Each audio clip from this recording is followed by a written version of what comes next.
today. It's the National Football.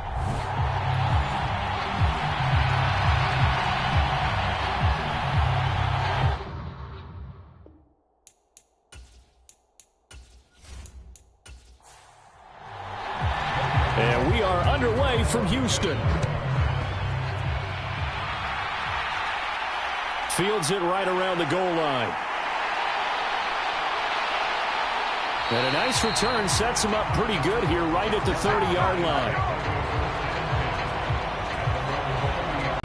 And they are led out there by their mobile quarterback. That was a solid performance last week, wasn't it?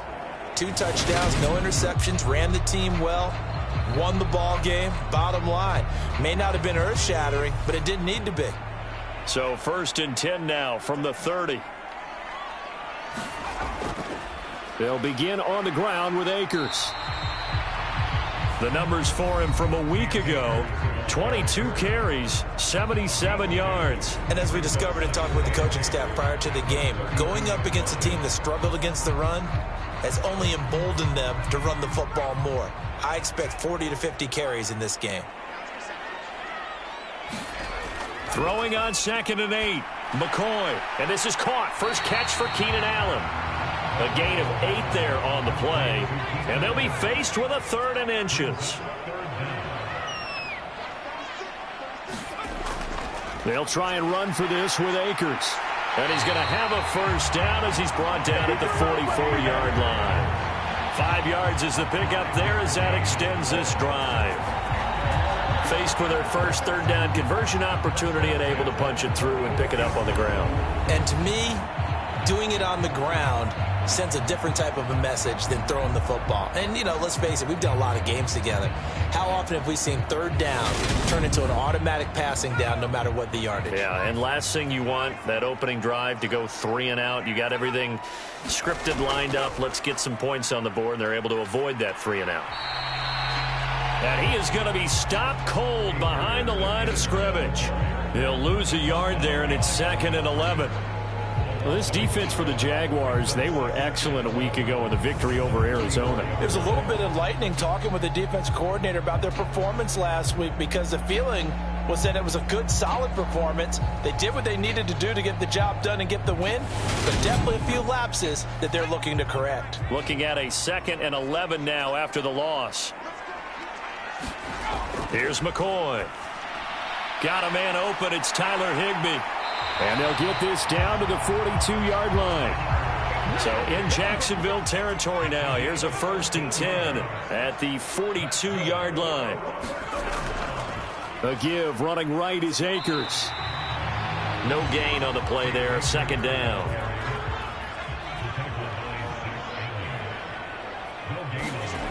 Now McCoy.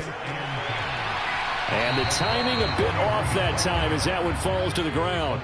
Here comes the 8th play of the drive, and they need a full 10 yards on 3rd down. Back to throw. McCoy. Looking left side, and he's got a man. That's Thomas. Certainly not what they wanted there. No gain, and it's 4th down. Excuse my snarkiness here, but isn't the idea of completing a pass supposed to mean you get downfield and gain yards? Especially on 3rd down. Yeah, that one. How about the defense? Figured that one out in a big way. Yeah, they completed it all right and lost yardage.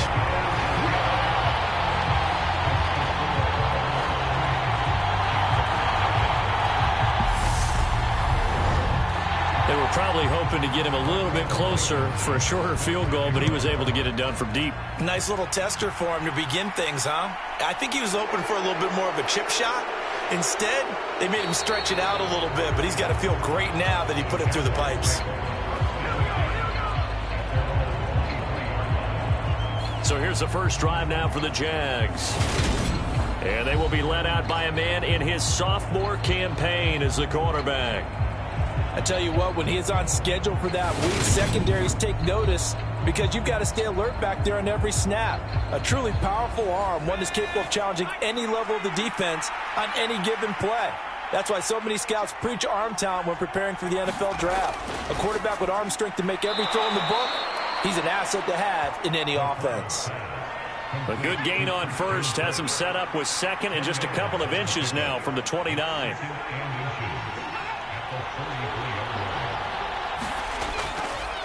First carry for the Clemson man, Travis Etienne. Looking for a seam, but finding none. He'll get back to the line of scrimmage, and that's it. They'll run the option on 3rd and short yardage. And he's going to have the first down, yardage to the 35. So that was all you're looking for on a play like that. Get the first down and keep the drive moving. Yeah, it just looked to me like he just said to himself, I've got this. I'll take it. I'll pick it up, and let's keep moving. Get the first down, get a new set, and let's start over.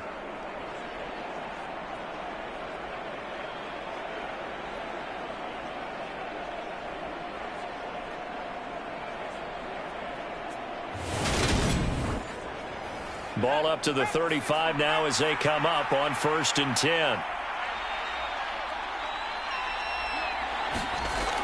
Looking to throw. McLeod.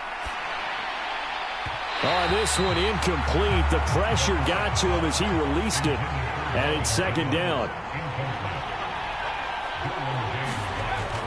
Off the play fake. McLeod. They'll roll him out right. And he works his way past the line of scrimmage and then slides to a halt. He'll end up getting 5 out of that, but now they're looking at 3rd down. I certainly like what he did right there because he smartly wanted to avoid forcing anything downfield because nothing appeared to be open. Nice harmless slide there to avoid the big hit, and he gets a small gain on the play. Out of the gun now on 3rd down. And he will slide to a stop. He does have the first down. That one goes for 8 yards. Certainly not a positive sign if you're the D coordinator and you see your guys give up that space so early in the game. 3rd down, that's when the clamps are supposed to come out, but his ability to create things with his legs makes things difficult.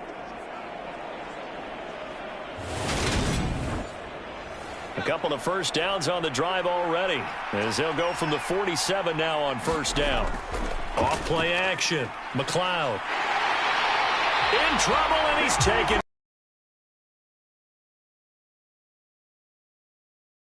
Well, they were coming out of the 4-3 defensively. Pressure coming off that right side from the DN.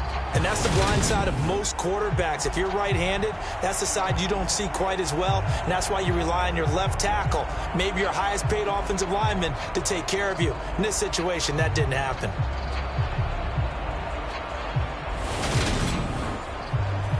So that complicates things a bit here. 18 yards to go now on 2nd down. Off the play fake. McLeod. And the pressure gets to him again. Chuck Clark.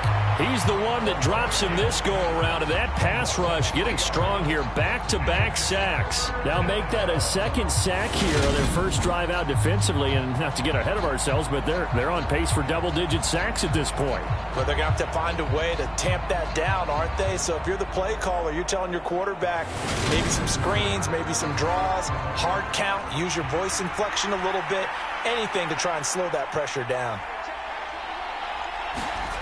Now on 3rd and long, they'll look to throw. Throw left side, complete to Ingram. A gain of 4, not enough, and it looks like punt time on their opening drive as it's 4th down. Excellent job there defensively. Gave up the underneath to the tight end on 3rd down, and they made sure that they did their job. Got him on the ground and prevented him picking up a first down. On 4th down, on is Logan Cook to punt. He was called on 3 times in the win last week as his first one here's away. Oh, and what a play on special teams here. This is going to be down inside the 5, all the way down at the 2-yard line. And he's got to be fired up about that effort. I don't think he could have walked down and placed it any better than where he ended up putting the football. That was excellent. So now we get set to see Houston for their 2nd drive of the ball game. They've got a 3-0 lead and the football as they start 1st and 10. They'll start this drive out on the ground. And not a whole lot of room to operate there on the first down run. He gets maybe 3. And while they hope to continue this drive, it's really already mission accomplished. They've given enough space now that they have to punt the ball. They've done so with that first run. On 2nd and 7, McCoy finds Strong on the check down. Short completion, just 4 yards. And now we've got a 3rd down and 3. That might feel like a little bit of a lost opportunity there for the offense because the defense brought pressure that time. And sometimes against that, you can get out to your running back, and it can turn into a big gain downfield. But what a nice job they did getting to him quickly and holding him to a short gain. And he'll be taken down, but he does have first down yardage. The drive stays alive, a 3rd down gain of 8. We've seen quite a bit of the short passing game here early on first quarter, haven't we? We have, and I think it works a couple of ways for this team because, number one, you throw the short game until they stop it. And if they're not going to stop it, you keep throwing it, and occasionally you'll break a tackle and turn into a bigger gain. Also, if they start to creep up, start to pressure receivers, now you go over the top, take it deep, and now you get some of those big shots downfield. And he'll take this ahead for about 4. 2nd down coming up.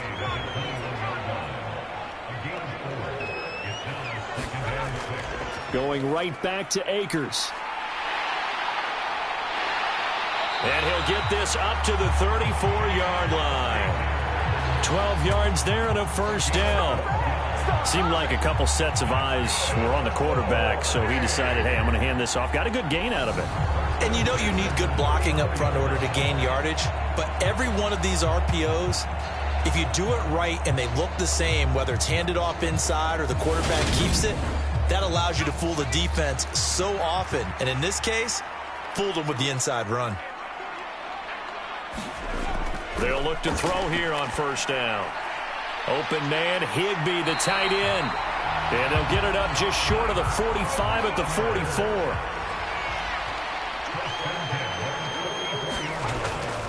First carry now for Pierre Strong. Give him 5 on the carry there, and it'll be 2nd down. Brandon, 5 yards on that run. Let's get back to the huddle and make sure if you're a back, you spend time with your offensive line and give them credit. Hard to move those 300-plus pounders at the line of scrimmage, and they did for a significant chunk of yardage. The first down run got 5. Here's 2nd and 5. Now a shotgun snap as they'll look to throw. And to the 40-yard line, that's where the return stops. So a first interception thrown for him there, and that really not the best decision either. Not at all, and that's something he did not do in their victory last week. No interceptions in that game, but this defense, they're able to take advantage of an early mistake. Now let's see if they're going to turn it into points. So time to see Jacksonville again on offense for the 2nd time here in this game. And they had a long drive going last time, but it stalled out. But still, maybe something positive to carry forward from that last drive. Well, a few different things that you carry forward. Number one, as you noted, they were moving it pretty well, so that gives them a lot of confidence. The second part is, keeps your defense off the field, gives them a chance to rest up a little bit. And last but not least, you've taken a good look at what you've done on offense, noted where the weaknesses are, and you know when you want to come back to them. Like when you're organized with your points. Well done. A, B, and C. 18 yards on his first catch of the game. It's a first down. And that's a more than acceptable read right there because it's zone coverage, so timing is everything. This time he waits for his man to come open, puts it right on him, and they pick up a first down. He'll get that underneath ETN. And he's going to be taken down right at the 10-yard line. 3-0 after 1 on EA Sports.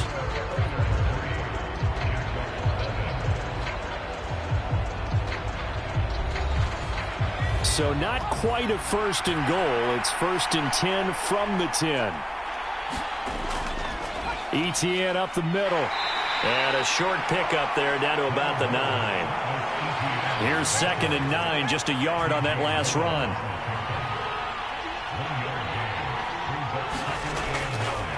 Another tote for ETN. And a nice pickup there. He gets about 5 down to the 4-yard line. The offense on 3rd down, they've been okay. 2 for 3 thus far. This time it's 3rd and 3. Under pressure, down he goes. Sacked at the 10. Christian Barmore getting in there to drop him. Are you seeing in the bottom 5 in the league in sacks? Yeah, What's going on? It's not been their bread and butter. I don't know. Is a blind squirrel finding a nut, or is this something they can build on? Well, they found some momentum. They found a crack in that offensive line, and they're putting it to good use. Riley Patterson now on for the field goal. From the right hash here, should be an easy one. Patterson's kick is good. And that will tie us at 3-3.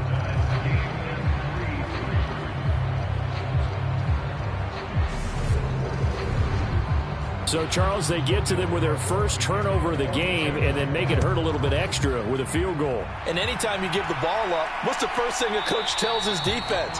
Don't let them score off of this. You've got to put out the fire. In fact, in 2021, that's what one NFL coach termed his defense. The firemen. Go out there, guys, and don't let them put some points on the board. The offense now at the line, ready for their next drive. And we'll see if they can bounce back from that last drive, in particular if they can bounce back at the quarterback position, Charles, after throwing their first interception of the ball game. Yeah, and some guys, you know they're going to want to try and get a big play right away and take control back. Others, they're going to look to hit a couple shorter passes and get a little momentum back that way. But for the defense, that goal's not changing a bit. They want another pick. You're exactly right about that. In fact, you've got to watch them a little bit because in coverage, they may cut down their gaps a little bit, maybe their splits a little bit in order to try and get to the ball even faster. 43 yards on the ground for him now on 9 carries. Obviously an important run to avoid the 3 and out on your own side of the field. Shows a lot of faith in that offensive unit, doesn't it? That you want to run the ball in that situation, pick up the first down. Also helps out your defensive guys a little bit too. Allows them to get at least one more series of downs in order to get some rest.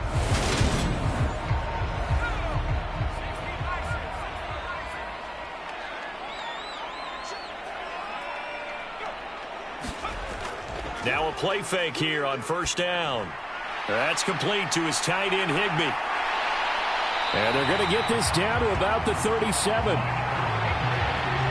Every now and then I can speak from experience because I do know as a defender it is awfully hard to stay with your man on these crossing routes because even if you don't get picked, there's a danger of being picked either by one of their receivers or maybe by your own defender. And on that play, that worked quite well.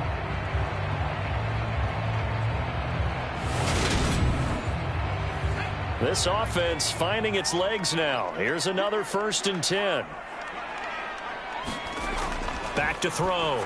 McCoy. He's got Higbee complete right side. And he'll be taken down here just shy of the 30.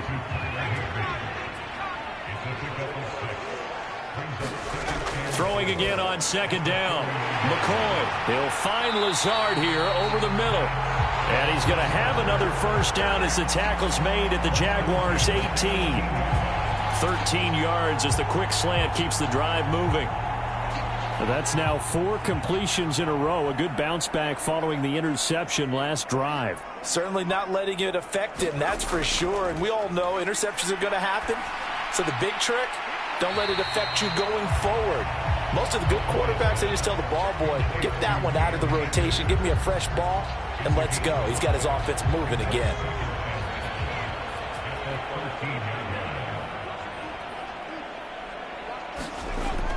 On 2nd down, a run with Strong. And he's going to be brought down just shy of the 5 at the 6. A kicker fest so far, all points via field goals. They're hoping to change that right here. Looking to throw. McCoy. Here's a screen play. This is Strong. And he'll be brought down here at the 3-yard line. So the ball position now at the 3. Here's 2nd and goal. Operating from the gun. McCoy. This is caught. A touchdown saving tackle there. Now it's 3rd and goal.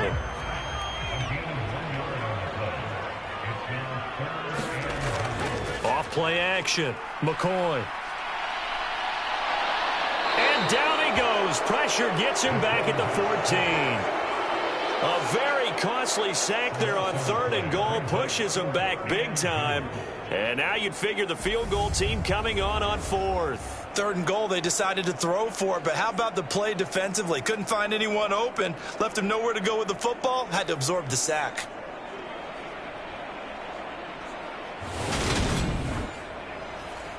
Out there is Rodrigo Blankenship in the field goal unit.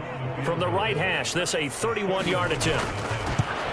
Blankenship's kick is good. And they will take the lead here in this battle of field goals. It's 6-3.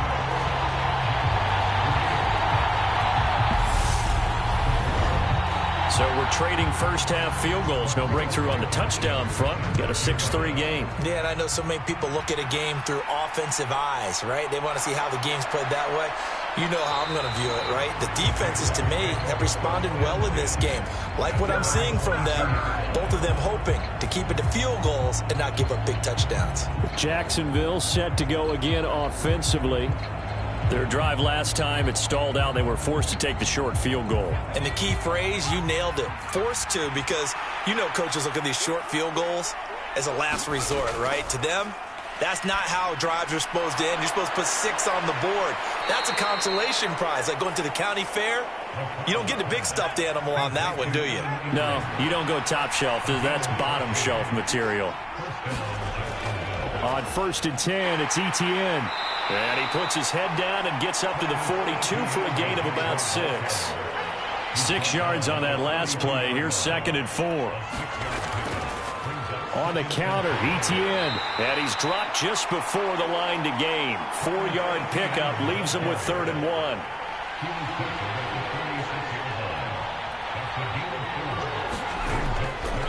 They'll run with Etienne. And he will have the first down as he's brought down up near midfield.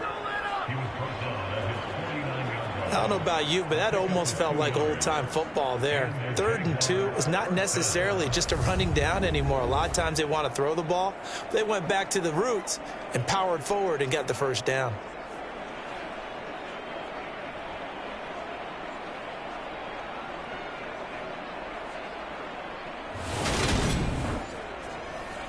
Two first downs have him up near midfield now on 1st and 10. Now they'll switch it up here and look to throw. It's a short one here, complete to the tight end. And he'll be tackled on the other side of midfield at the 46-yard line. That's a staple of this offense. Drag route to the tight end. Yeah, he's unable to use his size to break off much more yardage after the catch, but still an effective gain nonetheless.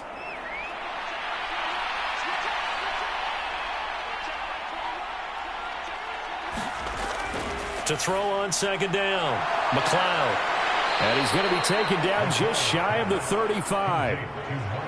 It's a game of matchups, and that's why you take your receivers and move them around a bunch, especially your best guys. And when they work out of the slot, you often hear the coaches talk about how great it is because it gives you a two-way go. You can break out or you can break in. That makes it hard to defend. And he'll be taken down after a gain of about 8, as that will lead us to the 2-minute warning. 2nd and 2.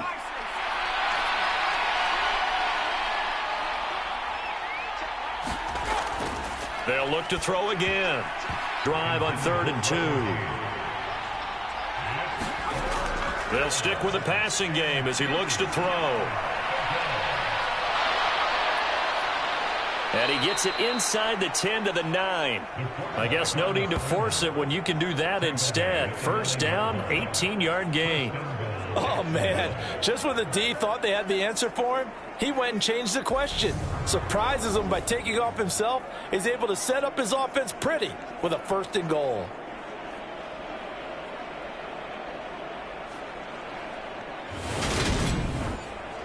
So it's 1st and goal and a great opportunity to get that lead back before the break. Back to throw. McLeod escaping the pressure right. And from the 9, they get this to the 5-yard line. And the ball smack dab on the 5-yard line. Here's 2nd and goal. Looking to throw. McLeod looking end zone, but it's incomplete. They've been denied touchdowns in the red zone twice already. Here comes 3rd and goal. Back to throw. McLeod. And this is going to be incomplete. Another good drive, Charles, but it looks like another that might end in a field goal try. They've made some nice plays. They've given themselves opportunities, but as you noted, another field goal attempt coming up. And that's not how they want to end drives. They've got to figure out what's the final touch that they need to push it across the goal line. Yeah, still yet to find the end zone.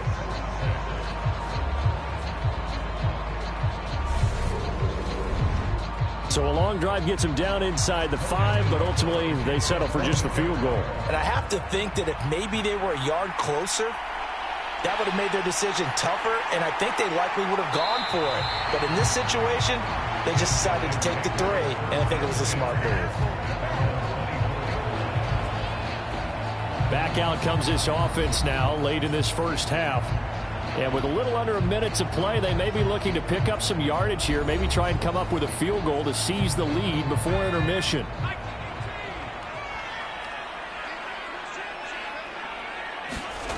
Throwing to start the drive. McCoy. And the Jags get to him as down he goes. That one will set him back nearly 10 yards here on first down on the sack. What a quick start to the drive, but not for the team that really needed it. In only a few seconds, the opposing QB found himself on the turf, and the defense is celebrating 2nd and long.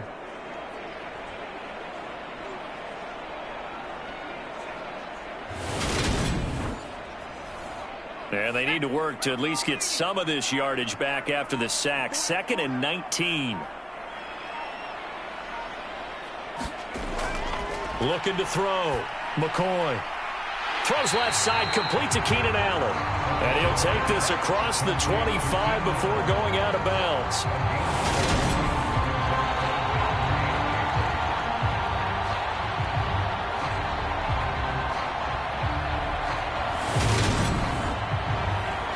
And it looks like we've got a dime set here defensively. 6 DBs in the game. On the counter, this is Akers. And this effort will not get it done. He stopped well short of the first down at the 29. And they're going to take a timeout defensively. So with 4th down coming up, they go ahead and burn it and say we'll see what happens. A final shot before break. McCoy. And able to find Higbee. It's complete. And he'll be taken down, but he does have first down yardage. So we have reached halftime here with not much scoring between these two teams. 6-6 our score. As we send you on over to Orlando for Jonathan Coachman at our EA Sports Halftime Report. Take it away, Coach. All right, Brandon, thank you very much. More from you two in a minute, but first, let's take a spin around the NFL and see what's going on here in week number 10. We'll begin up at M&T Bank Stadium in Baltimore, where it was the Ravens who get the win at home. Lamar Jackson leading the way in the victory with 3 touchdown passes. From there, we head down south to Atlanta to check on the Falcons at home at Mercedes-Benz Stadium. And that one is at halftime as they lead the visiting Patriots in that ball game. Tyler Algier, a touchdown run in that first half. Lastly, we head to Southern California to check on the Rams at home at SoFi Stadium. And this one going the visitors' way, as the Cardinals have the lead in that one. A touchdown there for Alvin Kamara. Meanwhile, in our game, it's been as tight as we expected, all tied through one half of play. For the call of the second half, let's get it back to Brandon Gaudin and Charles Davis.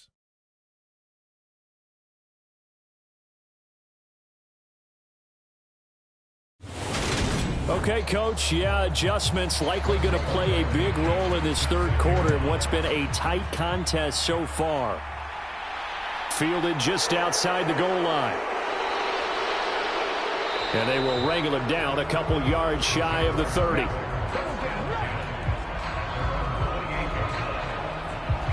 The Jaguars ready to get going to start quarter number 3. Well, the first half, very even. I mean, really, in all facets, this ball game tied, Charles. So as we start the third quarter, curious to see what the second half brings us. Certainly am. I'm with you on that one. And we all know a lot of coaches from the NFL all the way down to the Pee Wee level.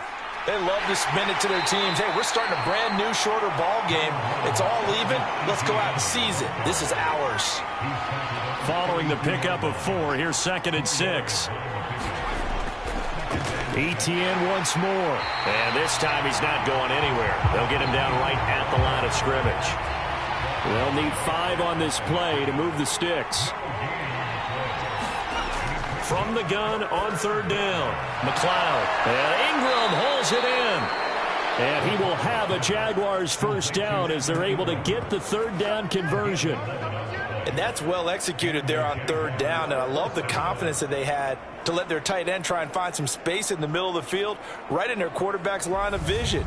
And QBs love to make that easy throw, and they hooked up there for a first down.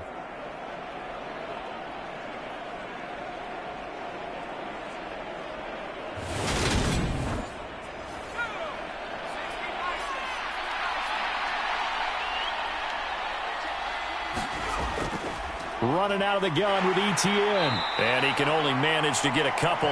2nd and 8 coming up. The last run good for 2. Here's 2nd and 8. Off the play fake. McLeod. He completes it to Jones. And he'll be brought down inside the 40-yard line. Well, that certainly has to feel good. It's not all the time that the play caller should get all the credit. Sometimes I think in the huddle, the quarterback just says, hey, who's going to make a play for me? I just need something right here. And the end result there, nice first down. Drive keeps moving. So a 1st and 10 now in Houston territory at the 39-yard line.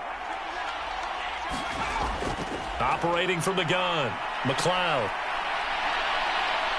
And he'll protect himself at the end here as he winds up getting pretty decent yardage. So not quite a first down just yet as they come up on 2nd and less than a yard. That's into a crowd and intercepted. Picked off by Malik Hooker. And his guys will take over at the 25-yard line.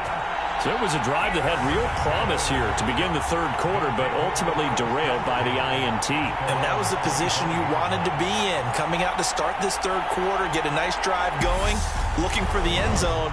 Possibly got a little bit too greedy right there. Now we take a glance at the offense as they work their way back out for their first possession of the 2nd half. Now this game, it has obviously been all about the defense on both sides of the football. Which offense is going to break through here? We'll see if they can do it on this drive. A pretty good-looking run there on 1st down. That'll go for 9 yards, just short of the line to gain. The last run got 9. That leaves them with 2nd and a yard. Operating from the gun, McCoy. And this one's incomplete. They tried to throw on 2nd down, unsuccessful. Now it's 3rd and 1. Operating from the gun, McCoy. Open man is Michael Thomas. And he's taken down right at the 45-yard line. But forget the run on 3rd and 1. They shock the D and rip off a pretty big play. All right, let's just go ahead and walk through this one pretty easily, right? Blast off the line of scrimmage, get downfield to a certain point, usually around 8 to 10 yards, turn around and make sure the quarterback sees your numbers and set yourself up for the pass. A well-executed curl route by Charles Davis. They'll run on 1st down with Akers. Credit him with a 1-yard gain there to make it 2nd and 9.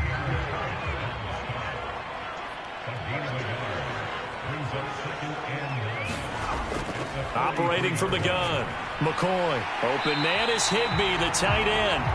And they're going to get this down near the 35-yard line. Let's not quibble about the game there on 2nd down. That was a positive play because that was a take-what-you-can-get situation. Got out to the tight end. Now gives a much better opportunity to convert on 3rd down. 3rd and inches, and they've got... They'll go with Akers here up the middle. And he gets it to the 32. Good enough for a first down. Well, partner, what do you think? Might have been 4-down territory if they didn't pick it up, but... Yeah, it's a moot point now. I was curious, so if they didn't get it there, would they have gone for it? I guess we'll never know. Yeah, we didn't have to make that call, but I have a feeling both of us would have said, go for it. From the 32 now, here's 1st and 10. They'll go again here with Akers. And he gets stopped up at the 31 after a gain of maybe a yard. The run only got a yard. Here's 2nd and 9. Back to throw. McCoy gets this into the hands of the tight end, Higbee. And he'll be brought down at the 27. They gave up the completion there, but this is what zone defenses count on. Catching the ball and not much run after the catch. They'll break the huddle and come up on the 9th play of this drive, needing 5 yards on 3rd down. Operating from the gun, McCoy. Looking underneath, he's got Akers.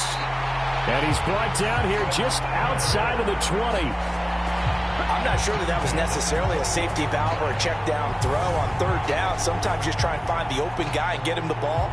He did exactly that and found a way to pick up a 1st down.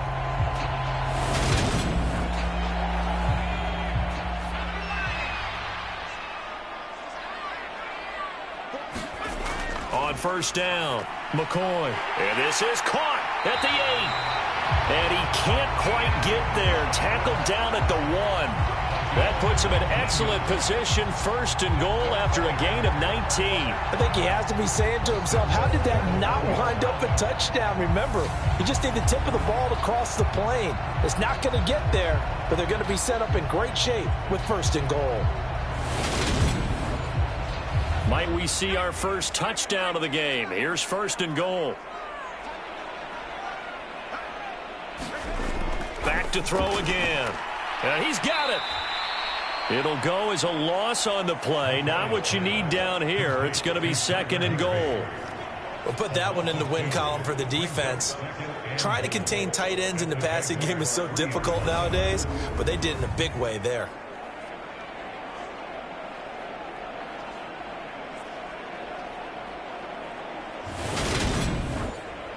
So they're backed up to the 3-yard line, 2nd and goal.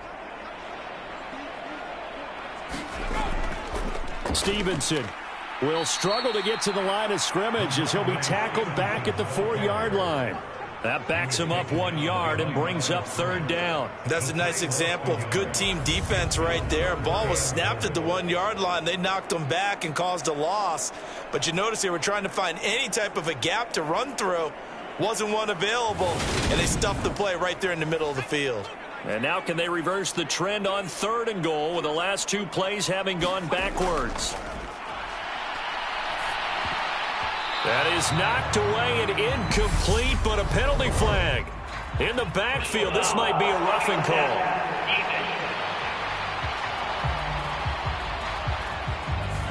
So instead of forcing the field goal, it'll be 1st and goal. Yeah, the force was trying to make something happen that just didn't need to, right? I mean, plays happen, let it go. It's over. Instead, he creates a penalty. And that one blown up quickly as he's going to be stopped before he could even get started. A loss of a full 3 yards, and now it's 2nd down. That's an excellent stop right there here in this tie game. They're doing their best to hold the fort and at least force a field goal attempt. Back at the 5-yard line now, 2nd and goal.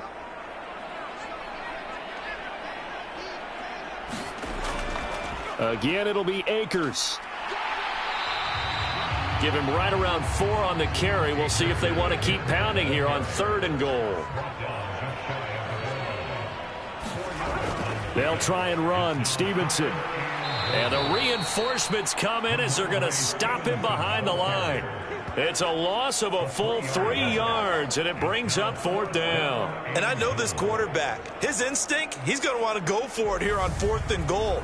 I want to see if the rational heads on the sidelines prevail, and they say this late in the game, let's get 3 in the lead. This debate is going to be fun.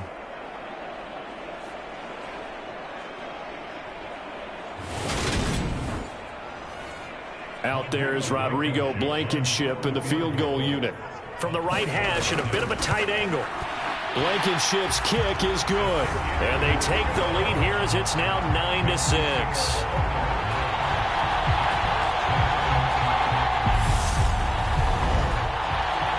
Whatever was said in the locker room during the break must have worked. They forced the turnover. They didn't get the touchdown, Charles, but it does translate into 3 points to begin this second half. Exactly as they discussed in the locker room at halftime. Get some points to get things kick-started. Now start your half off with some momentum. Gives you something to build on for your next possession. Jacksonville back on offense and ready to take over. As this offense takes the field against CD. Remember, last drive, they were moving the football, but then they threw that costly interception, so we'll see if they can right the ship here on this drive. And doesn't that just sum up football? We see it all the time, don't we? The defense goes from losing the battle to making a huge play and stealing the momentum. So you know they're riding high right now, and they're ready to challenge this offense and that quarterback one more time. And we'll see if the offense is up for that challenge here as things start to get more interesting here in this second half. 2nd and 1. Got his man complete over the middle. It's Jones. That one, a first down pickup of 8.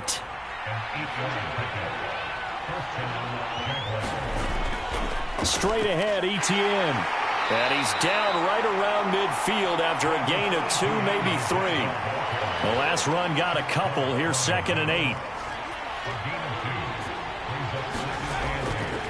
Draw play, Etienne. And the big boys up front, they're going to stop him right at the line. 2 runs in a row, but only 2 yards to show for it. Now, they struggled to get him rolling on the ground in the first half, and that's sort of continuing here in the third quarter. Yeah, but I don't think it's time to abandon the running game. I would say keep feeding the horse, and I believe he'll eventually reward them, especially as we get deeper in the game. And he's going to have to eat this one as down he goes.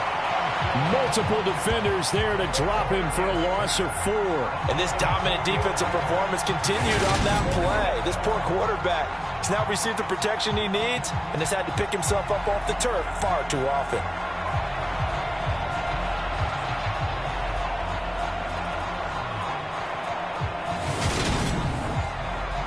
Here's Logan Cook now as he'll punt it away for the second time. And the kick's away as he angles this one for the sideline. And this will be up to the ruling of the side judge here. He says it crossed out of bounds at the 16-yard line. The offense back out there at the line, ready for their next drive. And, Charles, we've seen almost 3 full quarters now, and neither offense can really get it going. Neither has hit the end zone, and neither side seemingly can make that big play. But the game hasn't been devoid of action because these two defenses, they've taken over and they've slugged it out. But I think you're exactly right. We're at that stage of the game now where one of these offenses, if they make a big play, that could be the difference.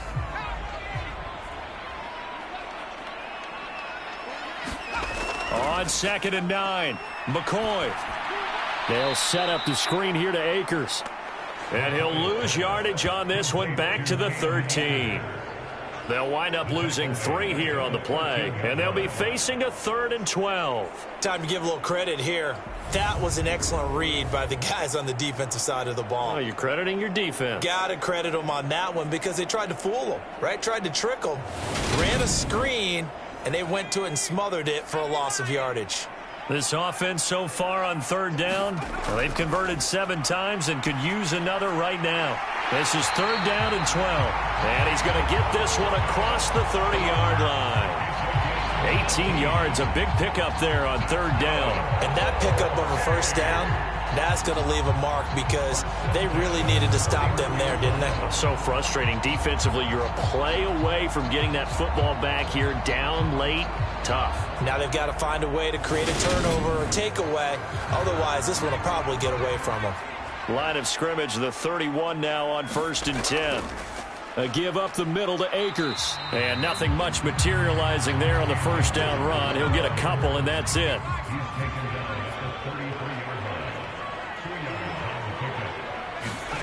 Throwing on 2nd and 8. McCoy. And to the right side here, it's Allen. So just 3 yards on the completion there. And it brings up 3rd and 5 now. Looking to throw. McCoy. And incomplete. He had nowhere to throw, so he just tossed it away. But that brings up 4th. Here's Riley Dixon now as he's on a punt for the first time this afternoon. And a fair catch signaled for and taken just outside the 20-yard line. Yeah, call it 38 yards on the punt, no return. And the Jaguars go on offense, first down and 10. And out now comes Jacksonville as they get ready to go.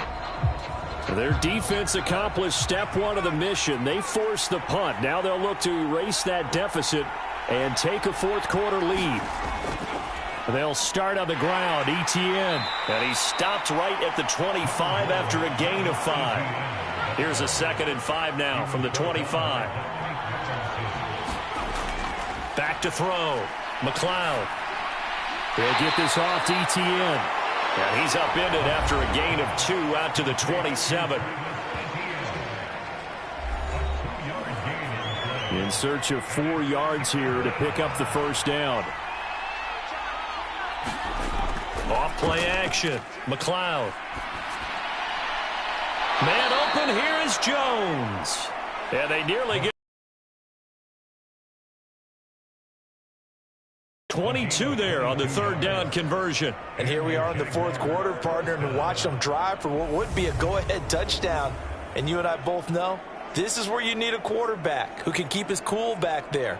Not just for himself, but to keep the rest of the team relaxed too.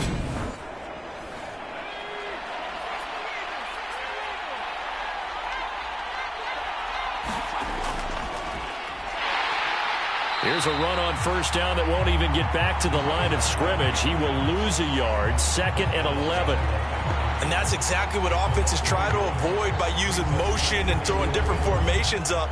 They hate when he can draw a bead on the play, get a running start, and make a big play behind the line of scrimmage as he did just there. So after the loss of a yard, they'll look to push forward here on 2nd down and 11. Out of the gun, they'll look to throw. Flush to his right, and he can't find a receiver, and he's brought down. Joey Bosa in there to get him, and that is sack number 6 now for him on the year. It has been a rough afternoon for him trying to get rid of the football. See, that's now 5 sacks. How'd you like to be the offensive coordinator, the offensive line coach trying to come up with an answer for this pass rush? What blocking assignments do you change? Can guys play a little bit better? And we're seeing the end result on the scoreboard. Long day in the pocket for their quarterback. Throwing on 3rd and long. McLeod flushed out right. That's incomplete, but there is a flag down, so hang on. A big call coming on 3rd down.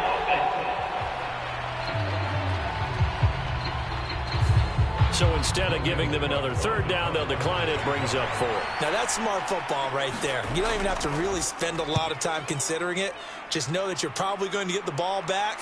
Good job declining that penalty.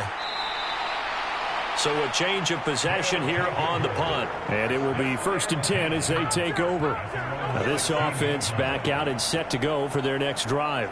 Their defense got the stop, forced the punt, and now you really start to monitor the clock as they nurse this slim lead.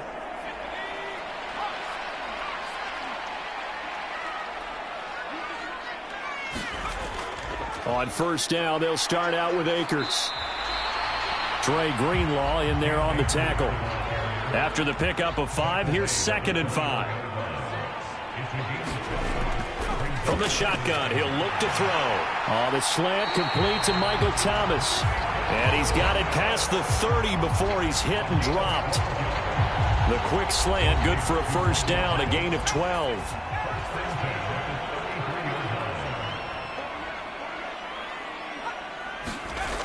Looking to throw. McCoy. Got a man, it's Higbee, complete.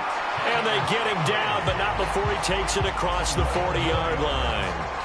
11 more on that one, and another 1st down. These guys certainly are not hiding what their intention is. They're absolutely showing it. They're definitely not going to sit on this lead here in the 4th quarter.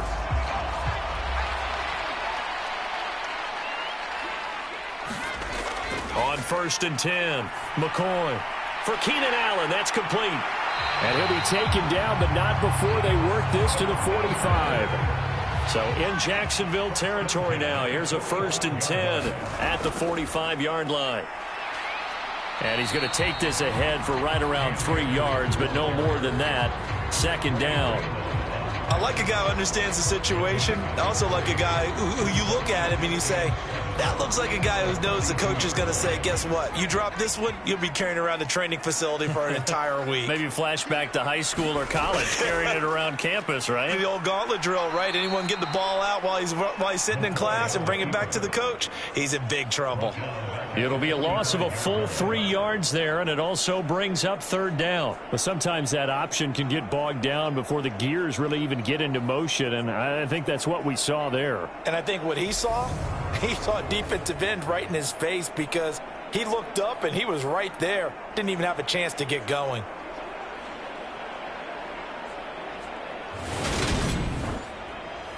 Possibly a turning point. Big play coming. This is 3rd and long. Back to throw. McCoy. That's out to the flat for Akers. And he can only get this to the 42-yard line, and that is not near enough. 3 yards, all they could muster there, and it'll bring up 4th down. We can make this one pretty simple. Locked up all of his progressions downfield, forced to get it to his running back. But how about the way they ran to the football and knocked it down to force a 4th down?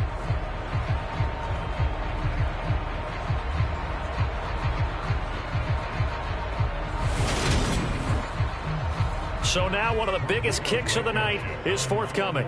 This to swell the lead to 6.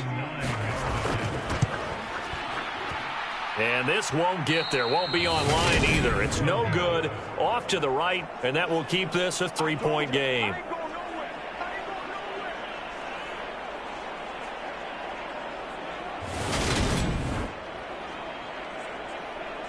And now out come the Jags. Deficit. Jaguars come to the line to start their next drive.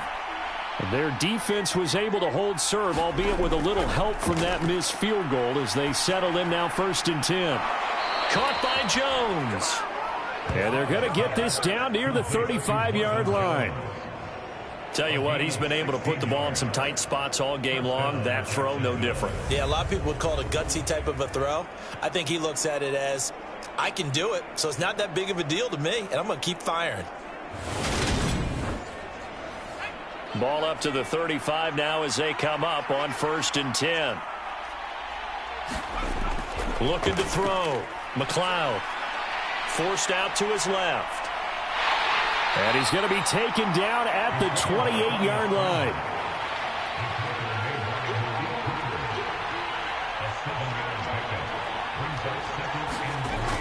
Looking to throw on 2nd down. McLeod. And they're going to get this down to about the 17-yard line here. 2nd catch for him today, and it'll wind up a 1st down. 3 points separating these two sides with 2 minutes left to go in the 4th. So from the 17 now, here's a 1st and 10. Back to throw. McLeod. And it's caught. And the Jags are going to be set up with a 1st and goal on a pass play that moves them all the way down to the 1. To the end zone, but it's incomplete. Limited time left on the clock after that incompletion, so I think both sides are going to savor every second to prepare before the next snap. Because once the ball's in motion, it may be a nonstop push to finish this drive off. Everyone better be on the same page. And he'll take this one in for a Jags touchdown. Travis Etienne with his 4th rushing touchdown on the year. And the Jaguars have taken a 4th quarter lead. So they brought the extra bulk in down on the 1-yard line, and they're able to push this one across. Yeah, I can just see your face right now because I know we're mind melding on this one. Coach Madden would love this. Power football, hat on a hat, chest to chest, driving forward, touchdown. Still an important piece of business to take care of, the extra point. And he bangs this one through to make it a 13-9 game now. So the drive there took 6 plays. And it was capped off by a Travis Etienne touchdown run. After the touchdown, Cook now to kick this one away. Fielded just outside the goal line. And he takes this near the 25. Just a little pass there. Call it the 26. The situation for them offensively as follows. Down by 4, and time a huge factor. They need a touchdown. A field goal is worthless now as they come up on 1st and 10.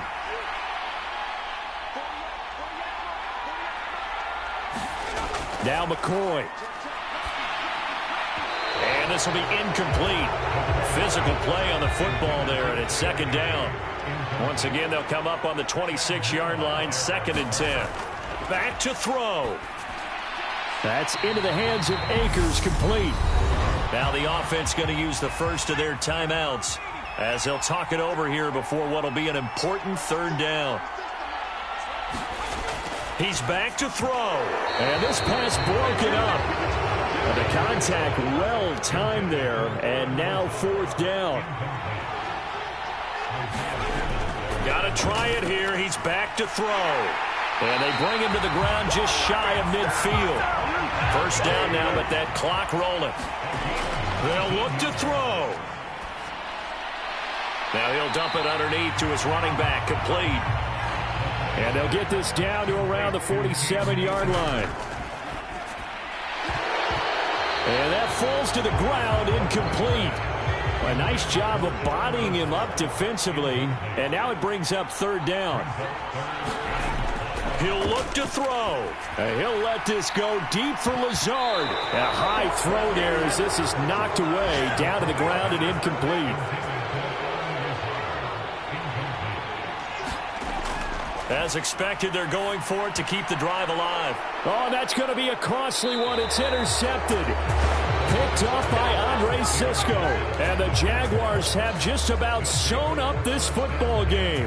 CD, I know it's just his 2nd year in the league as a quarterback, but that's going to be one when he flips on the tape. He's like, I shouldn't have thrown that ball. No doubt about it, and his coaching staff will be emphatic about he shouldn't have thrown that ball. But remember, 2nd year, as you noted, on-the-job training.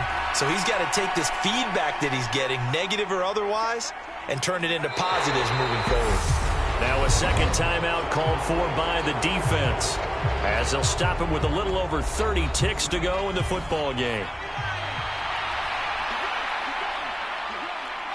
And they will take a knee here.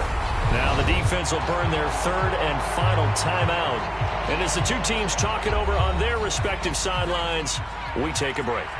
We'll see what they have drawn up here. A little bit behind the line. 12 yards needed to gain a 1st down. I don't know about you, partner, but watching them take the knee there and finish this one off, I feel like I'm going to be sore tomorrow. This was one bruising affair. Low scoring, but my kind of football. Not a work of art, but maybe in your world, a little bit of a work of art. You like the defensive side. I thought it was pretty. I can't help myself. I thought it was pretty. And it ends in a kneel down as the clock rolls down to zeros. And a fun, close ball game comes to an end. On that last play, Charles, they were on the wrong side of midfield. They needed something near a miracle, and they couldn't get it done. Yeah, the effort, that was good. Very good, in fact. They were just a little too far out to get a decent look at the end zone for that last opportunity. Couldn't get it done, but a nice game overall. So for the Jags, it's a rare victory for them as they get that record back to 3-7. And they'll have another road date next week with the Carolina Panthers. Meanwhile, for the home team here, they'll lose an important one here as that drops them to 5-4 on the season. And they'll try to get back to their winning ways next week as they head to Lambeau to take on the Packers. So for Charles Davis and our entire crew, I'm Brandon Gaudin. Next game, guess what? Charles and I will be here again. It's the NFL on EA Sports.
Tonight, from Bank of America Stadium in Charlotte, North Carolina, it's a special prime time edition of the NFL on EA Sports.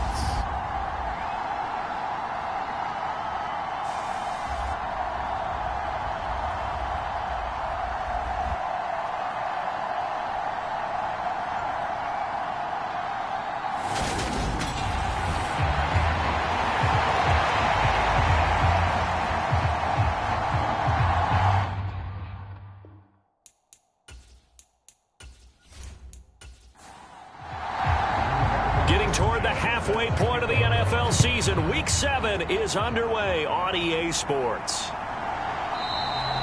And this will go as a touchback, and they will begin things at the 25. So here are the Cowboys now ready to go on offense for the first time. And trotting out there leading them is their fourth-year quarterback.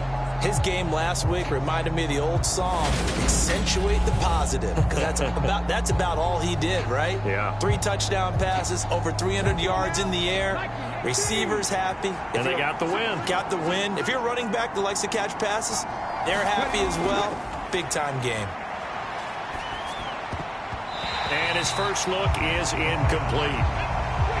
An incomplete pass leads to 2nd and 10 from the 25. They're going to look to throw. And he's just going to get rid of this thing. To no one here. He throws it away. And now it's 3rd. On 3rd down, he'll drop to throw. Finding his safety valve here. That's complete. No gain on the play.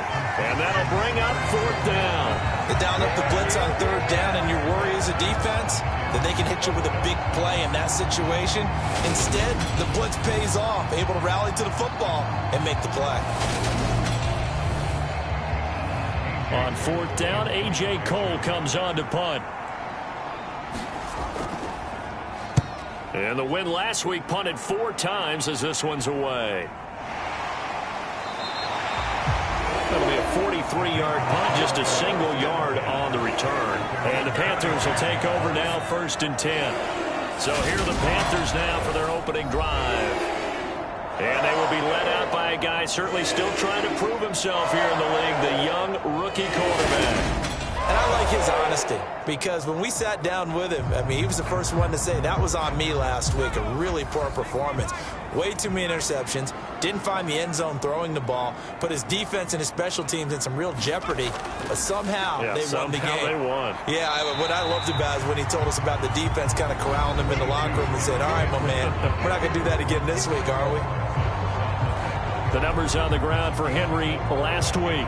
24 carries, 125 yards, and a touchdown. I think he's exactly where he wants to be coming into a game, partner, because he has to still be riding the momentum from last week when he broke the century mark in rushing and had one of his best individual efforts of the season. I would expect that there's more from him on the way after that type of a game, and I know his teammates and coaches, they feel exactly the same way. Line of scrimmage, the 37 on 1st and 10. Looking to throw. Cobb. And he slips up past the 45 before being tackled.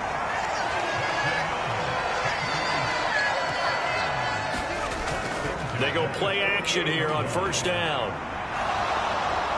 And that is incomplete. He couldn't hold on through the contact. Brings up 2nd down.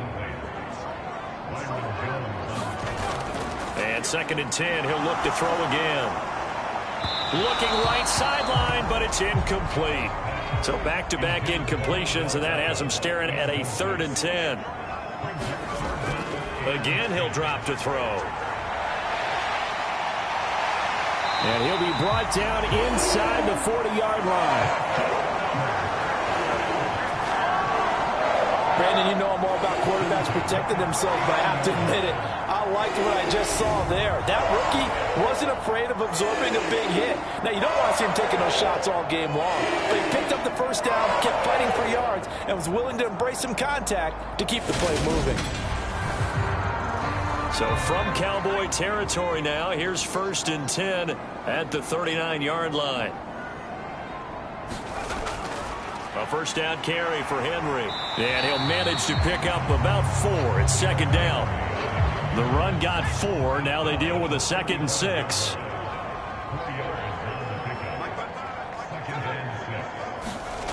Well, they'll run it here on the jet sweep. Now, during that run, an injury here. We got one of those big blockers in some discomfort. Well, now they're going to come out and take a look at this injury, and we'll be back in a moment.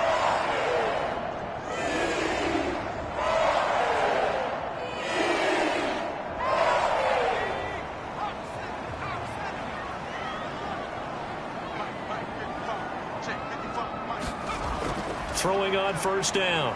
Cobb toward the right sideline, but it's incomplete.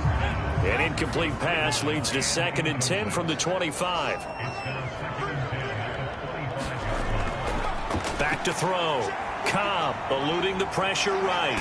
And they're going to get this down inside the 20. I spy a couple of extra defensive backs on the field for Dallas. Cowboys in the dime on 3rd. Looking to throw. Cobb. And that is incomplete. Now here's the Panthers special teams unit to try a field goal for 3. It'll be from the right hash, and it'll be a 36-yarder. And his kick is right there. It's good. And the Panthers stake claim to a 3-0 lead.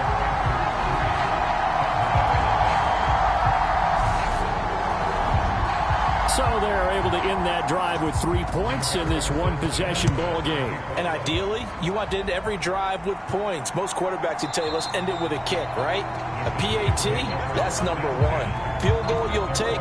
Punts, you really don't want to do that. In this case, they'll take the field goal and get prepared for the rest of the game. Second drive forthcoming here for the Dallas Cowboys. And they are right at the 500 mark on the year and got there with a victory a week ago. And I think right now I put myself in the shoes of the head coach and say, all right, time to reset a little bit. And I don't give my team a win one for the Gipper speech, but I do say, look, we haven't played our best football yet, but we are at 500 and we're still in it.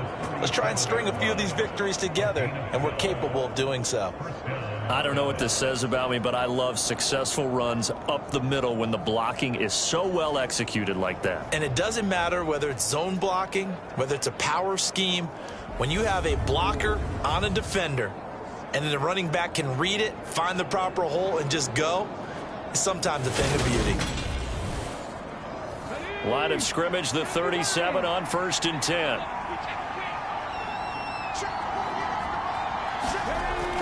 Here's a play fake as they set up to throw. Pressure comes in. He's brought down. It's a Panther sack. That one will set him back nearly 10 yards here on 1st down on the sack. The last run went so well for them, maybe they should have just handed it off right here, too. Instead, the quarterback ends up keeping it, and the defense is right on it and wipes away the yardage gained on the last snap.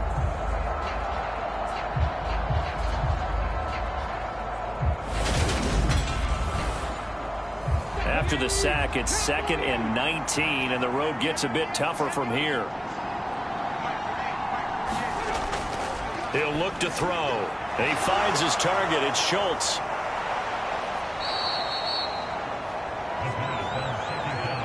The Panthers turn to their nickel set here as they get ready for 3rd down. Looking to throw. Throw right side, taken in by Gallup. And he will have a Cowboys 1st down by about 3 yards or so as they wind up getting 7 there on 3rd and 4. And that one was a lot of fun right there because that was the game within the game. 3rd and short, blitz was on. What's the key for the quarterback? Get out of your hands in a hurry. And that was a quick little completion. Got the job done for a 1st down.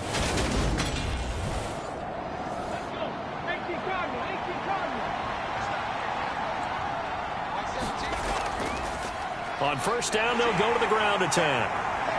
And he's going to take this ahead for right around 3 yards, but no more than that. 2nd down. These are his numbers from last week's contest. 19 carries, 81 yards, and a touchdown. Nice solid showing from him last week. Didn't blow the roof off with his numbers, but certainly had a quality day and produced when called upon. Here's a 2nd and 7. Over the middle, complete. It's Schultz. And they're going to have another first down as the tackle's made at the Panthers' 36. Give them 11 yards that time and a new set of downs.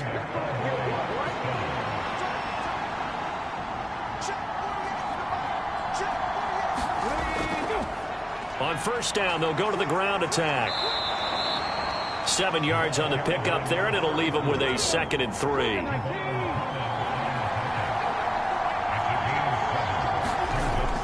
On play action, they'll throw. Buying time to his left. And he will slide to a stop. He does have the first down. It's a gain of 12, and the Cowboys pick up the first. Facing 2nd and short, that gives you a chance to go for a bigger play through the air. But I think he said to himself, why not just handle this one? Got all the yards he needed and then some, and made that snap a huge success.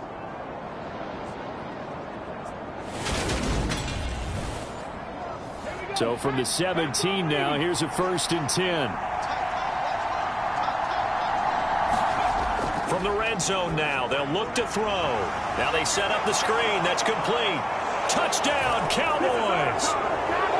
A great effort there. His 5th touchdown now on the year. And the Cowboys are able to answer the early 3 points and take a first-quarter lead. There are several elements to a well-executed screen pass. This one resulted in a touchdown. It had all of those elements. Hey, you're so right, because you really need the rush to almost get to the quarterback, almost get to the passer. Then you've got to get the ball thrown perfectly, whether it's to the running back, the wide receiver, wherever the screen guy is. And, of course, the blocking has to form in front to get him downfield for the touchdown. Extra point by Gay is up and good. And that makes it a 7-3 lead.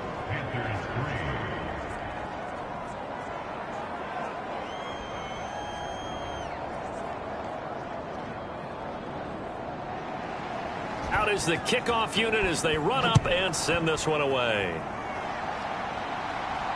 Fielded just outside the goal line. And he'll be tackled just shy of the 25.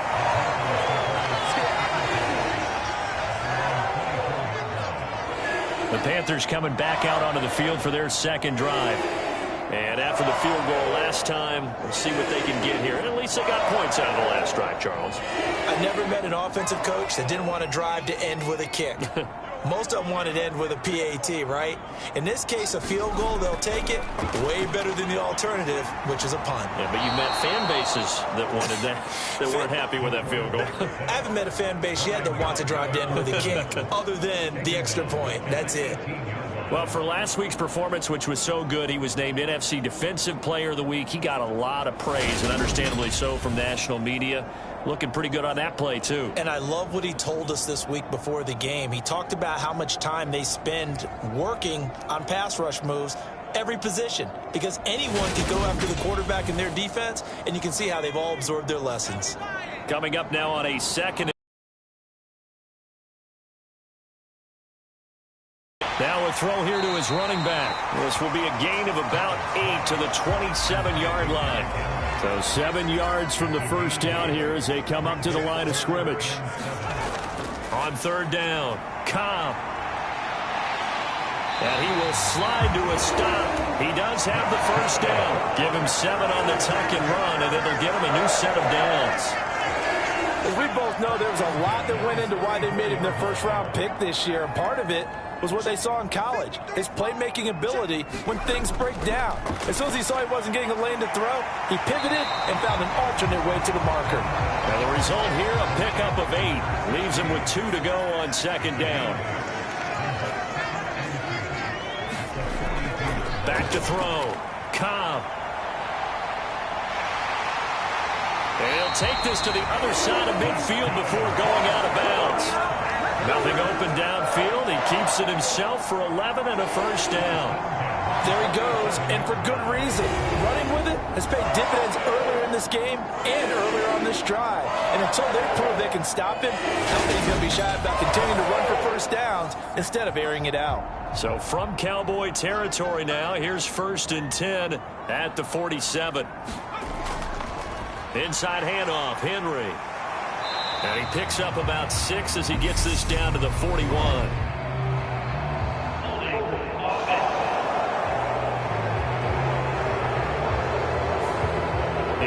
clear the way, the big fullback. Instead, he gets a hold. And you don't see that very often on running plays from those guys because usually they're the lead blocker. Normally, when he gets caught, it's in a passing situation. So 5 yards here, 5 on the play, and it'll be second down. Operating from the gun, Cobb, and a quick throw here, that's complete. And he'll be brought down on the other side of midfield at the 43. So it's 3rd and 6, and this will be the 8th play of the drive.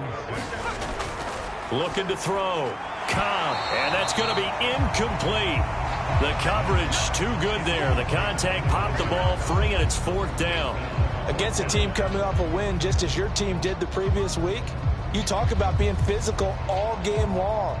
Sometimes being physical is just being on the spot and helping force the incompletion.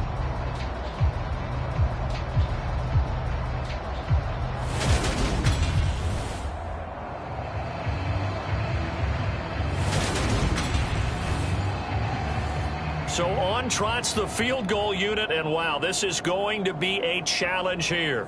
They spot it on the midfield stripe, so it is a 60-yard attempt here. And this kick is not going to be close. It's well short, well right to boot, and that will keep this a 4-point game.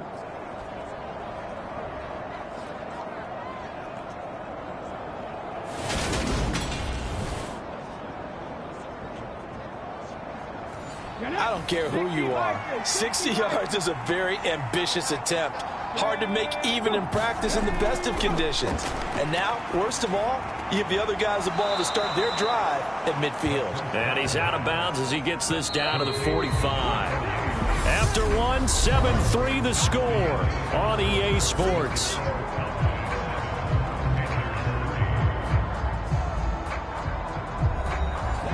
Now a 2nd down and 6.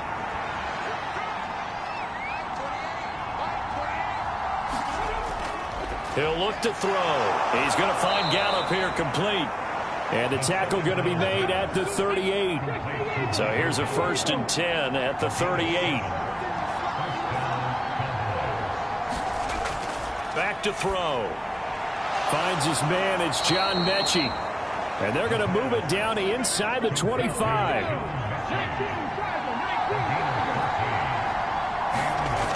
Now on 1st down, he'll drop to throw it. Out quickly to Judy.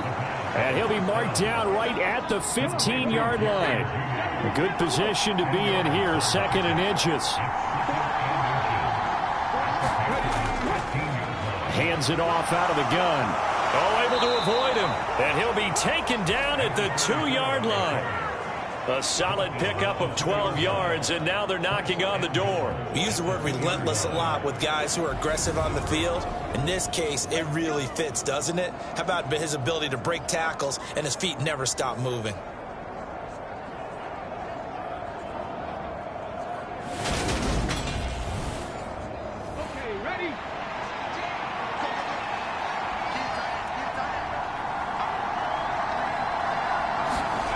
Now back to throw. That ball is caught. It's Gallup. Touchdown, Cowboys. 2 yards on the touchdown there as his guys are able to extend their lead. And down near the goal line here, they're able to throw it in. And the key word, quick. Quick hitter. Out of his hands fast, into the receiver's hands even faster.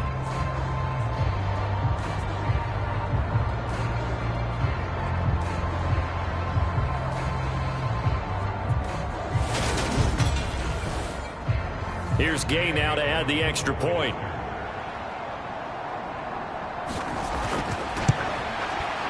And this one's right through to make it a 14-3 ball game. A drive that time of 6 plays, and it culminates in a Dallas touchdown. The kickoff unit is out on the field, and they will send this one away. And that'll carry over the back line of the end zone for a touchback. Now the offense for the Panthers here getting the football back. And the way their last drive ended, boy, it was frustrating. They had a pretty good drive going. It was sustained, and then it stalled out, Charles, and they missed the field goal and got nothing out of it. Is that insult to injury? Because they had such a sustained drive, as you noted. So you know for the head coach, it almost felt like a little bit of failure to send out the field goal unit and then to not even see the ball go through the post. What a bummer on that last drive for them. Got to pick themselves up from that one. It's a gain of 35. One thing that's great about watching him run, Charles, he doesn't hesitate. He got to the left side of his O-line and just went. So there's two ways to look at that. One, just absolutely unconcerned, just takes off and goes. But more the latter, I think, which is he has absolute confidence in the guys in front of him, the guys doing the blocking for him. He just takes it and goes with abandon. They keep it with Henry on first down. A solid stiff arm. And he's going to be out down inside the 20 at the 15. 75 yards for him on the ground so far tonight as he has been terrific in this first half. This has been a good drive so far, and it's been the running game for the most part that's powered them down there. Another nice burst there, picking up a first down. Now it's 1st and 10, as you said, in the red zone.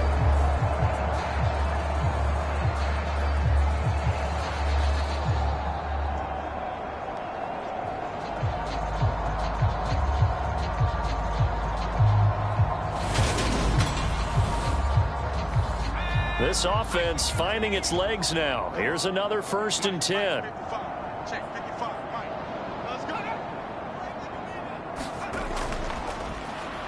Up the middle they go. Kirkpatrick. And he is met quickly in the backfield. Down he goes, folded like a lawn chair. Call it a full 3 yards in the wrong direction there. Brings up 2nd down. Well, they've had success on the ground on this drive, and that makes a defense more likely to overcommit to stop the run as they did on that play. But keep in mind, it makes them susceptible to play-action passes as well. After the loss, they'll come up 2nd and 13.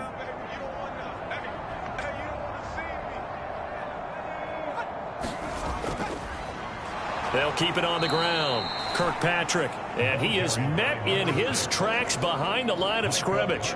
3rd and 15 coming up after that loss of 2. Yes, indeed. That play there, that reminds me of some of the guys that I played with to have that suddenness, able to get into the backfield almost about the time the ball snapped and make a play. How about that tackle for a loss? Absolutely. He did a lot of that last week when he was named the NFC Defensive Player of the Week. One of the guys on the team was saying, hey, yeah, we called him the disruptor. And that's carrying forward again. Makes sense, doesn't it? Escaping the pressure right.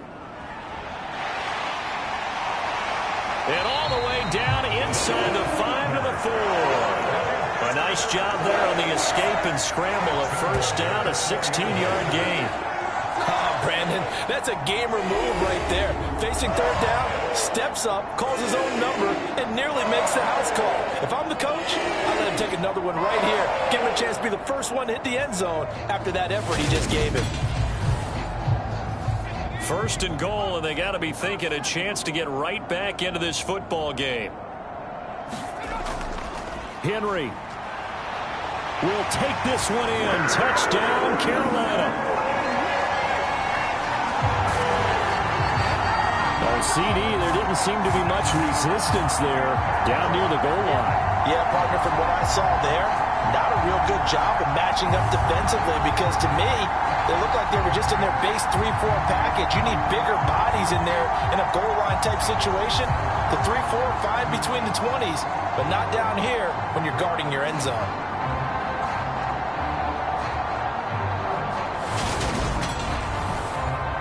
Extra point attempt to follow here.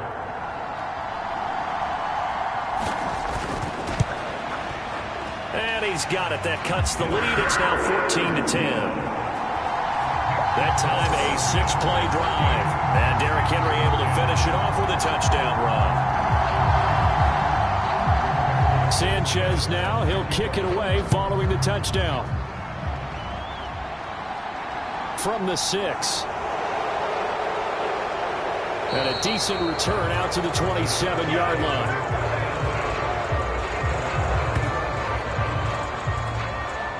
Out is their quarterback with this offense to take over once more. He's thrown touchdown passes on his last 2 drives as he begins here, 1st and 10.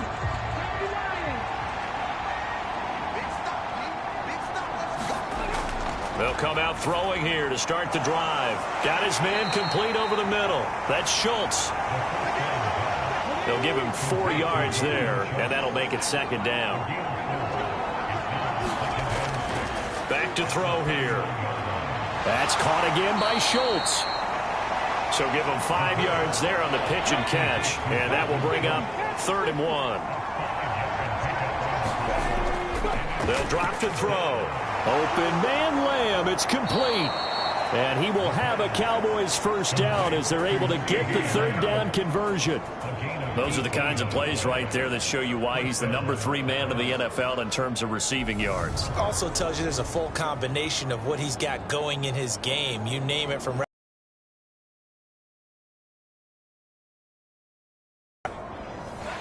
So from Panther territory now, it's 1st and 10 at the 47. They'll stick with the passing game as he looks to throw. Over the middle, complete to Judy. And they're going to get this down to about the 37.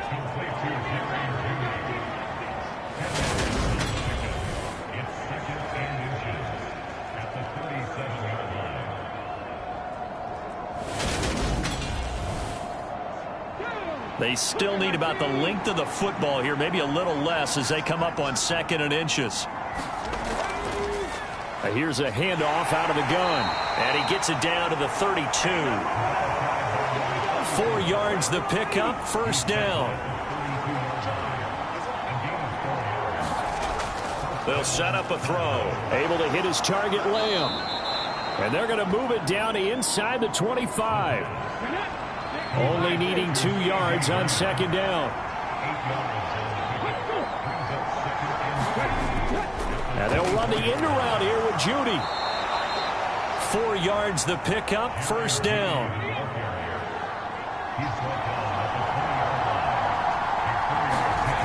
From the red zone now, they'll look to throw. And this one quickly to Lamb.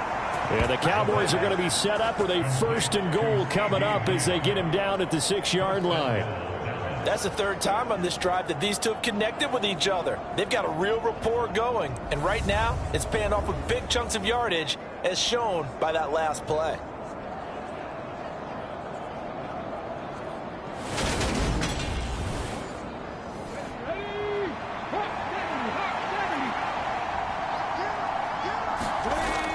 Now a play fake here on 1st down. Flush to his right. And they're going to get to him. A sack. Sack back at the 9-yard line. That's Matt Milano firing in from his linebacker position. Well, that's not how you hope to draw it up there on 1st and goal, CD, by taking a sack like that. Well, they tried to be aggressive, didn't they? They didn't want to try and work their way past the goal line. They wanted it right there on that play. Unfortunately, it backfired against them. Now they have to try and pick it up here moving forward. Now from the 9, here's 2nd and goal. They'll look to throw. The quick throw knocked away. It's incomplete. And this offense on 3rd down today, they've been okay. 2 for 3 thus far. They're looking at a 3rd and goal here. Now a shotgun snap as they'll look to throw. They're able to hold him to 3 there, and that leads to a 4th and goal. It's time to give a little credit there to the defense. They played that very well because it was a drag route, and he ran a little shallower than normal as he worked straight across the field. He was hoping he'd get lost behind the defensive line, but once he made the catch, nowhere to turn upfield and gain any yardage. Matt Gay now gets ready for the field goal try. From the right hash, and this one just a chipping. Gay's kick is good, and that moves him up by a touchdown now at 17-10.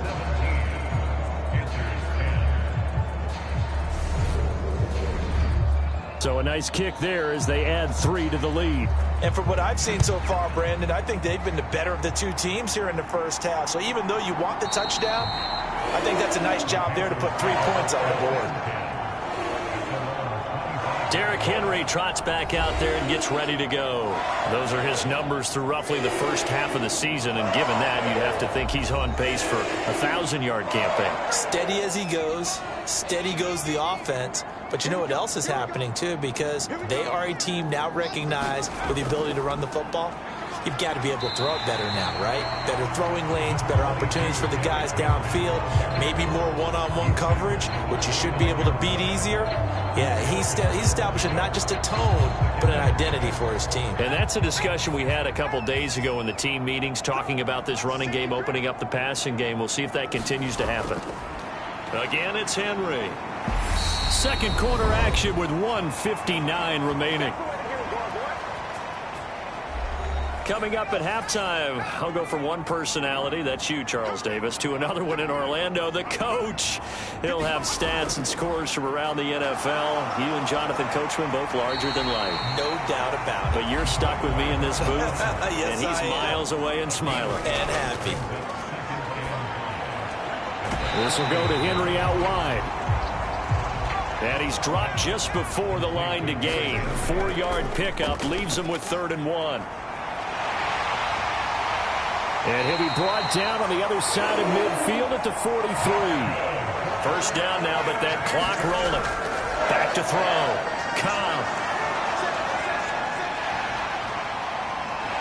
And they're going to work this down to about the 32-yard line. Now the Panthers going to use the first of their timeouts, as the stoppage will come with a little under a minute to go in this first half. Draw play. This is Henry. Now another timeout called for by the offense as they get the stoppage with a little over 50 seconds to go in the first half. From the 28, it's 2nd and 5. Now they'll switch it up here and look to throw. Over the middle, it's complete. And he'll be brought down at about the 23-yard line. 9th play coming up here on this drive. This is 3rd and a yard. And they're going to get this down to about the 17-yard line here. Now the offense will burn their 3rd and final timeout as they stop it with 16 seconds to go in half number 1.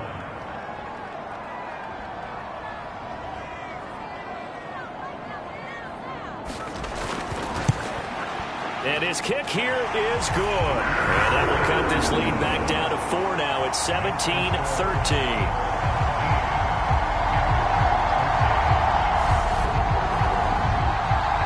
So the 3 points here, they're still down, but they put somewhat of a dent into that lead going into the break. Anything helps when you're trying to chip away at a lead, but they do know that they're going to need a little bit better effort in the second half.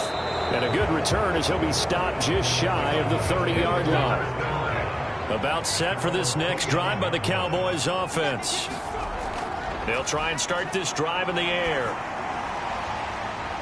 This will be caught. Judy. And he has a big gain inside the 40 before being dropped. And with just 1 second remaining in the first half, they'll call the timeout.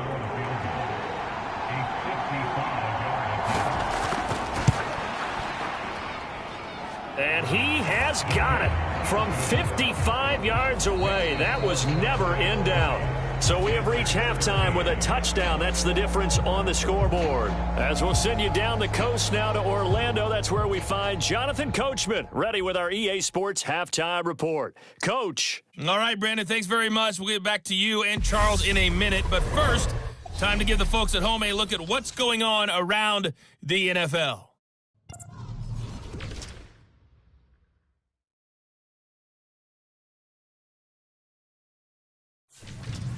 Next, let's get over to Baltimore to check on the Ravens at home at M&T Bank Stadium. And they were losers in that ball game to the visiting New Orleans Saints. Raheem Mostert, a touchdown run in the victory. And one more to highlight, a good one on Monday Night Football between the Kansas City Chiefs and the Cleveland Browns. Meanwhile, in our game, it's been a back-and-forth first half. Who can put it together in the second half? For the answer, we turn it back over to our broadcast team of Brandon Godden and Charles Davis. Okay, Coach, thanks as always. This one's still anyone's game as we welcome you back for quarter number 3. From a couple yards deep, he'll bring it out of the end zone. And taken down just past the 20 at about the 21-yard line. The Panthers ready to go back to work to start the third quarter. And they do trail, but they have a chance to possess the football first to try and do something about it.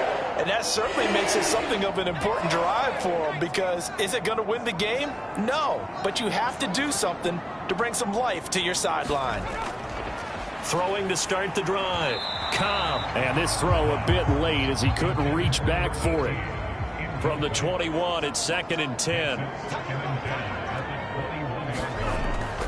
10th carry now for Derrick Henry.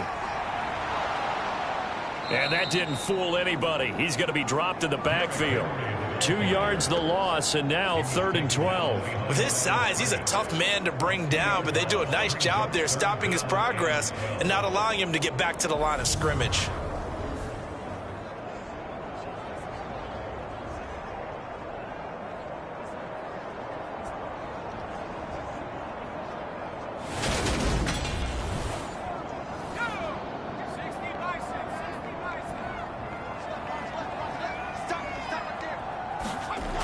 To throw on 3rd down. Cobb flushed out right. Thrown across his body, and it's intercepted. And the Cowboys are going to take possession of the football. Tough one there. First drive of the third quarter, throw an interception, and now a chance that they could be in even a bigger hole if they can convert this into points. Yeah, but how good do you feel if you're that defensive coordinator right now? Because you just know that the head coach looked at him and said, turn him loose, big man. And he'd be able to take a few extra chances playing with this type of a lead, and boy, it paid off. So here are the Cowboys to take over. They were victorious a week ago over Philadelphia. They lead here as well as they start out 1st and 10.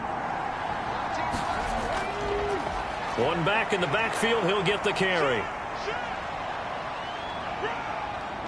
And this will be a gain of 6 when it's all said and done, down to the 15 from the 21. Hey, it's not the most spectacular play, but I think most teams will take that every single time for the first play of a drive. Begin the series with positive yardage and set yourself up for a very manageable 2nd down.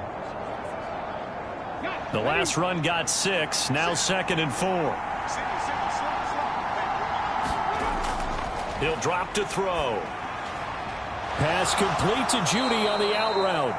And the Cowboys are going to have a 1st and goal as he's taken down at about the 8-yard line. A little football 101 there. You just see the receiver trying to run down the defender, meaning he goes right at him and really trying to move him a little bit towards the center of the field so he can put his foot in the ground and break to the out, to the sideline, and make a catch. And he'll take it into the end zone for a Cowboy touchdown. A great play there. With his 2nd TD of the game, his 6th on the year. And the Cowboys have taken a 2-touchdown lead now. Always important to get the first score of the second half. Now you start to pull away a little bit and get some breathing room going. And now we find out about the fortitude of the group that's behind, because that doesn't happen. It looks almost insurmountable, but it's not. Let's see how hard they play the rest of the game. Extra point by Gay is up and good. And the lead now up to 14. So they only needed 3 plays on that drive. And the capper that put it in the end zone, a run of 8 yards. Set now to kick this one away, and off it goes. Fielded just outside the goal line. And the tackle going to be made right there at the 25-yard line. Here's the Carolina offense as they get ready to take over here. So the offense back out now, coming off its first interception of the game the last time out, trying to reestablish some momentum here, Charles. But they're trailing defensively. Maybe these guys smelling the blood in the water a little bit. Yeah, I think that they probably are, but what they need to do right now is just make sure they don't force the action too much themselves. They've got them on the run a little bit. You just want to be in a position where if they make another mistake, you're there to capitalize on it and take it away from them. Ball on the 30. They'll come up with a 2nd and 5. They'll run it again with Henry. And tough going there as he'll only get it up to about the 31. This offense in desperate need of a conversion as they come up on 3rd down. Out of the gun, they'll look to throw. Got a man, and he hits him in stride. And he is going to have the Panthers first down, although it doesn't appear to be by much. He needed 4, and he got 4 on 3rd down. And they're on 3rd and short. They just tried to spread the field. It worked. And I think that the spreading of the field, the extra receivers, has really become the next in the evolutionary chain in the NFL. Go all the way back in that situation, you're handed to the fullback, right? As we evolve, maybe you pitched it to your tailback. Now you spread the field, and you have your choices of where to throw it and complete it for a first down. On 1st down, Cobb working the middle here. That's complete to Knox, the tight end. Give him a gain of 5 on the completion, and that's going to bring up 2nd down. Completion was given up, but that's why you play zone defense, so that you can have people around the ball when it's caught, and you don't give up much run after the catch. 4 receivers to keep tabs on here. 3 of them to the right side on 2nd and 5.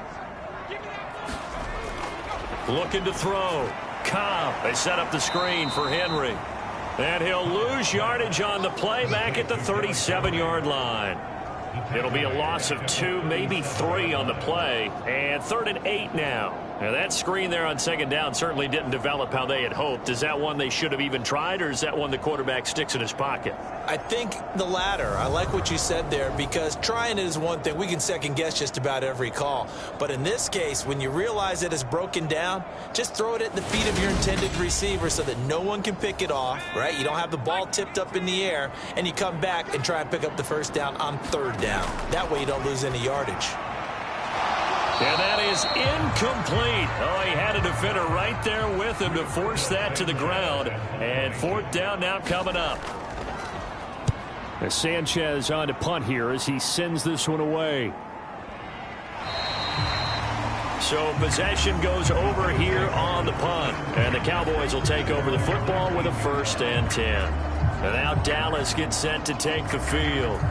This drive here beginning probably with a pair of motivated groups. Remember, the offense scored a touchdown on their last time out. Looking to repeat that in Charles's defense. They were very frustrated after giving up 6 the last time on the field. And frankly, it's just a battle of wills in a lot of ways, because you know they're both motivated. They both game plan for this drive, and they both have specific outcomes in mind. To me, it just comes down to who can execute better and which side can step up and assert its will over the other. And he's taken down, but able to slip across the 35. 63 yards rushing now on 8 carries for him so far. Good push up front and that run in between the tackles. Let's play the leverage game here. Offensive line just got lower than the defensive front, and they were able to get their pads on them and move them backwards and create space for their running back to roam.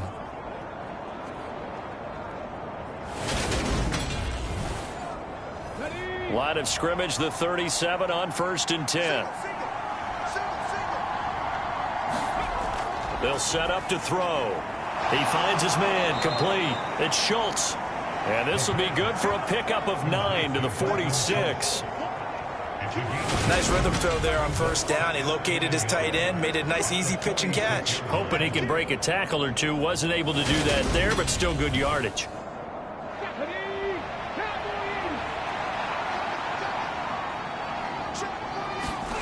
Second and 1. He'll find Lamb. That's complete. 2 yards on the pickup, and that's all they needed to move the sticks.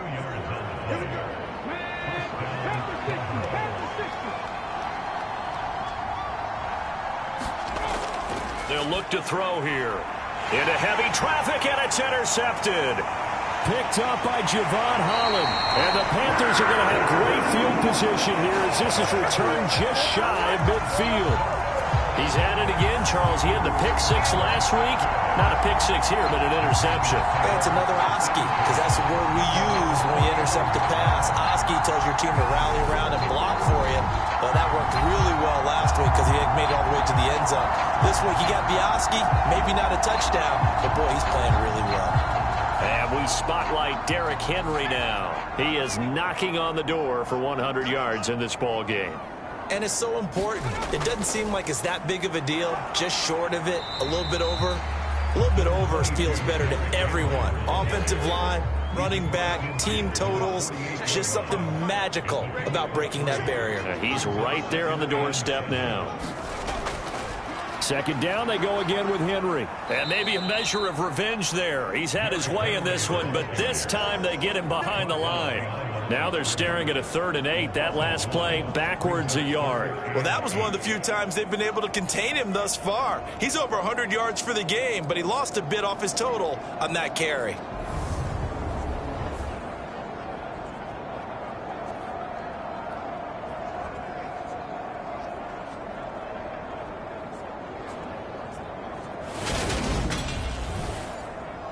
This offense in desperate need of a conversion as they come up on 3rd down. Back to throw. Cobb. He finds his target. Beckham. And he's going to come up a few yards short. Brought down at the 45. It'll go as a gain of 4. And that's going to make it 4th down. That pattern and scheme was well defensed on 3rd down. He tried to just sprint from one side of the field to the other, and they got it to him quickly. But no chance at yards after the catch there, and they stop him short. Now here's Rigoberto Sanchez as he'll kick it away for the 2nd time. No returning this one. It sails out of bounds, and they'll spot it right at the 20. Dallas offense set for this next drive. So now, Charles, this drive maybe a touch more important, trying to erase the memory of that interception they had the last time out. Yeah, and everyone goes through this because even the best in the game, you're going to have games where it just doesn't go right for you. An interception. They're looking for Judy, but it's intercepted. And the Panthers are going to take possession of the football. So a potential momentum shifter there, working with a 2-score lead, 3rd quarter, but that, not the smartest of throws. I would agree with you on that one because this game is still very much in the balance. It felt pretty one-sided to this point, but now, if these guys can turn this turnover into points, things could start getting a little more interesting.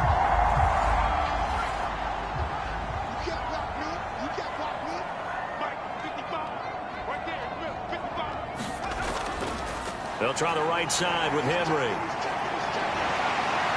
And he's going to get a solid gain of 9 before being brought down. 2nd and right at a yard. First play of the drive, let's give credit all around. Excellent blocking, but the guy carrying the ball, he was the finisher. A really nice run. Henry again on 2nd down. And he'll get it down this time to the 17. So from the 17 now, here's a 1st and 10.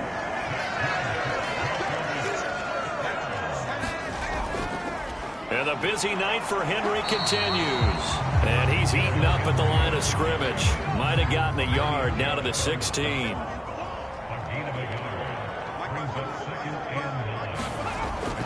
To throw on 2nd down. Cobb.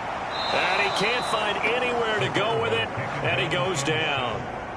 It'll go as a loss of about 6, and now it brings up 3rd.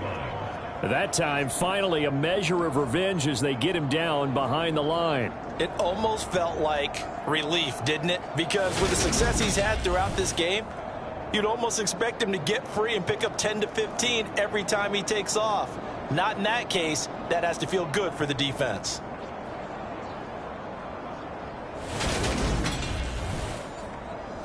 This offense in desperate need of a conversion as they come up on 3rd down. Looking to throw. Cobb. Quick hitter here. It's complete. And he's going to come up well shy of the 1st here as the tackle's made right around the 12. They pick up 10, but it'll still lead to a 4th down. So much about this game is just understanding situations and then having to execute, isn't it? Guard the 1st down sticks. Don't let them get there. And they rallied and made the tackle.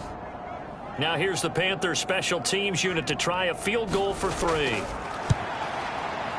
And this one is right through. And then we'll get the disadvantage now back down to 11.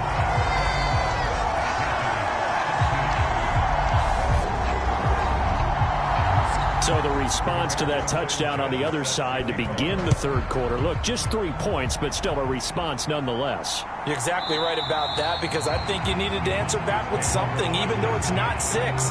Just enough to send the message that says, hey, we're not going away. And now this offense comes back out onto the field. The last drive for this offense, Charles, you remember it ended in one play, that quick interception, but they do still have the lead as they start this drive here. And that's something to focus on for them as well, because it's not quite no harm, no foul, but the interception, hey, shake it off, move on. Hasn't cost your team the lead, and now it's time to rebound, and the quarterback and his teammates, they can add to the lead with a good drive here. On first down, they'll go to the ground attack. And he's going to take this ahead for right around 3 yards, but no more than that. Second down.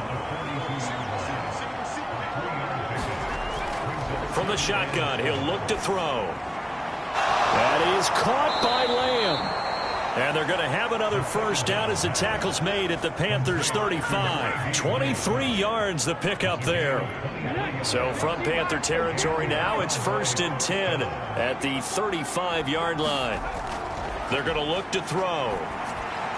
Another one to CeeDee Lamb. He's got it. And he'll go down, and that will do it for the third quarter of action. 1 quarter remains here on a Sunday night. You are watching the NFL on EA Sports. Working with a 2nd and 3.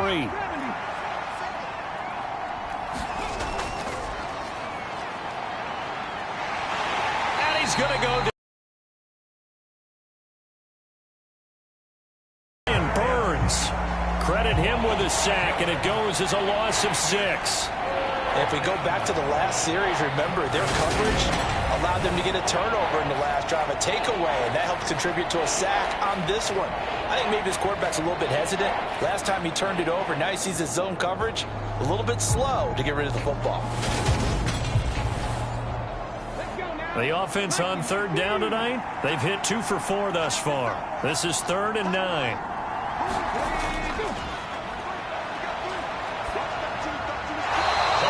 Throw, but incomplete. Matt Gay now gets ready for the field goal try. He's going to need a little mustard on this one. It will be a 51-yard attempt. And Gay knocks this one through, and that will extend their lead even further.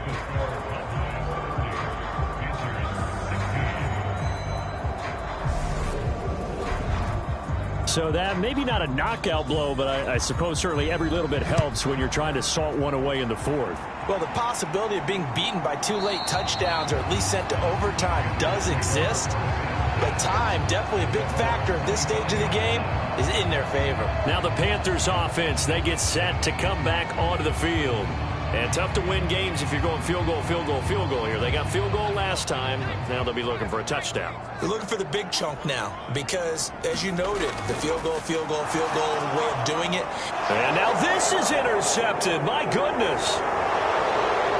And he takes this one back into the end zone. And the Cowboy defense has a touchdown.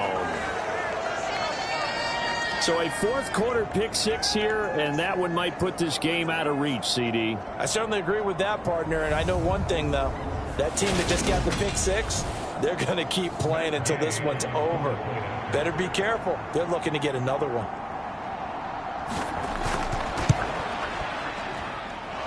Extra point by Gay is up and good. And the lead now to 3 touchdowns at 21.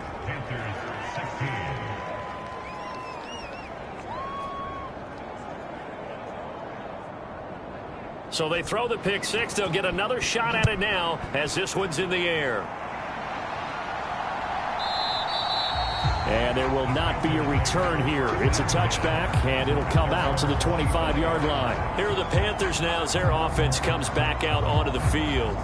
And that last pick 6 may have been the backbreaker as they now face a 3-score deficit in the fourth quarter. They need points quickly.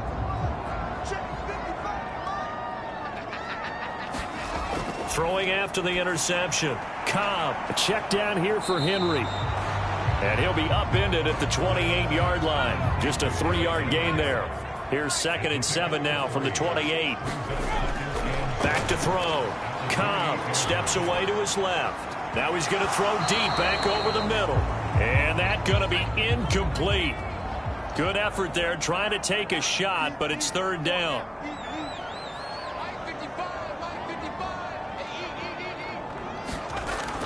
Looking to throw. Cobb. And for a third time tonight, he's intercepted. Picked up by Leighton Vander Esch. And the Cowboys are going to take possession of the football. Certainly not what he was hoping for, Charles. That's now 3 interceptions in this ball game. But there's a lot of knowledge to be gleaned every time you throw an interception if you do things the right way. And hasn't there been a pretty darn good quarterback along the way who threw a lot of interceptions early, learned from them, and became great later? Who would that be? That'd be one Peyton Manning. Threw 28 his rookie year. That's the NFL record. How'd things turn out for him? I think okay. He's a guy in all the commercials now, right? Yeah, I think he's doing okay. Trying to run inside, but nothing there. Officially nothing on that last run. They'll try again, 2nd and 10. From the gun, they'll try to run it. And he's able to work free for about 6 down to the 18.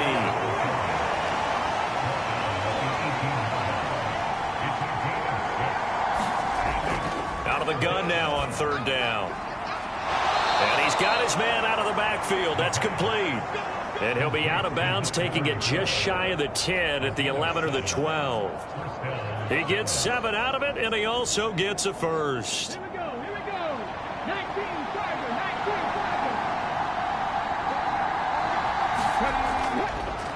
From the gun, he'll hand this off. And he'll get this one down to about the 10-yard line. Now 2nd and 9 from the 10. Here they'll give him another shot here on the ground. And running room hard to come by here. He gets it down to the 8.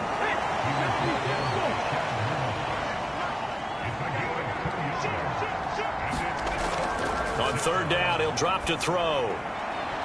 Throwing for his running back, and he's got him complete. And inside the 5 here before he's out of bounds, right at the 3. Here we go on 4th down. And not only did he not get in the end zone, he didn't get the first down either. They'll get neither the touchdown nor the first down. And that will force a turnover on downs.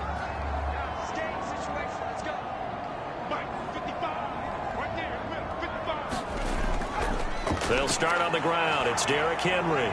And he'll get this up past the 5 to the 7-yard line.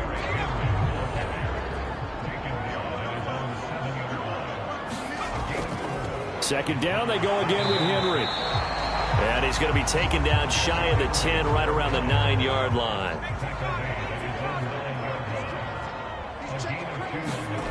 From the gun on 3rd down. Cobb. And for the 4th time tonight, it's an interception.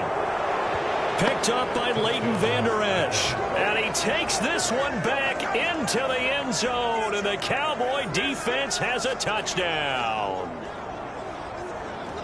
Well, this defense just continuing to do their thing, and now they add on to that lead with another pick 6. And how about the way they've played this entire game? Not only have they put their stamp on it, but every time they try and mount an offensive challenge, they find a way to thwart it. And multiple pick 6s, oh yeah, they'll enjoy watching this tape after the game.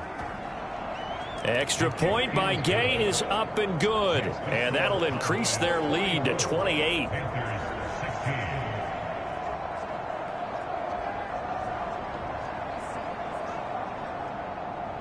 So they'll get another shot on offense following that pick 6. And now the kick is away. And from back there, a wise move. He'll just sit on this one, and it'll come out to the 25. The possession of the football goes over to Carolina. And you can sort of sense their dejection. That last pick 6 put the icing on the cake, so to speak, in what has been a rough go for them.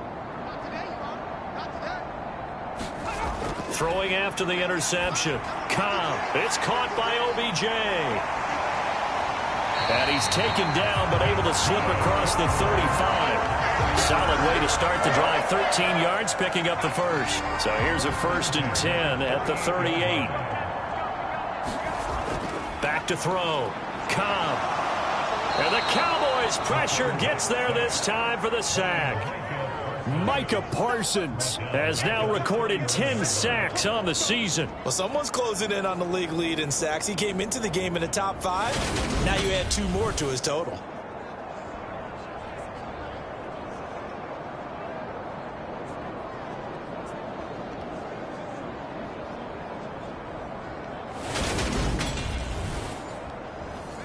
Got to imagine the pass rush will be equally intense here on second down following the sack. It's 2nd and 18. And this throw incomplete. Now the defender all over him that time, but it's going to lead to 3rd down. An incomplete pass on that last play, and that means they'll need to come up with something here on 3rd down. Operating from the gun. Cobb finding Knox there, complete. And he'll go down to the ground at the 39, and obviously that's well short of the first. So 8 yards on the completion there, and that's going to bring up a 4th down. Brandon, a good idea there on 3rd down. Run a little clear out and hope you can get your receiver the ball coming across the formation. Nice design, but well played defensively, and they stop him well short.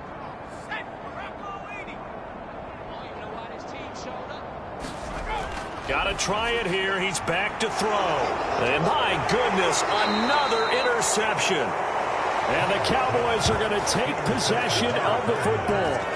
And you have to wonder, Charles, in a game like this, 5 interceptions, what does this do to the psyche of a young quarterback? Well, based on the fact that he's still out there and he threw a 5th interception, I'm wondering if his head coach believes that he's really strong mentally and wants him to play through it.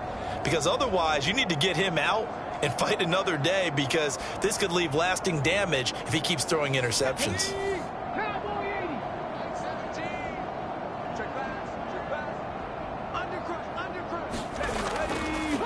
On 1st down, they'll go to the ground attack. And he's going to take it down to about the 35 here. 83 yards on the ground for him now, as he has gotten better, really, as the night's gone on. Brandon, I've got to think this offensive line has got some smiles on its faces. And I know it sounds crazy, but they practiced for this back in training camp. They knew they'd be in situations where there'd be extra defenders in the box coming after them, trying to keep them from locking down a game. Right now, they want to show the world they're up to the challenge.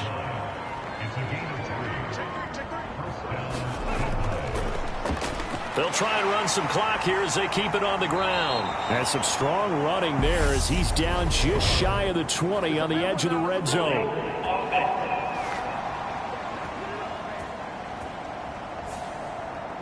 Jonah Jackson, former 3rd-round pick, the guilty party.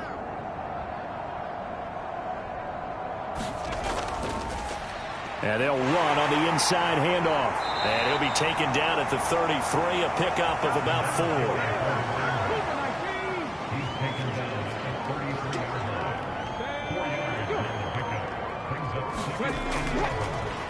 Hands it off out of the gun. And a good-looking run there as he'll take this inside the 20 and down to the 18-yard line.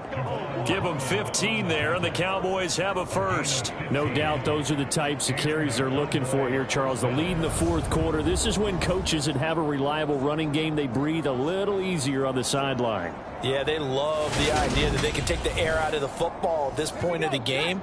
That means they're really counting on that offensive line, counting on the runners, taking care of the football. Because you're going to tell your quarterback, hey, no time to be a hero. We're not going to throw it here. Just eat up that clock. And if you have the ball, they can't score. And he'll be taken down after a gain of about 8, as that will lead us to the 2-minute warning.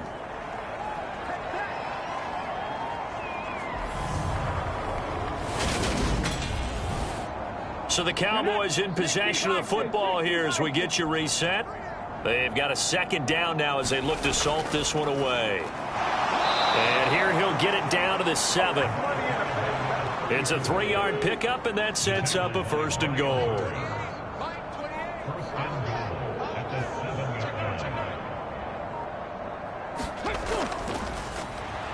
And they'll keep leaning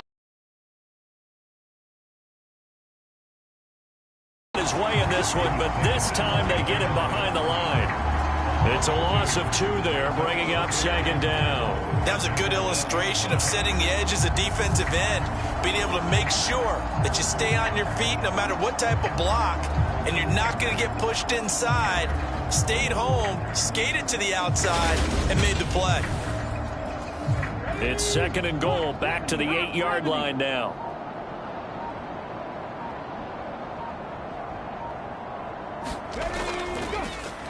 One back in the backfield, he'll get the carry. And running room hard to come by here. He gets it down to the 8.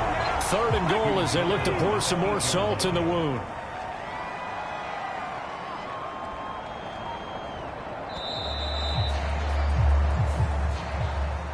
Well, partner, under the lights in primetime, this offense, they gave the nation quite a show, putting up that many points to come away with what will certainly be a memorable win for them. And, Brandon, I think it's as simple as this. Some players, some teams, they're just meant for the big stage. And when they get a chance to play in this type of atmosphere where all eyes are on them and all the lights are shining brightly, they show up and they show out. So for the Cowboys, they move back over 500 now at 4-3. And they'll get another road test next week as they head to Arizona to take on the Cardinals.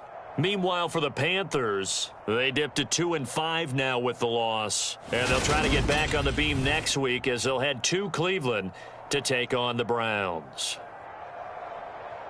I'm Brandon Gaudin. Certainly have to thank Charles Davis, my broadcast partner, and our entire crew. We'll catch you next time right here. It's the NFL on EA Sports.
today.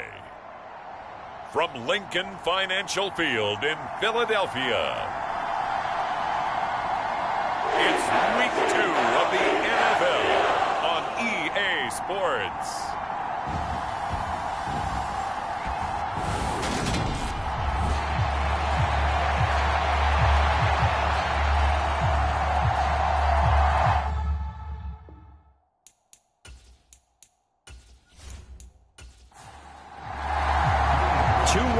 Team set to lace it up. This ought to be fun, and we're underway on EA Sports. Taken in at the 3. And up to about the 26-yard line, just across the 25. So now here comes the Eagles offense as they get ready to take over. They'll be led out by a first-round pick back in 2021 from Ohio State. It's Justin Fields. Okay, I thought there was something to build on in last week's game by his performance. I thought he played fairly well overall. The numbers won't knock your socks off. 2 touchdown passes and an interception. The bottom line, though, they lost. Yeah. How does he eliminate that 1 interception, continue to take care of the ball, and maybe increase the number of times he puts the ball in the end zone with a receiver? A good start offensively. 15 yards on the game's initial play. Good job there to locate his tight end, Charles, in the middle of the field. Yeah, he has good pass-catching abilities, and if they're able to continue to find him here in the early going, I think it'll help out his teammates out on the perimeter. You can take the big shots later if he occupies their attention. One play has him up past the 40 already, and another 1st and 10. Miles Sanders, first carry of the game. And he maneuvers up the middle for 3, and it's 2nd down. The numbers for Sanders last week, 14 carries, 79 yards. And those numbers have both he and his blockers motivated this week. They saw that yardage total climbing, but stopped short of 100. Every one of them has to be driven this week to help him reach the century mark. Fields. That's caught by the big tight end, Dallas Goedert. And this is going to turn into another 1st down as the tackle is made at the Vikings 39. They give him 17 yards that time as that'll move the chains. Well, first drive here and the first time that we've called the big tight end's name, but I can assure you this, Charles, it won't be the last. No, it won't, because when he gets going, now it opens up opportunities on the perimeter because that'll draw the defense towards him in the middle of the field. Now your wide receivers are getting involved as this game goes on. From Viking territory now, they'll come up 1st and 10 at the 39-yard line. Shotgun snap and then the give to Sanders to the 36-yard line. Stop there. 3 yards on that last carry. Here's 2nd and 7.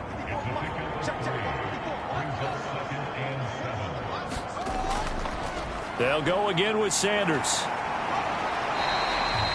And still about 3 yards shy of a first as the 4-yard pickup brings it to 3rd down.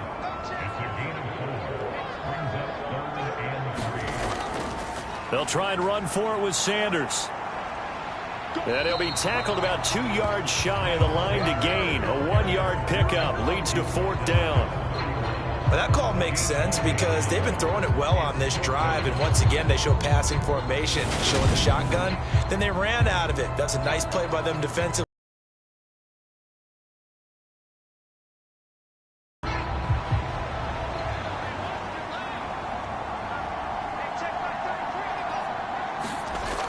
Giving to the big tight end on 4th. And he's going to get the 1st down as they bring him down at the 23. And the drive stays in motion with a nice 8-yard pickup on 4th. Well, that's what's called being aggressive right there. But I don't know that it's reckless. I think it's much more of a message, hey, defense, I believe in you in case we don't get it. And offense, trying to let them know he believes in them as well. I like it. Your first drive of the game in plus territory, be aggressive.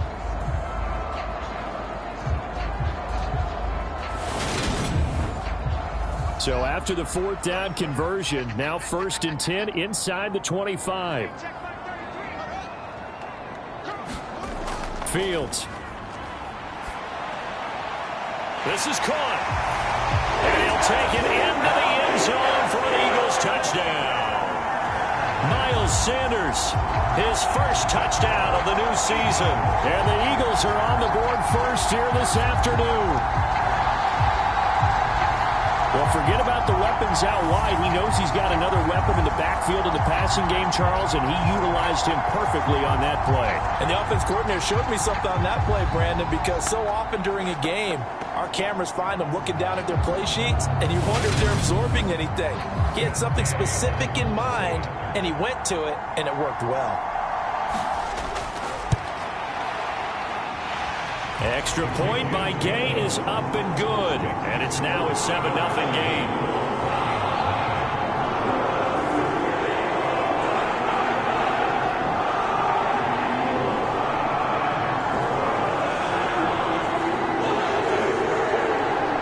After the touchdown, it's Gay to kick this one away.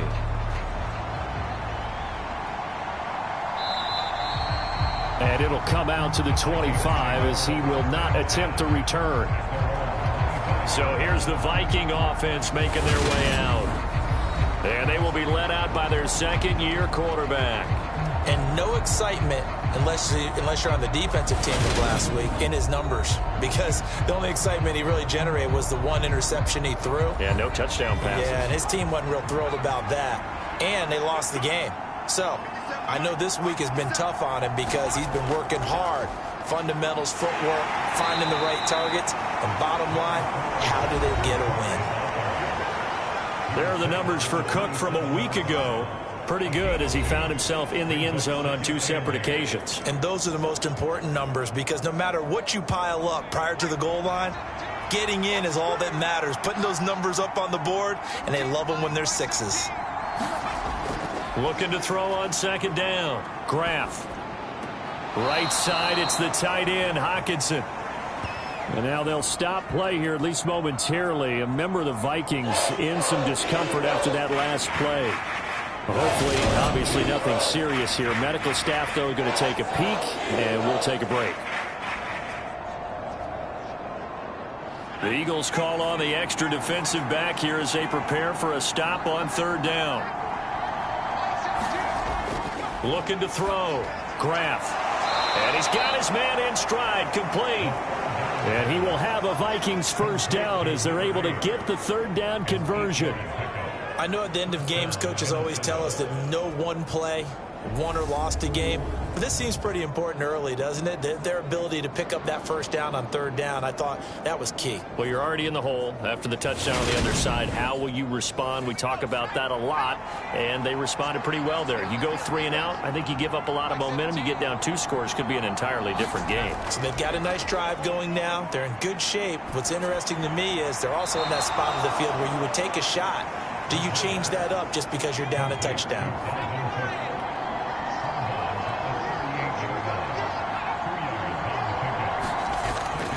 Again, he'll drop to throw.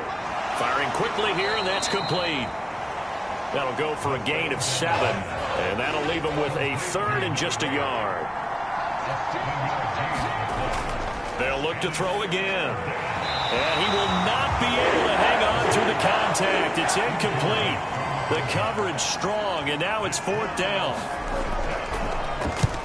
Only 2 punts for him last week in the loss as he gets this one away. And that kick will go out of bounds right at the 20-yard line. So back onto the field, here come the Eagles for their second drive.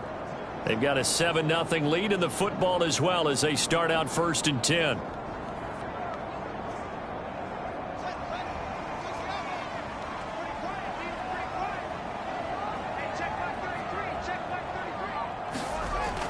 It'll be Sanders to begin the drive. And he'll go down at the 26 following a gain of 6. From the 26, they'll line up on 2nd and 4. Back to throw. Fields. Sanders has it over the middle. And he's taken down but able to slip across the 35. So from the 36 now, 1st and 10. They'll run with Sanders up the middle. And space tough to come by there as he'll get maybe a yard to the 37.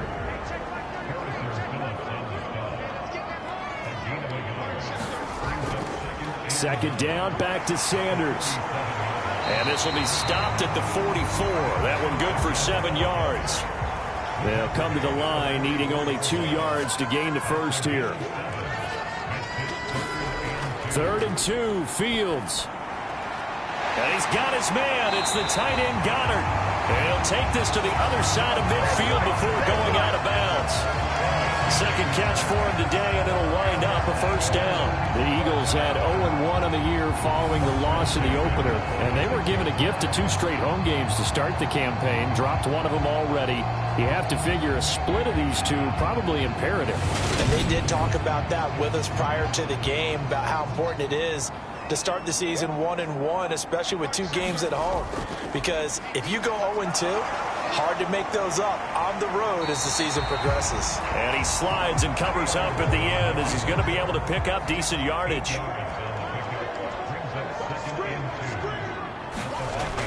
It's a second down run with Sanders. And here he'll be brought down a little shy of the 35 at the 36.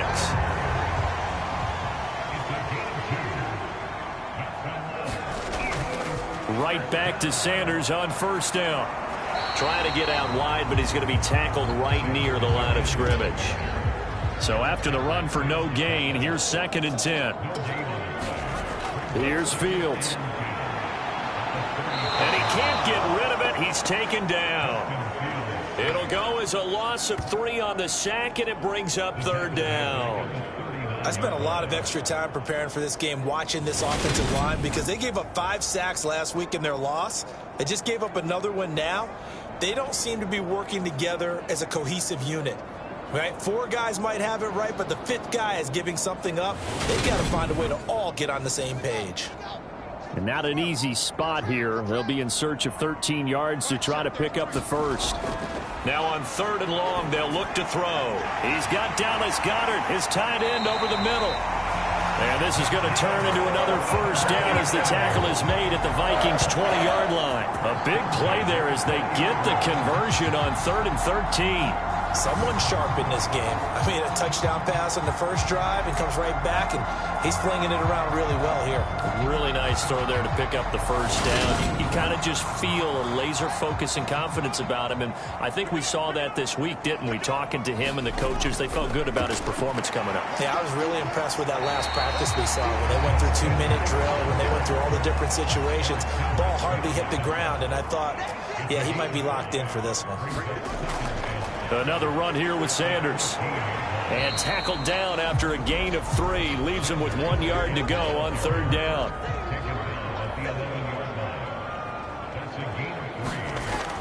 On 3rd down, they'll run it with Sanders. And they needed 2. They could only get 1. 4th down.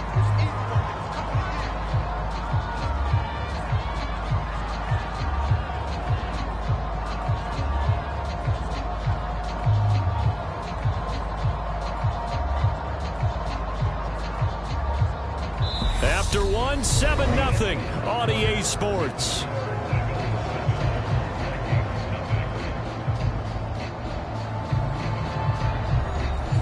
And the first play will be a field goal try. From the right hash here, should be an easy one. Gay's kick is good, and that will extend their lead even further.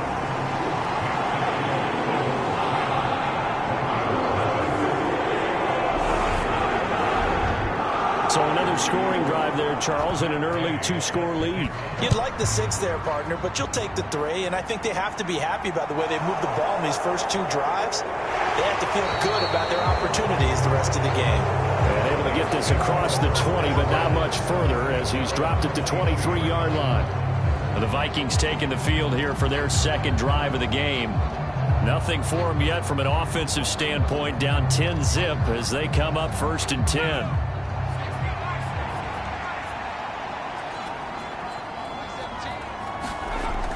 Here's Cook as they begin on the ground. And not much there. Maybe a yard up to the 24. That felt like a trap because it looked to me like the opposing front was on that play from the get-go. They had everyone crashing the ball carrier before he even made the line, and they hold him to just a yard. Now here's a throw that's complete. And he'll be corralled right around the 34.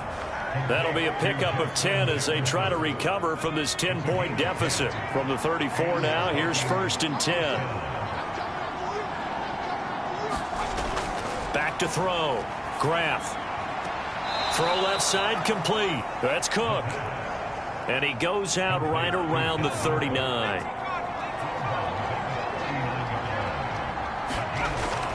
Off the play fake. Graf. And his throw here's incomplete. They come up now 3rd and 5 following the incomplete pass. Back to throw again. And that's caught. It's Bryan Edwards. And he has another 1st down as they'll get the ball down to the Eagles' 41-yard line. His first catch, and it's a pretty big one. They get the conversion on 3rd down. Yeah, these are the types of plays they're going to need to hit on if they're going to get back into this game. It hasn't been the greatest of first halves, but this is a nice throw here on 3rd down, and they keep the drive going.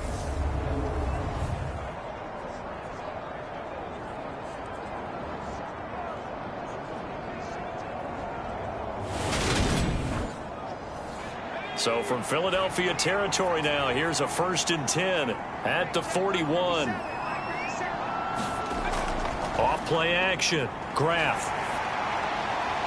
And that's going to be incomplete. Too tough to hold on to that one. It's 2nd down. I have to give some credit to the defender on that when he read all of his keys perfectly and got a great break on the ball and able to force that incompletion.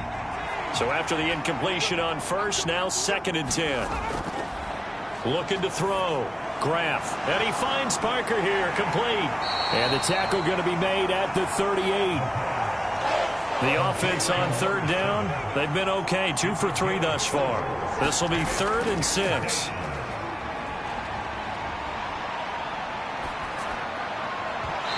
And that's going to be incomplete. The contact there enough to jar that ball free. And it brings up 4th down. Not only did he have a chance to scan the field there, it felt like he had a chance to scan it twice.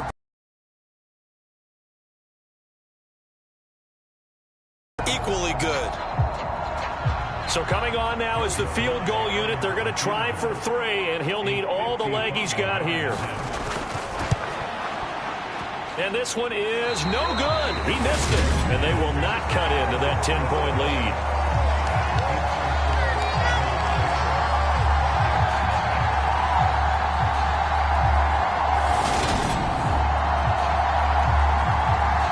So here are the Eagles to take over. They're trying to get back on track. They had the loss last week to the Dallas Cowboys. The good news, they've got the lead right now. Yeah, 55 yards is anything but a gimme. You've got to really concentrate on your leg swing and proper technique. This time, though, he's unable to convert. Meanwhile, Fields' throw here taken in as he's able to find Goddard. And he'll be brought down on the other side of midfield at the 43. And what a nice example there of a tight end doing exactly what he needs to do. How about how he worked his way to the outside, made sure he secured the catch, and then anything after that, we count that as a bonus. And indeed, he gets enough for the 1st down.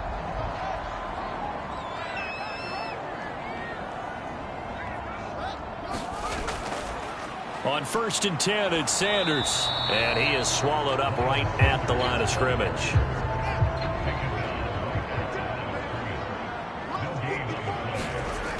Second down, back to Sanders. And he's going to be stopped just short of the 1st down marker at the Vikings' 36.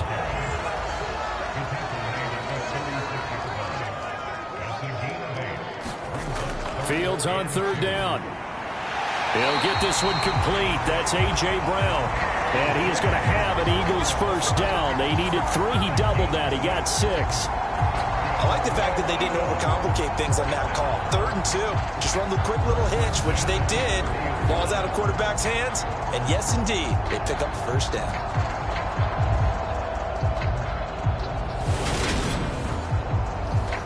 Things looking much rosier for them here in week 2. They work with the lead as they've got it 1st and 10. Fields now to throw. And that one's going to be off target and incomplete. After the incomplete pass, here now is 2nd and 10. Now Fields. Touchdown, Eagles! Quez Watkins. His second touchdown on the season. And his guy's now an extra point away from taking a 3-score lead. So after the disappointment in the opening week loss, Charles, this looks like really a completely different football team. They sure do, and I think they realize we can't start 0-2. And they're determined to not let it happen by the looks of things here in the early going. Gay is on for the point after.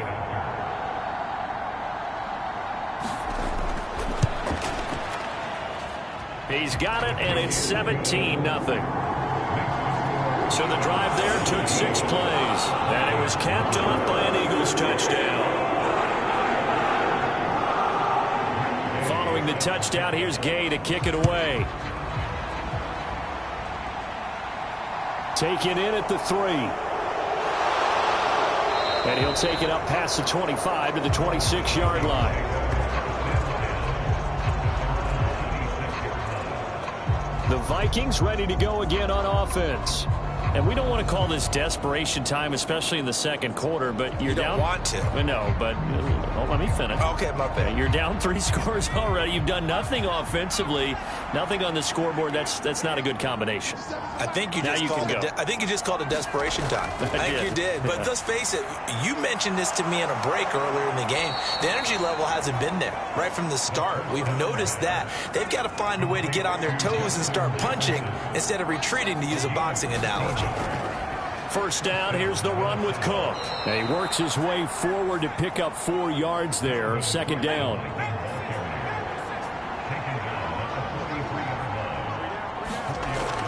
Off the play fake. Graff. And he's got this to Jefferson. And he has another first down as they'll get the ball down to the Eagles' 35. 23 yards the pickup there.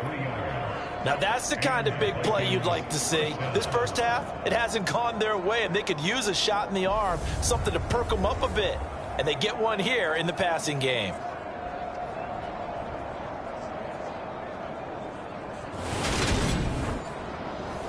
This offense finding its legs now. Here's another 1st and 10.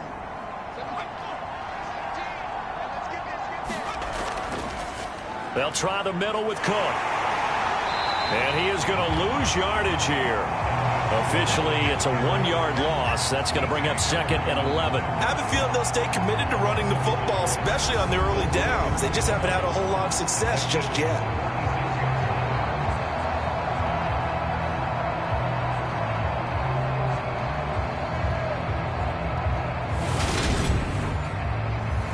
Looking at a 2nd and 11 now after the loss.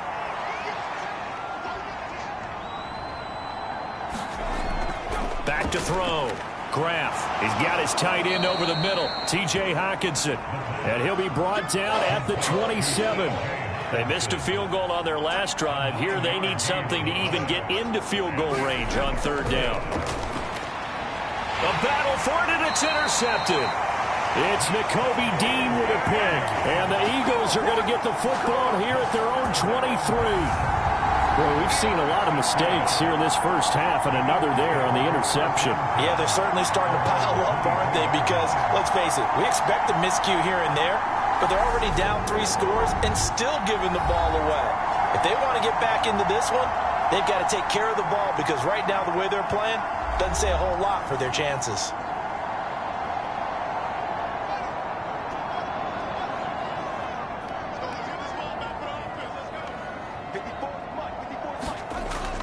They start on the ground here at Sanders. And not a whole lot of room to operate there on the first down run. He gets maybe 3. Well, that's just a pile of bodies there, and that's when you kind of find out who's a tough guy, right? Who can stand up and make a play. It was only a 3-yard run, but for both sides, they had to walk away from that feeling like, okay, I can stand up when the going gets tough in here.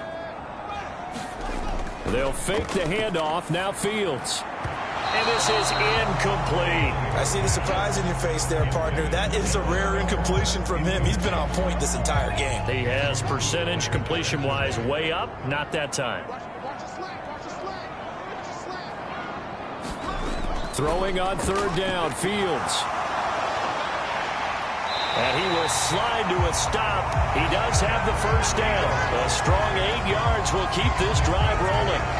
No surprise to see his sideline fired up by that big play. Heck, we're fired up and we're supposed to be neutral. That's a quarterback putting his body on the line to fight and just barely get the first down. When he does something like that, it gets everyone ready to lay it all out there and try and match his intensity.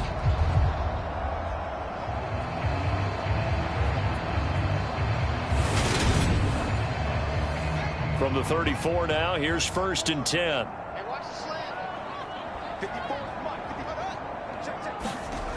From the gun, here's Fields. Over the middle here to Brown. And they're able to work this across midfield to the 48. Good strong throw and catch right there. And so far in this game, the alleys have been open for them to get completions, and they're taking advantage of it.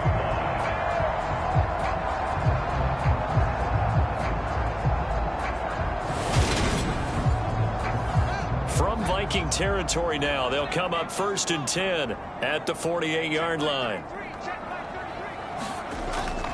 Sanders here as they run out of the gun. Just a yard on the pickup there, and it'll bring up a 2nd and 9. They don't need to run another play here before the 2-minute warning. Let's see if they do it anyway. On 2nd and 9, Fields out to the left there and complete to the tight end Goddard. And he'll be brought down on the other side of midfield at the 43. Here's the 7th play of this drive. This is 3rd and 4. A shotgun snap, Fields. And this pass broken up. Excellent coverage there on 3rd down, as that was not an easy one to hold on to. As his old brain remembers, when I see 5 wide receivers on the field as a defender, I know the ball's coming out hot. They expected it and got there and popped it free. On 4th down, on is Corey Bojorquez to punt. They punted 3 times in the loss last week as he sends this one away. And this will carry out of bounds. Where are they going to spot it now? At about the 18-yard line, it looks like. Minnesota now ready for their next possession. As the offense comes out here, Charles, remember they threw the interception last time out, but they were moving the football down the field. Looked like they were going to have a sustained drive that ended in points, but then the pick ensued. And because of that, there's no way you can call the last drive a success. Yes, there are things to build on because they found some play calls that work. Now, they've got to build another drive and find a way to avoid the turnover that plagued it on the last one. And this time he's got the hook up. It's complete. Now you've got to hustle your guys to the line and get them set. On 3rd and 2, Graff. He's got his man, T.J. Hockenson. And now it looks like they're going to be in the hurry-up. They'll stick with the passing game as he looks to throw. Over the middle, complete. That's Edwards. And they're going to get this to about the 44-yard line. The Vikings going to signal for the first of their timeouts, as the stoppage will come with a little under a minute to go in this first half. To throw on 2nd down, Graff. And he's going to be taken down at the 28-yard line. Now another timeout called for by the offense as they get the stoppage with a little over 50 seconds to go in the first half. On 1st and 10, Graff. And a quick throw here, that's complete. And he'll be out of bounds just inside the 25-yard line. Coming up on a 2nd and 6. Operating from the gun, Graff. Middle of the field to Jefferson. And he's brought down, but he has it down to the 12 on a pickup of 12. 1st and 10. His pass caught at the 4. The Vikings going to use their 3rd and final timeout as they stop it with 16 seconds to go in half number 1. Looking to throw on 2nd down. Graff. A hit as he throws there, incomplete. After the incompletion, here now, 3rd and 2. Operating from the gun, Graff. It's caught in the end zone. Touchdown, Minnesota. A great effort there. And the the final seconds of the first half. And the Vikings are on the board here in the final seconds of the first half. Well, there you go, Charles, his first touchdown pass of the new season. Well, let's just go back to his rookie year because he's able to get his feet wet, right? Get a little bit of experience. Now I think here in year 2, the game will slow down for him, and we'll see his true talents come out. The extra point by Sly is up and good, and that'll cut the lead to 17-7.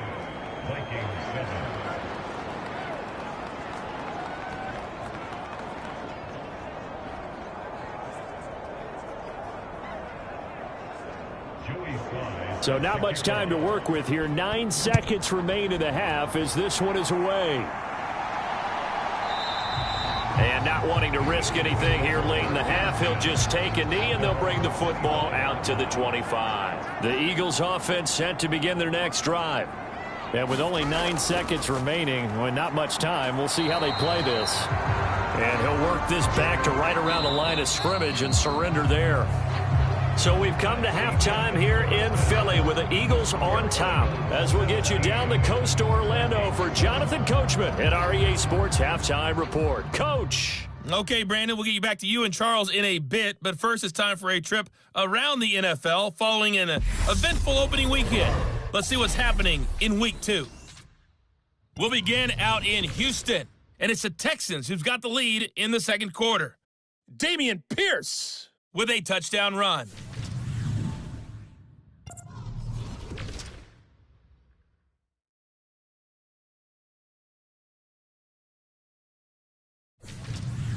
Lastly, let's check on one final game for you. And you can see they are scoreless as they play the second quarter.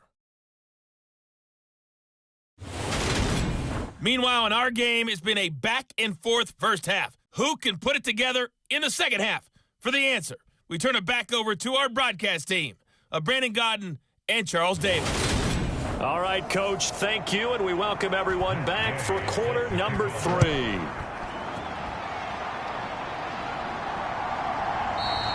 And we will not see a return to start the half as this will be a touchback.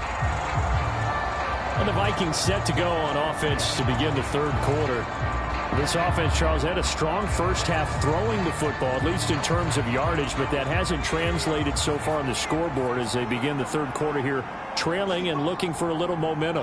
Yeah, you're right about that because, let's face it, in the first half, most of their focus was in the passing game. And to their credit, resulted in a healthy amount of yardage. So I would think that at halftime, they're going to anticipate that defense loosening up a little bit to try and cover the passing lanes. They've got to get the running game going, and there should be some gaps to run through now. Up the middle, it's Cook. He'll be dropped after a gain of about 6 across the 30 to the 31. This offense in desperate need of a conversion as they come up on third down. Looking to throw. Graff. Open man, he's got him, the tight end Hockenson. And he will have a Vikings first down by about 3 yards or so as they wind up getting 7 there on 3rd and 4. Many different ways to create space, but on that play, he did it with that big, wide body of his. Didn't get a whole lot of yardage on the play, but it did what it was supposed to. Pick up a first down.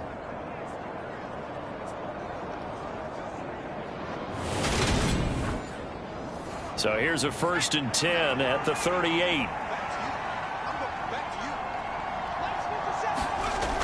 Back to throw. Graff got his man complete over the middle. That's Edwards.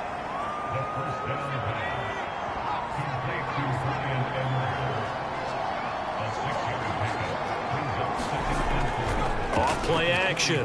Graff. Catch is made by Hockenson, the tight end. And they're going to get this up to midfield. 5th catch of the game for him there. Yeah, and the tight end position is now becoming a volume pass catcher. Used to be occasional, right? Safety valve. Throw one to him every so often, but mainly they want him out there to block. Nowadays, an integral part of the passing game, and they create such great mismatches that they often become the leading receiver. Cook up the gut. And he'll maneuver his way forward for about 4. 2nd and 6.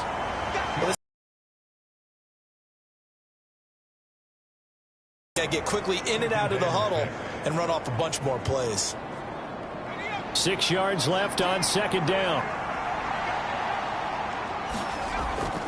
Off the play fake. Graff out to his left. This is caught inside the 15. And they move this all the way down to the 9. That one good for 37 yards. He had one touchdown earlier, nearly a second one there. Yeah, it took a touchdown-saving tackle to keep him out of the end zone after a big play. Perhaps you go right back to him. Don't need the distance, but maybe he can pay things off after a big effort.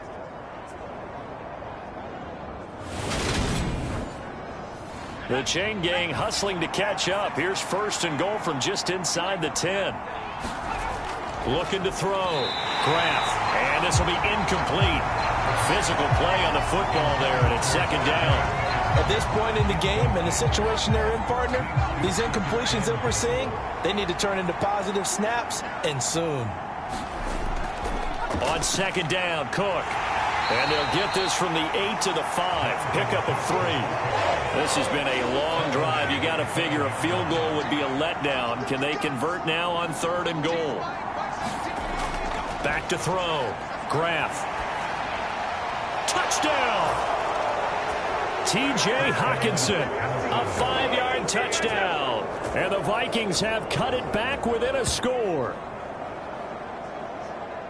Well, Charles, he's still a young signal caller in this league, 2nd year in the NFL. But I don't know if last year as a rookie, if he would have worked through his progressions like he did on that touchdown pass. I think you're right about that. We're seeing him grow up right in front of our eyes because when he went to his primary read, he recognized that they were all over that, so he continued to survey the field, picked up another target, delivered a pass exactly where it needed to be. A very mature play for the 2nd-year quarterback. The extra point by Sly is up and good, and the lead's down to a field goal at 17-14.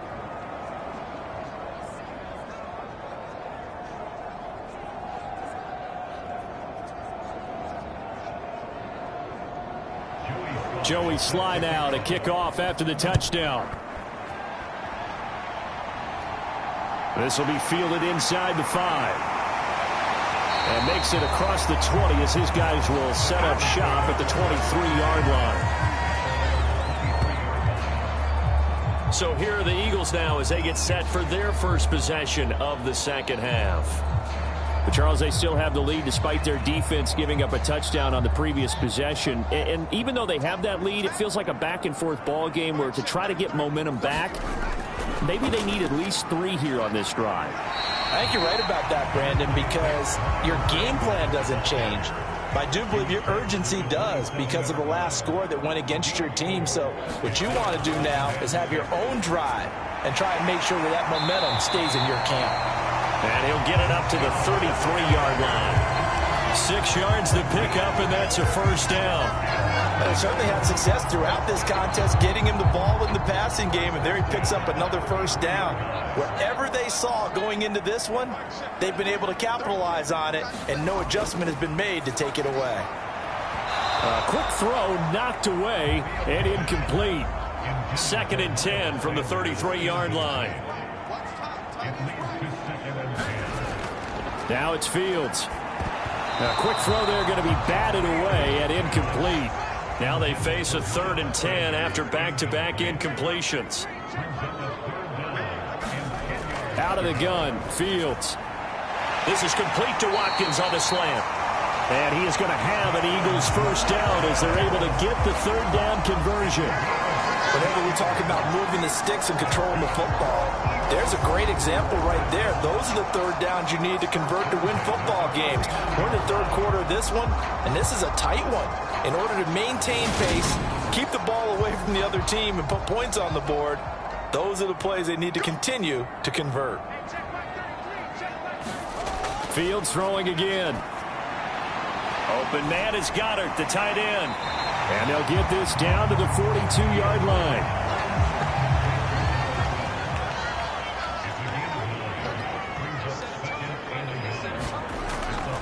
Up the middle they go with Sanders. And he'll get it inside the 40 to the 39. So from the 39 now, they'll come up on a 1st and 10. To throw is Fields.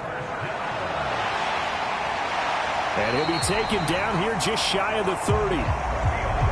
Ahead of the chains now, 2nd and 2.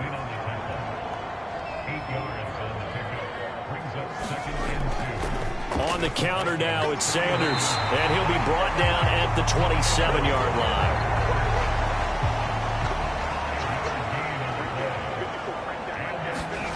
On first down, Fields. Open man is Duvernay. And he'll be taken down at about the 22-yard line.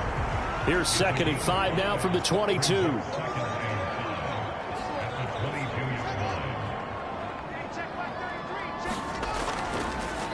Now a carry for Sanders. And he is going to be stopped cold behind the line of scrimmage.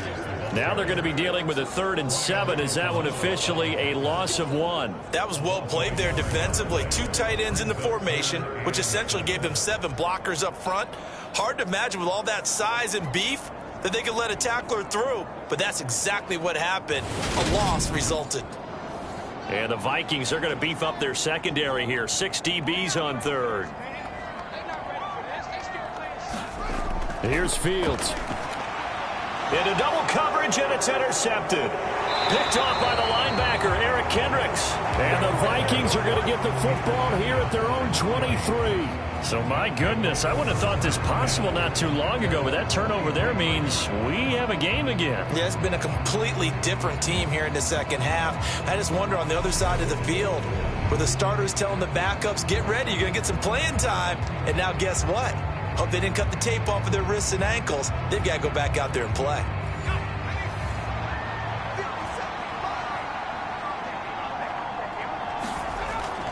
Trying to fire up that running game with Dalvin Cook. And he can only manage to get a couple. 2nd and 8 coming up.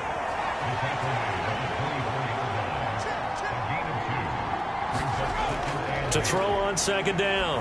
Graff. And Cook has it left side. And he's upended after a gain of 2 out to the 27. They are in need of 6 yards here if they hope to move the chains. On 3rd down, Graff. Going underneath, he's got Hawkinson. And he will have a Vikings first down as they're able to get the 3rd down conversion.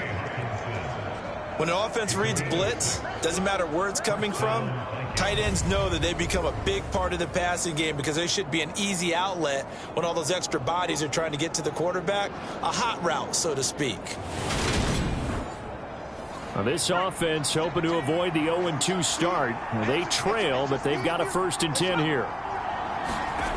On the jet sweep, here comes Jefferson. And he'll lose yardage. Brought down at the 32. He'll lose a yard there, and it's 2nd and 11.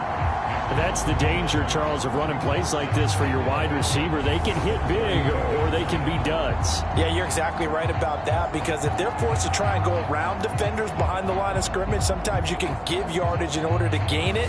But in this case, they gave yardage and didn't get it back. So after the loss of a yard, they'll look to push forward here on 2nd down and 11. Operating from the gun, Graff. Going underneath, he's got Hawkinson. And able to get this one across the 45 before he's brought down. He's up to 70 yards receiving now as that last catch gets him a 1st down.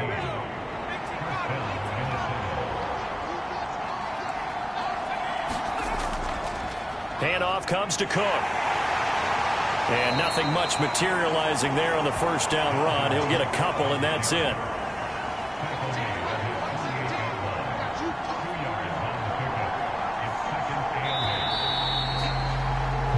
As they come to the line, they will not be able to get off another play as time has run out on this 3rd quarter. We'll return with more after this break. You're watching the NFL on EA Sports.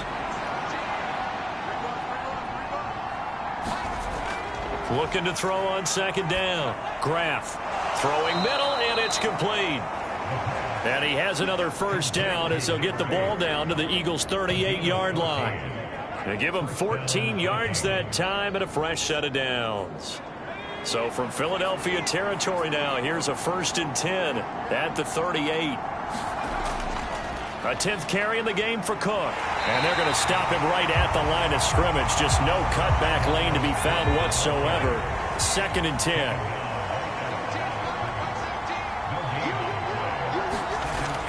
Now he'll look to throw here on 2nd and 10. And incomplete. The intended target, T.J. Hawkinson. But now it's 3rd down. Not sure what happened there, but he just didn't get the right read on the coverage that time. Pass wasn't where it needed to be, and that'll send them back to the drawing board. Third down, trying to get a little bit closer. From here, the field goal would be 55 yards. Looking to throw. Graff going underneath. He's got Hawkinson, and he'll be brought down at the 27. For a tight end, he's got good straight line speed, and on that route, he's often the guy that gets overlooked. Nice job there of finding him in stride for really good yardage.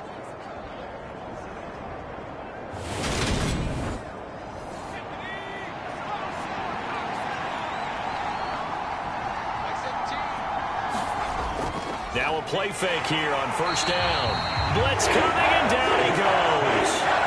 A loss of 4 that time on the sack, and it brings up second.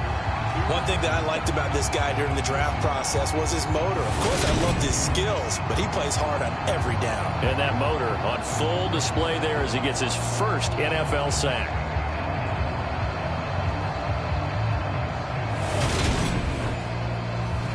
Well, this has been a good march down the field, but now they're stuck looking at a 2nd and 14. Back to throw. Graff. Out to the left there and complete to the tight end, Hawkinson.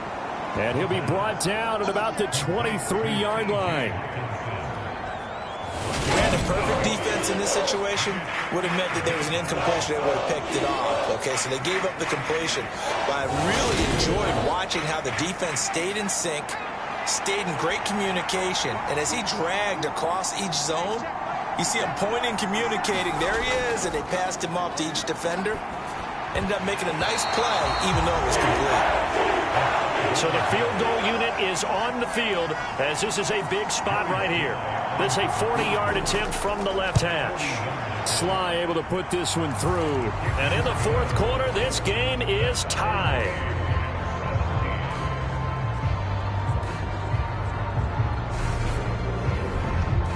Well, you talk about clutch. That one was right down Broadway, and this game's all even here in the fourth. Yeah, he didn't leave any doubt, did he? Good snap, good hold, dead center. Almost like a big-time golfer in a major, firing at a pin from the fairway, trying to win the tournament. Well, the bad news, they had the turnover last time. The good news, their defense only surrendered 3. So now we are set up for a great finish, all tied here in the fourth. Trying to shake off the interception. He'll look to throw. And they'll get it up just short of the 45 at the 44. First play of the drive, a success, 19 yards. And partner, in a tie game in the fourth quarter, you and I both know in the NFL, that's when you lean on your stars. And he came through with a nice catch right there.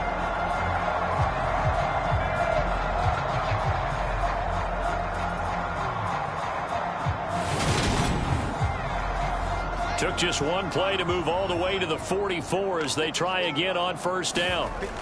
Operating from the gun, Fields. He finds his tight end, Goddard. That's complete. And just 3 yards on the catch there. He couldn't get away. And it'll be second down. Looking to throw, Fields. That's taken in by Duvernay. And he'll be out just a yard or 2 shy of the 30. A gain there of 21 yards. But one of the ways the quarterbacks keep all the receivers alive in a play, never lock in on any one guy. Make sure you keep your eyes moving, scan the field. And here he finds the open guy for a nice pickup. From Viking territory now, they'll come up 1st and 10 at the 32-yard line. They'll run with Sanders up the middle. And he struggles to get a yard here, maybe a yard, down to the 31. Here's 2nd and 9, just a yard on that last run. Another run with Sanders.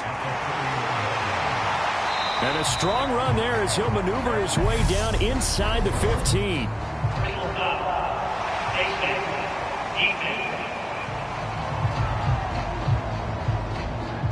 Well, when you get an elite running back like he is, sometimes you've got to employ the by any means necessary method to get him down. Yeah, sometimes you're relieved even if a flag comes out. But if you just get the hand up and you get it on the mask, you can kind of get away with that. But as soon as you curl it around a finger or the hand, that's pretty easy for everyone to see. And this is caught. Touchdown, Philadelphia. A.J. Brown, a 7-yard touchdown grab. And the Eagles have broken this deadlock and have taken the lead here in the fourth. So still time remaining here in this fourth quarter, but the touchdown there puts them back out in front. And you and I both know that their defense will not very subtly remind everyone that they started all of this because they held firm on the last drive and only gave up a field goal. Gave it back to the offense in a tie game and said, okay, your turn now, make something happen. And they went down the field and scored. Extra point by Gay is up and good. And they will take a 7-point lead. After the touchdown, it's Gay to kick this one away. From the 6. And he takes this near the 25. Just a little pass there. Call it the 26. And the football going back to the Vikings offense. They now trail by 7 after that last touchdown here in the fourth quarter. What a big spot for this offense. See if they can cobble something together on this drive. They start the drive with Cook. And he powers his way up past the 30. The first down run got 5. Here's 2nd and 5. Off play action. Graff. Over the middle, complete. That's Cook. And he'll get it out near the 40 to the 39. So from the 39 now, they'll come up on a 1st and 10. A give. This is Cook. And he is going to lose yardage here. 2 yards the loss, 2nd and 12. There's no question that coming into this game, this defense was pretty vocal about its desire to take this running back out of his game. And all that pregame wolfing has turned into results.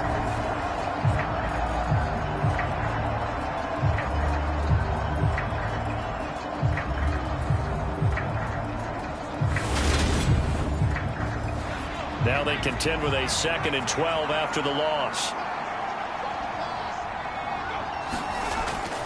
Here's Cook again. And they will only muster a yard here to the 38. And the Eagles with a dime look. 6 DBs on 3rd down. Back to throw. Graff. And this is going to be incomplete. How about the coverage we just saw break out on 3rd down? Dime defense, blanketed the field with extra defensive backs and speed, unable to find an open hole to complete that pass. On 4th down, the punt team is on as this is sent away. And no one there to stop it. Hits at the 8, but it carries all the way into the end zone for a touchback. Philadelphia getting set to take the field. And as the offense begins another drive here, pretty simple, Charles. They want to carbon copy what happened the last time out when they ended their drive in the end zone. You're right about that, partner. Sounds pretty simple, doesn't it? Just score again, but we know it's not that simple because we don't just make adjustments at halftime. If you're a good football team, you spend that time on the sideline, you study what's on the notes and the tablets, and you make those adjustments, prevent a repeat of the last drive. Series to series, the best teams, that's how they get it done. And we'll find out here soon enough whether those adjustments are enough defensively. A loss of 4 that time on the sack, and it brings up 2nd. So a great play there for this highly regarded linebacker making his first career sack. And his versatility on display right there. Look, we've known him primarily as a tackler and a cover man, but he can go get the quarterback when the situation calls for it, as he just did right there. Under 4 to go now as the clock runs and they come up on 2nd down. Another try after the first down sack. Fields. It's complete to Brown, right side. They'll wind up getting 10 back as that sets them up for 3rd down. Looking to throw. Fields. And this pass broken up. And the contact well timed there. And now 4th down. And Bojorquez on to punt as he gets it away. Call that a 45-yard punt, just 2 yards there on the return. And the Vikings will take over here, 1st and 10. And now out comes Minnesota.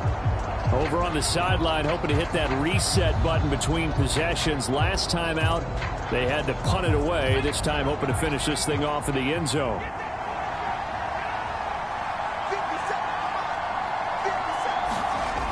Throwing to start the drive. Graff. He's going to get this one down to Cook. And he's going to get this one across the 30-yard line.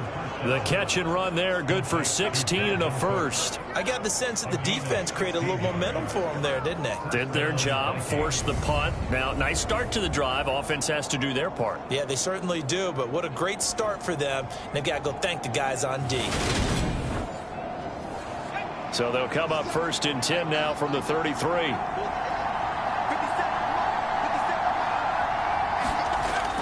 Back to throw. Graff. Quick hitter here. It's complete. And they get him down, but not before he takes it across the 40-yard line. The drive continues as they search for a tying touchdown. Here's 1st and 10. Now a man open down the middle of the field. And a nice pickup there as he'll get about 9, and that will lead us to a stoppage here at the 2-minute warning. So the Vikings in possession of the football as we get you reset. They come up on a 2nd down now in a game that looks like it's going to go down to the wire. To throw on 2nd down, Graff. Finding Hawkinson here on the out route. And he'll go down inside the 45 before going out of bounds. Back to throw. To Jefferson on the slant. And he's going to be marked down just inside the 35. They'll look to throw. Got his man complete over the middle. That's Edwards.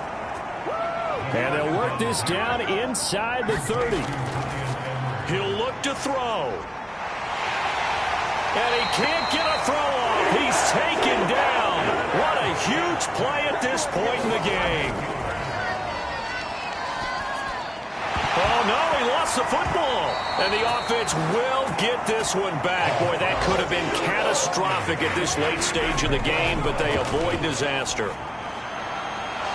And they're going to get this down to about the 17-yard line here. The Vikings going to signal for the first of their timeouts as they'll stop it with a little over 30 ticks to go in the football game. It's complete to Parker, left side. And he'll be out of bounds, taking it just shy of the 10 at the 11 or the 12. And we see another pitch and catch there to the running back. This position just continues to evolve. They become just as critical to the passing attack as a lot of receivers, tight ends, because their ability to make people miss in the open field can really generate big plays for an offense. Right side, it's the tight end, Hawkinson. And the Vikings are going to have a 1st and goal as the tackle is made at about the 5. He's back to throw. And this ball is caught. It's a touchdown. And now in the final seconds, they're a PAT away from likely getting this thing to overtime. A nice throw there by the 2nd-year quarterback. And I don't believe that was the kind of play he would have made as a rookie, because usually your rookie season is a continuation of your college days. A lot of one read, and if you don't have it, you just take off and go. Now he's settled in the pocket a little bit more, reading the field and getting to his 2nd and sometimes 3rd progression. That was a nice play.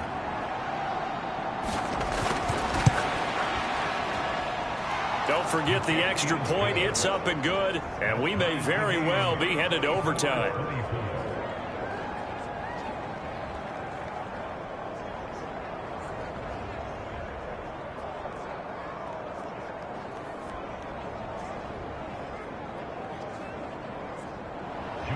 Nothing separating these two sides. 24 all our score as he sends this one away.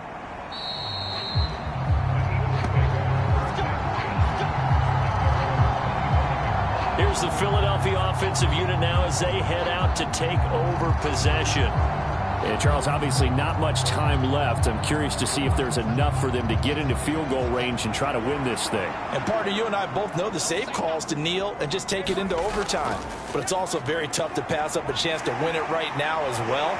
But remember, if you do attempt that, it's got to be a big play downfield and still leave yourself enough time to get your field goal unit out there and kick for the win. All eyes on Fields. Into the hands of Sanders. And down he goes at the 45 after a pickup of 9. And now with 4 seconds left, we get a timeout call. Now Fields.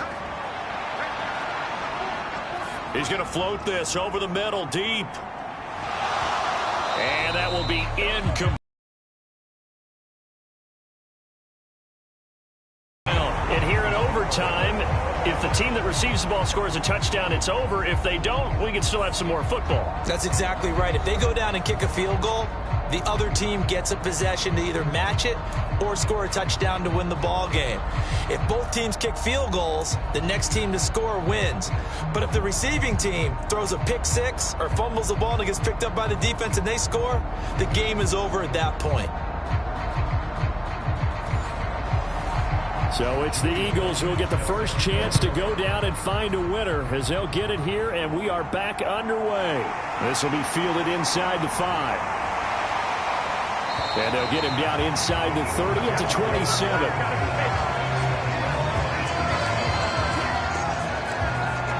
Here comes Eagle offense now as they get set to take over here. All set up for him right now, Charles. Opening possession of overtime. They've got the football. They also obviously have this home crowd behind him in a big way.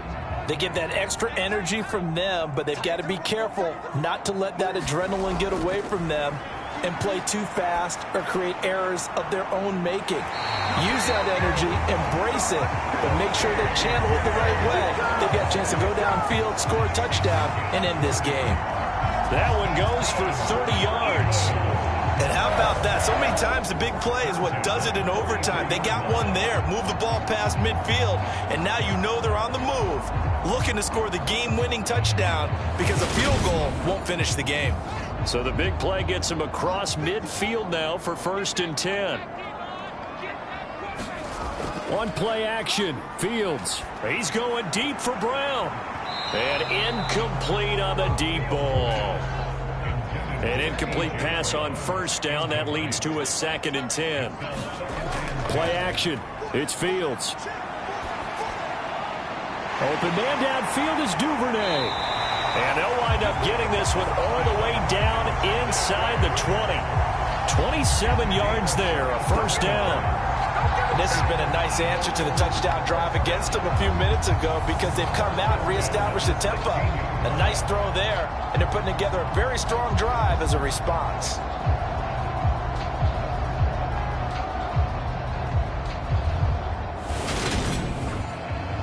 So the ball down to the 16 here for 1st and 10. Inside the red zone here, they'll look to throw. Oh, a good move at the 5. And stopped a few yards shy of the goal line at the 3. Good coverage downfield led to him taking off, picking up the 1st down on a 13-yard run. Partner, there's a downside to everything, and the danger of man coverage is if you're locking down your target, you often turn your back to the quarterback and you don't see him.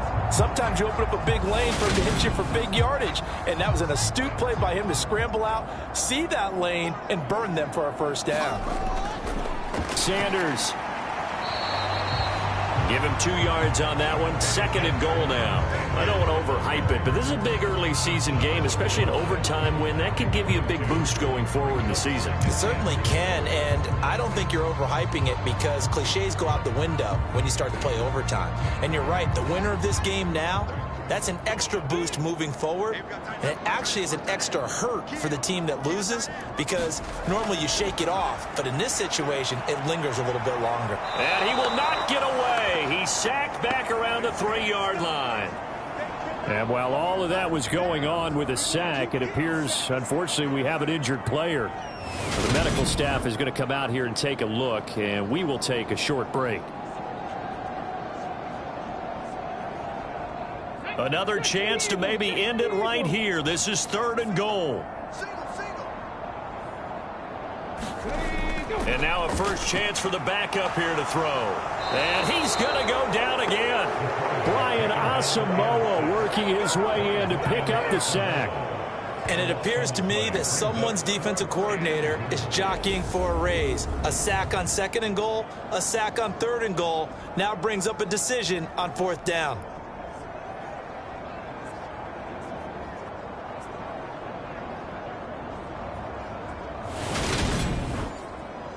So on 4th down, out trots the kicker in a big spot here. This to at least get him a lead here in overtime. And Gay knocks this one through, and they have regained the lead.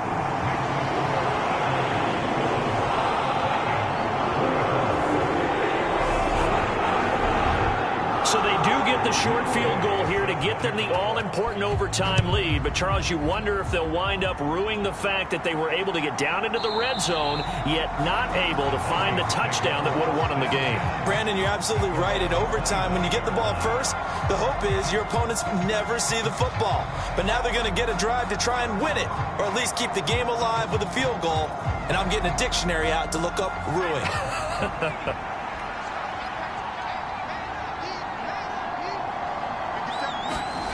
Now a first throw here in overtime. Over the middle, that's caught by Adams. And he takes us up to the 40-yard line before being corralled. 15 yards is the pickup there, and the drive starting very nicely. First down. Well, whenever you call and run the hitch route, a lot of times that ball's got to be in the air before the receiver even turns around. That's the result of throwing it so many times in practice. Is really a timing route. Make sure that ball's out of your hands, and oftentimes the receiver turns around, and there's the ball. Nice completion there. Throwing on first down. Graff. That's into the hands of Edwards. And they get to him after a gain of 6 to the 46. So a little chunk there on first as they try to chip away down 3 in overtime. I like your description. Chip away, down 3. You don't have to get it all in one big play, although obviously that would be nice. But there's no need to have that type of risk associated with it. Run your offense, get first downs, get yourself in a position where you know you're going to at least get 3 and keep this game going. If you get 6, so much the better. Only able to gain a couple there, and that'll leave them with a 3rd and 2.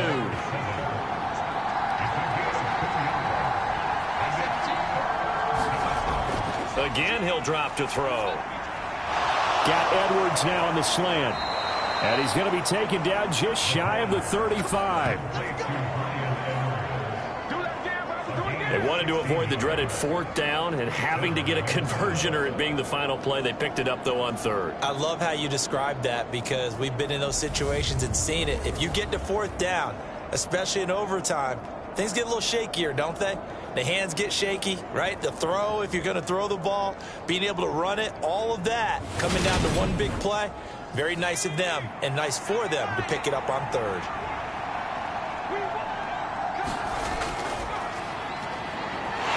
They try and run on first down, but to no avail. Tackled for a 2-yard loss in the backfield. I like the strategy. Extra tight ends, extra beef. They want to run the football, but that means they probably want to run it inside. If you get strung out on the perimeter, you're in peril. Yeah, we saw the result, negative yardage.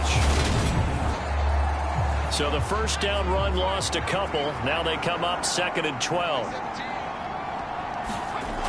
Operating from the gun, Graff.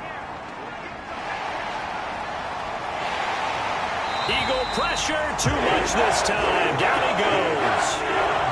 That winds up pushing him back 11 yards on the sack. And that'll bring up 3rd. Yeah, some real defensive resistance there. Saying not so fast to a good drive. They had marched to the end zone the last time out.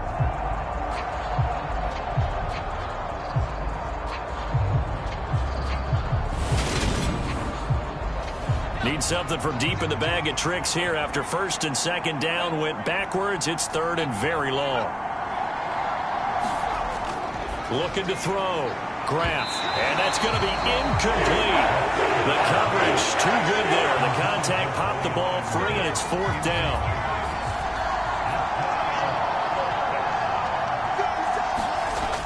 4th down. Graff looking deep downfield. And this one is incomplete.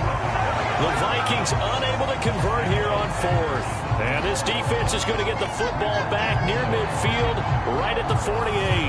And he'll have a tough time living that one down. It's one thing, Charles, to drop a pass. It's quite another to drop it on 4th down. And so many teams work on that in terms of locking in on those key downs. You know, you and I have both been to practices where we've seen, hey, 3rd down situation, big 3rd down alert, lock in here. 4th down play, make sure you focus just a little bit extra.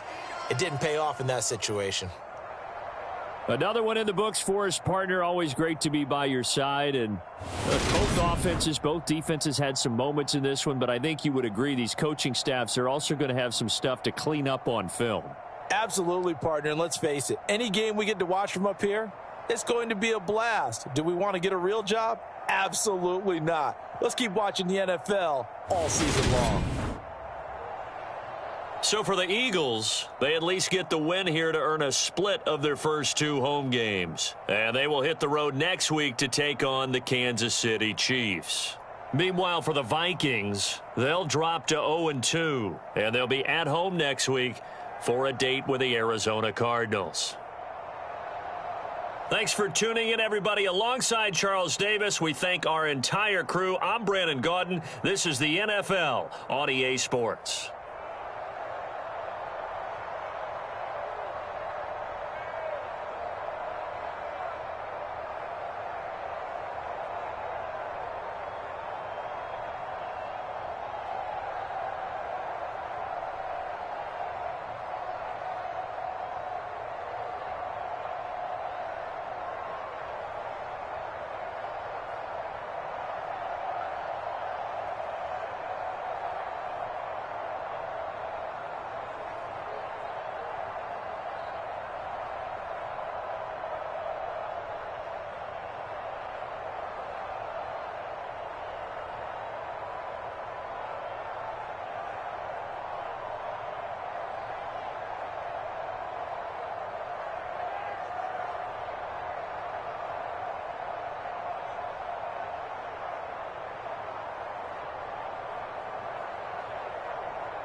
Today, from SoFi Stadium in Inglewood, California, it's Week 14 of the NFL on EA Sports.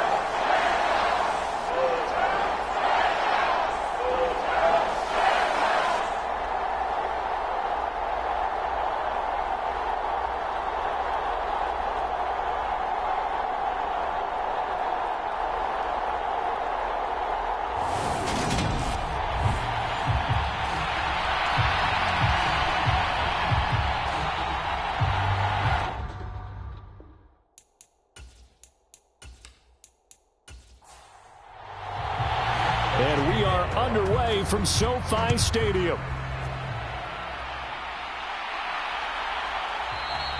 And we will not see a run back on the opening kickoff. This will be a touchback.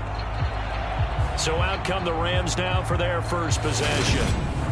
And a look at a guy, definitely got a little razzle-dazzle to him. Can do it with his arm or his legs. Their mobile QB. And I thought it was a really nice performance last week by him. 3 touchdown passes. I think that signifies exactly what he was getting done. He did have the 1 interception. But that's the ratio you say you're okay with, right? If you go 3-to-1, you're going to be pretty happy over the course of the season. And let's face it, he'll never blame the receiver publicly. But behind closed doors, he probably told his agent, hey, what's the deal? I should have had a perfect game. The numbers for him from a week ago, 16 carries, 71 yards. They've won 2 straight games, and they've done it with the running game as the focal point of their offense. So in this contest, I don't think about doing anything else. I continue to ride the hot hand that I've established and lead with the runners. Escaping the pressure right. And he will slide to a stop. He does have the first down. Line of scrimmage, the 37 on 1st and 10. One back in the backfield, he'll get the carry. And he's going to take this ahead for right around 3 yards, but no more than that. 2nd down. Now they'll switch it up here and look to throw. He's going to flip one out here to his running back. And he'll take this to the other side of midfield before going out of bounds. So on the other side of the field now, it's 1st and 10 as they've got things rolling on this drive. A throw over the middle taken in. And they're going to get this to about the 44-yard line.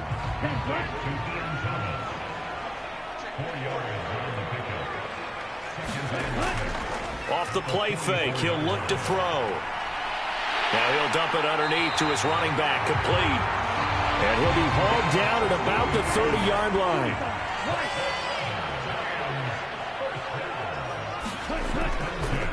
Now Gordon on 1st down. And this time they were ready for him as they'll stop him right at the line of scrimmage. 2 yards the loss, 2nd and 12. Sometimes I think these defensive tackles get a little bit of a bum rap. We just see them as big guys that eat up blockers for others to make tackles. Oftentimes they're quicker than they get credit for.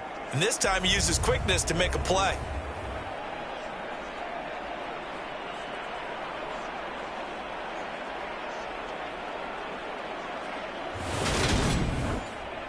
A rare misstep on that last play because the drive has been strong, but now it's 2nd and 12. Back to throw here. And his throw's going to be incomplete. 9th play of the drive coming up, and certainly not an easy one on 3rd and long. Now back to throw. Looking left side, and he's got a man. That's Parker. And this defense rallies, and they stop him short of the 1st down right near the 24. That'll give him 8 that time, and it'll be 4th down. And I think this is a route we'll see more of as this game goes on, because with his speed, they want to get him the ball in space on drag routes just like this. They want him to get the ball and run after the catch. Good job there, though, holding him for a short gain. So on 4th down, Sean McVay going to send out the field goal unit. From the left hash, this will be a 41-yarder. And his kick is good. And the Rams have the first points here. It's 3-0.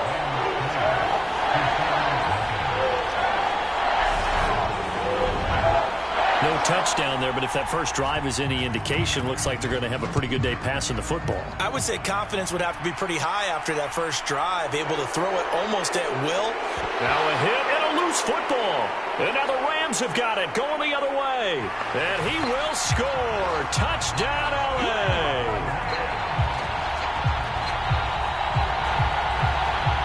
So problems here on special teams, and it results in the scoop and the score.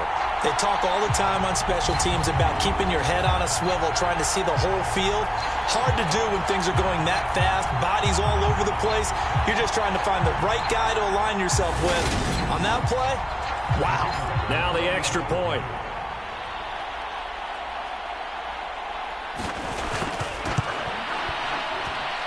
He's got it, and now it's a 10-0 lead here in the opening quarter.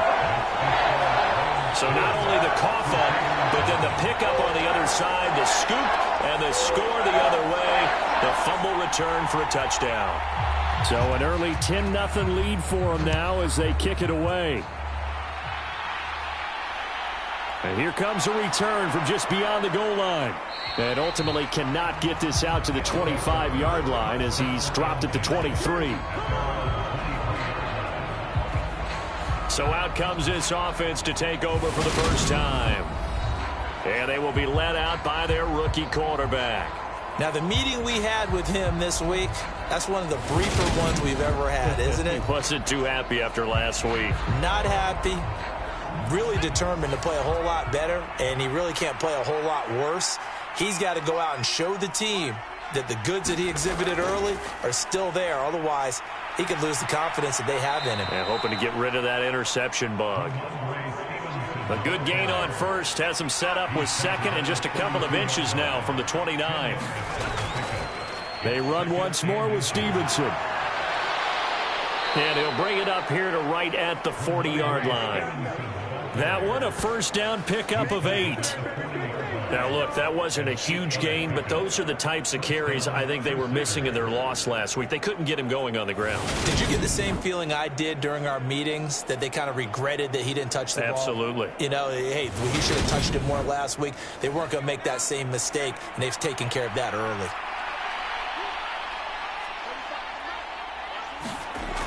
Rodgers now on first down. Looking middle, and that's complete. Yeah, this will leave him a yard short. Nice pickup of 9 yards on first down. On second down, it's Stevenson, and he'll get it out to midfield. They'll spot it right at midfield at the 50. Able to get the 1 yard he needed, but nothing more. I know what you're thinking out there. I know a lot of you are thinking, take a shot downfield. It's a great spot for it. I'd say maybe later in the game, definitely in the second half. But right now, I think they were just trying to get some momentum built. Get a first down, pick it up, and keep moving. And he'll go down, but not before getting this inside the 30. That one good for 20 on the catch and run. Pretty solid opening drive here, Charles. They've worked it inside the red zone here with an opportunity. And the only thing they don't have so far is points. But the way that they're moving the ball now, that shouldn't take much longer. And they've established a great balance so far. Running, passing, doing what they want on offense. On first and 10, here's Rodgers. That's out wide here for Robinson. And he'll be taken down at about the 22-yard line.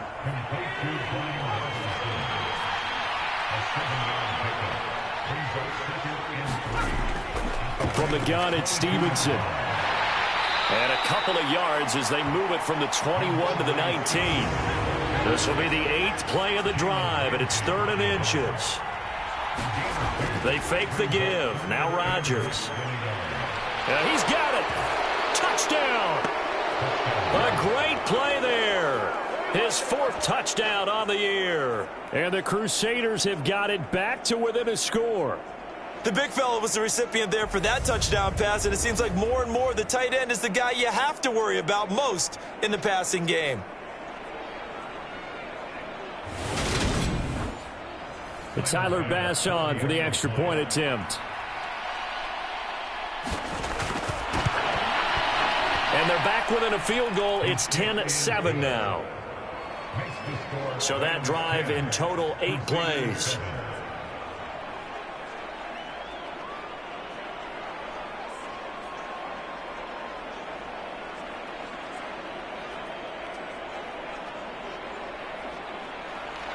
After the touchdown, Bass to kick it away. Fields it right around the goal line. And he won't quite make it to the 25.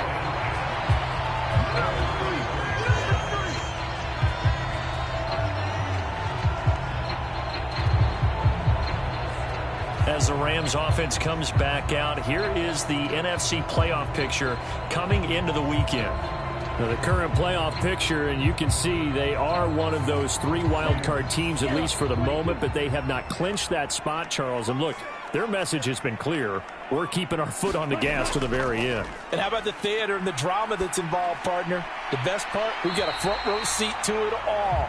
And I think this is obviously the ultimate goal when they added a 7th seed to the playoffs back in 2020. More drama, more teams in it late in the season, and more importance on games like this. And he is met at the line of scrimmage, and he goes down right there. No gain on the play there, so that doesn't help. Now they're looking up at a 3rd and 9 situation. As usual, the hallmark of a good run defense, linebackers making plays near the line of scrimmage. Absolutely nowhere to run there.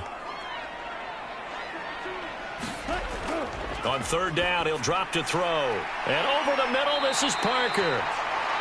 And he is going to have a Rams first down as they're able to get the 3rd down conversion.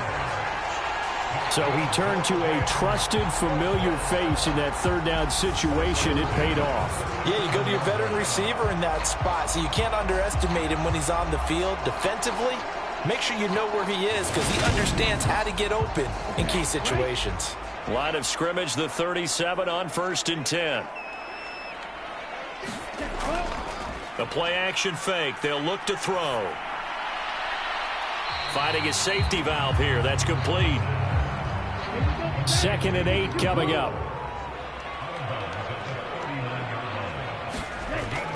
From the shotgun, he'll look to throw. And that is going to be incomplete as he led him a bit too much. So the failure to connect on 2nd down, that leaves him staring up here at a 3rd and 8. They'll look to throw again.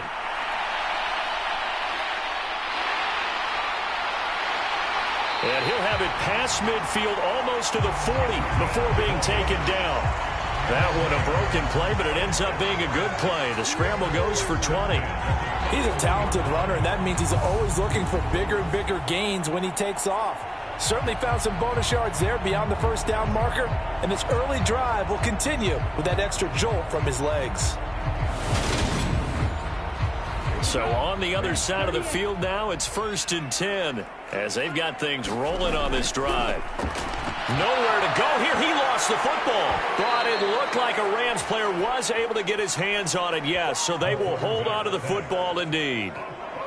Points 1, 2, and 3 in their defensive game plan was to get to the quarterback and knock the ball free. They did it there. Luckily, offense hangs on to it. Yeah, that's got to serve as a wake-up call, though, because they can't afford to let the ball go over to the defense and miss opportunities. And I'm not saying it happened here, but you know what a good rule of thumb is when a play like that occurs? You know who usually recovers it? The guy who missed his block and let his quarterback get hit. So they keep the ball, but work to do on 2nd and long. They'll set up to throw toward the center of the field, but it's incomplete. 9th play of the drive now on 3rd and a country mile. Out of the gun, they'll look to throw. Over the middle and complete some more. And they'll get this down to the 42-yard line. They didn't get the 1st down, but I have to say I do like the call. I like what they were trying to do. Try and hit your receiver on the run and see if he can pick it up. Keep it on his feet, get a little rack yardage. Yeah, but a nice job defensively to get to him and keep him short of the 1st. So now they're going to send out the field goal unit to, as they say, fire away from long distance. And this won't get there. Won't be online either. It's no good. Off to the right, and that will keep this a 3-point game.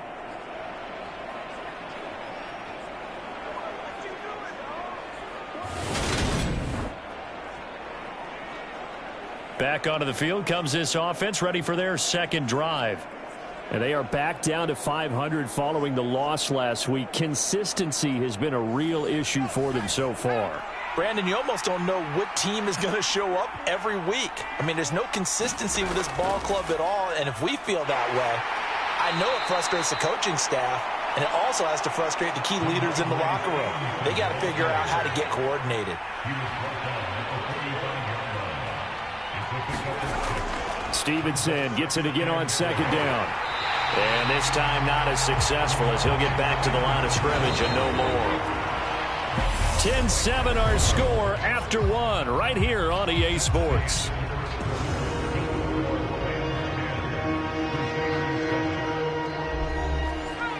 The Rams go nickel here defensively on third. Rodgers now to throw.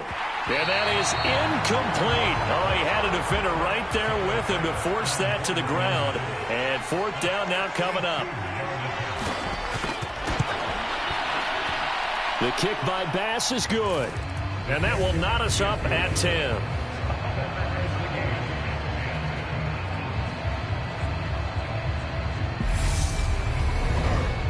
Well, I don't know if you ever go into a game expecting to attempt a kick of 62 yards. Charles, not only attempt it, but make it one of the longest kicks that we've ever seen. Yeah, I'm not sure you ever go into a game expecting to kick one of this distance, but all the better kickers, they do dream of it, and they show what they can do in practice and convince their coaches to give them a chance. That one surely paid off. L.A. set to take over again on offense. And this late season game, of course, not lacking for drama when you talk about the AFC playoff picture. Yeah, in a sense, it's the haves versus the have-nots, because this group on offense, they'd be a wild card if the postseason started today, but they know the guys on the other side of the ball are still in that dreaded in-the-hunt category, and they're hungry for a win today.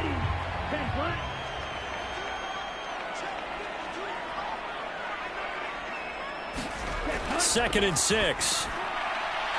He gets this into the hands of Kupp once again. And he'll be out of bounds across the 30-yard line. On third down, they're going to run for it here.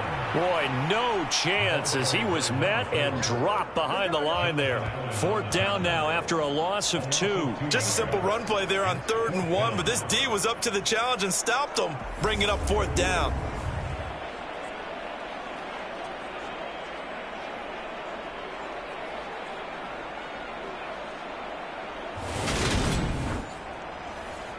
Here comes the Rams punter now, as he'll come on to kick this one away.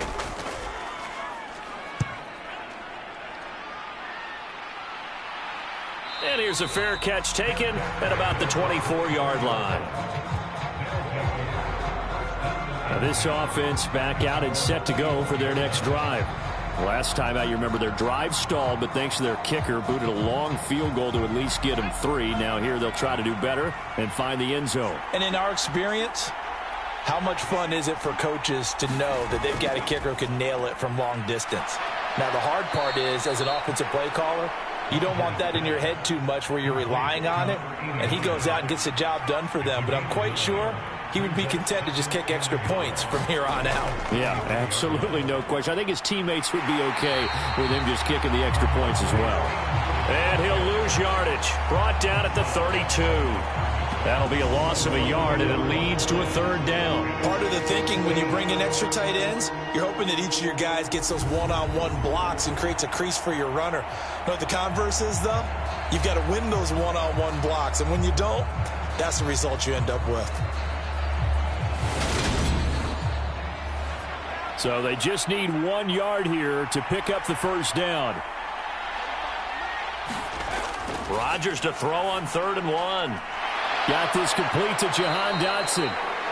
And he'll be taken down, but he does have first down yardage. 8 yards on the pickup there, and it moves the sticks. Got to say, I was a little surprised to see him, Charles, come out in the shotgun on 3rd and less than a yard. Yeah, but the way the NFL is nowadays, we hardly ever see anyone really run for it on short yardage.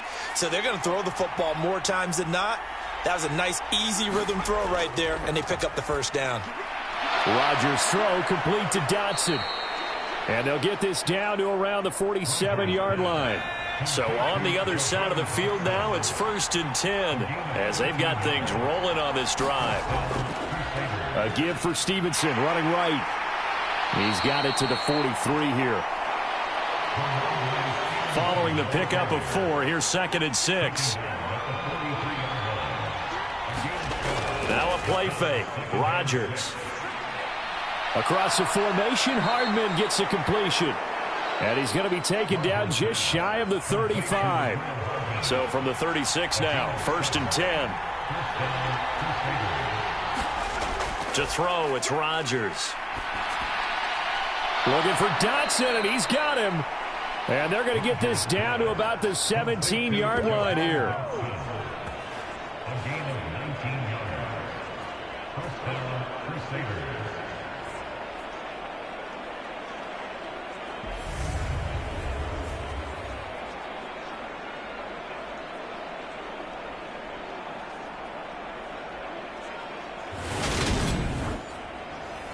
So from the 17 now, here's a 1st and 10. Into the red zone, it's Rodgers. That's complete to his receiver, McLaurin. And brought down, but not before they get it inside the 10 to the 7. They get 10 more there, and I believe that'll be enough for another 1st down. It will. Just picking up yardage in bunches here these last few plays. They have moved right down the field, and just like that, they're going to be set up with a 1st and goal. Rodgers going to throw. Now the pressure gets there, and he goes. Instead, the defensive end will get credited for the sack. Well, there's still time to rectify this situation because the silver lining, they took a sack on 1st and goal. But that close to the goal line, that still definitely hurts.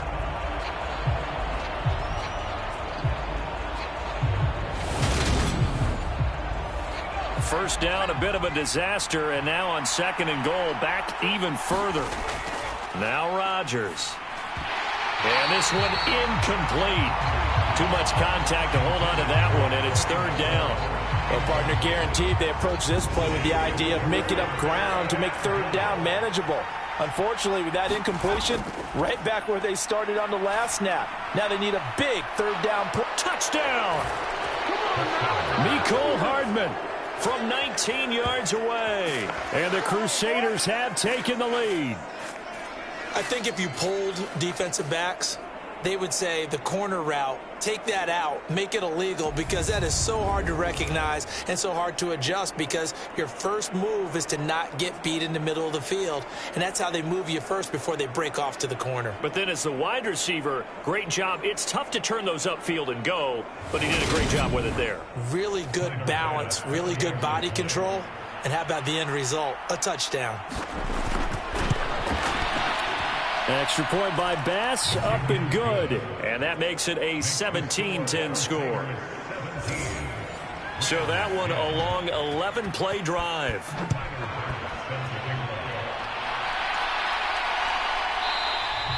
And he'll elect not to return this one, so they'll bring it out to the 25 on the touchback. Here's a Los Angeles offense as they get set to take possession. And the stakes in this game certainly high as we get toward the end of the regular season. For now, they are holding a wild card spot, but there are no shortage of other teams in the NFC looking to take that spot from them. Starting with the guys on the other side of the field, because they're on the outside looking in, and no one likes to be in that position. You want to be in the room, not looking inside to see everyone else having fun. The drive starting play, a good one. Give him 19.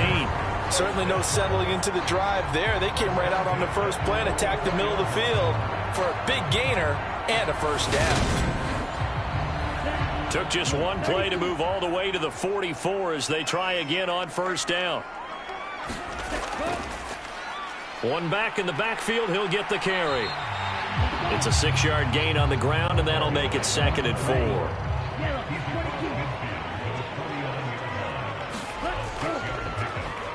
And they'll give him another shot here on the ground. And tackled down after a gain of 3. Leaves him with 1 yard to go on 3rd down. Back to throw.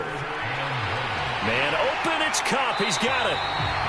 And he is going to have a Rams 1st down as they're able to get the 3rd down conversion. That's the number 2 receiver in the NFL in terms of yardage. And tell you what, a few more plays like that, he won't be number 2 for long. But that's what often happens when you have competitors running around the field. These guys know where they stand in relationship to yardage, totals, numbers, the whole deal. And let's face it, all of them, they all want to be number 1. From the 32 now, here's 1st and 10. A handoff as they run the counter play. And not able to break away this time as they're going to stop him right around the line of scrimmage. 2 yards the loss, 2nd and 12. The running lanes have definitely not been there for him here in the first half, and I don't think it's all been his fault. His offensive line hasn't given him much space. A loss results there.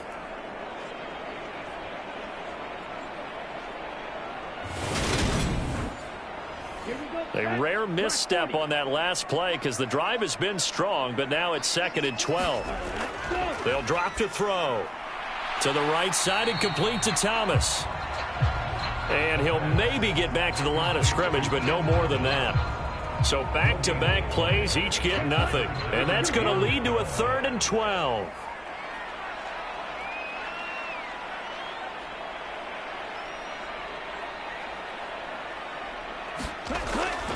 Now a shotgun snap as they'll look to throw. And he's got the hook up to Moore. And he'll be brought down at the 28, and that is well short of the first.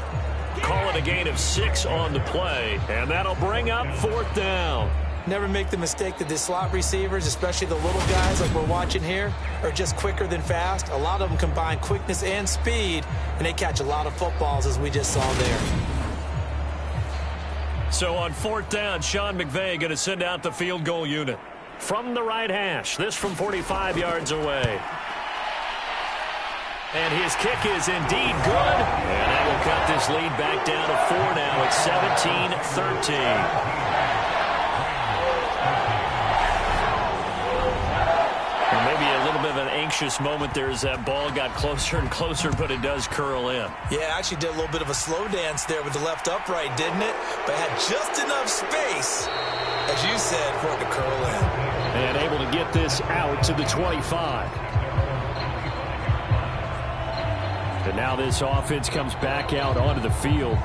They have to be pleased with the way that they moved the football thus far. And why wouldn't they be? 2 touchdowns on a field goal in their first 3 possessions. They're playing so well right now, the field goal probably feels like a disappointment. On play action, now Rodgers. Completes it to Hardman. And they get him down, but not before he takes it across the 40-yard line. One play has him up past the 40 already, and another 1st and 10. Throwing is Rodgers. Complete, it's Dotson. And he's going to be taken down right at the 40-yard line. Not only have they completed a couple on this drive, but they peeled off some pretty good chunks of yardage, too. Absolutely, great start. 2 nice plays in the pass game. Now can they continue to feed off that?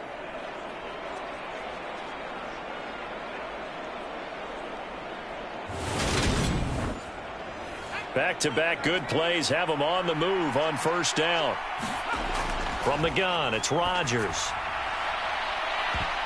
And that one a little too high as it's knocked away and incomplete. This secondary has been roasted in this first half, and they get a measure of revenge there. Nice play on the deep ball. Yeah, they're going to need a few more plays like that in order to get their confidence fully back, but that's one step in the proper direction.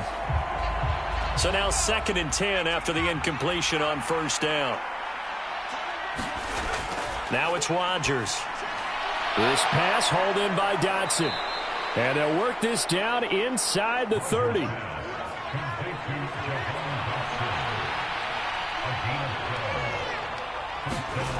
Rodgers to throw once more.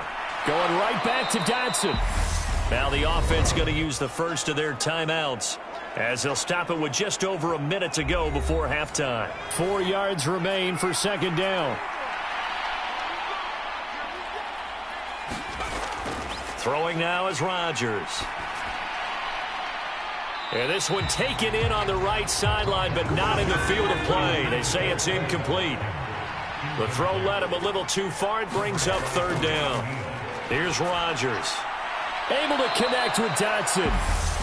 Now another timeout called for by the offense as they get the stoppage with a little over 50 seconds to go in the first half. Now we're 1st and 10 at the 11. Here's Rodgers to throw. That is caught at the 7-yard line. And that's good for a gain of 6, and that'll bring up 2nd down. And that's staying ahead of the chains. Really good pickup on 1st down, hitting the tight end there. Now it brings up a 2nd and manageable. Just found a hole in that zone. From the 5, 2nd and 4. And again, it's Rodgers. Back of the end zone. Could he get his feet down? No, it's incomplete. Now they face a 3rd down and 4 after that incompletion on 2nd down. To throw is Rodgers. And it's caught. And he'll be taken down, but he does have 1st down yardage. Now the offense will burn their 3rd and final timeout as they stop it with 16 seconds to go in half number 1.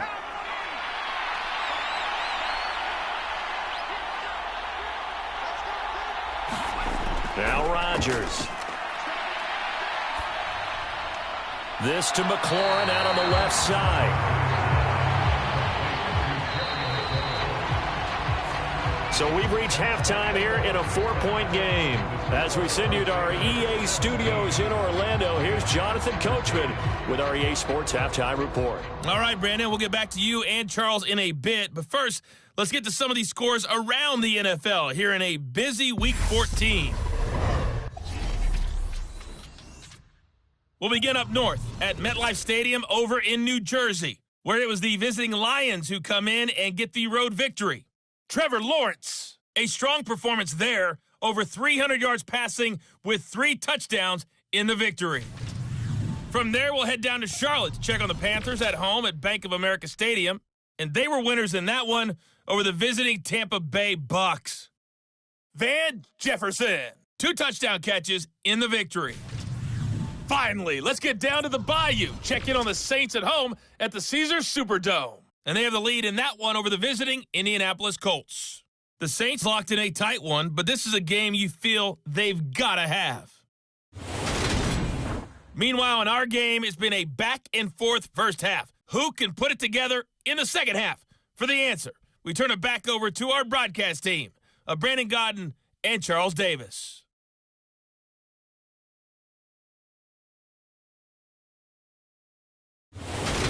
All right, Coach, thanks. Yeah, both teams likely to make some changes in what's been a closely fought battle to this point.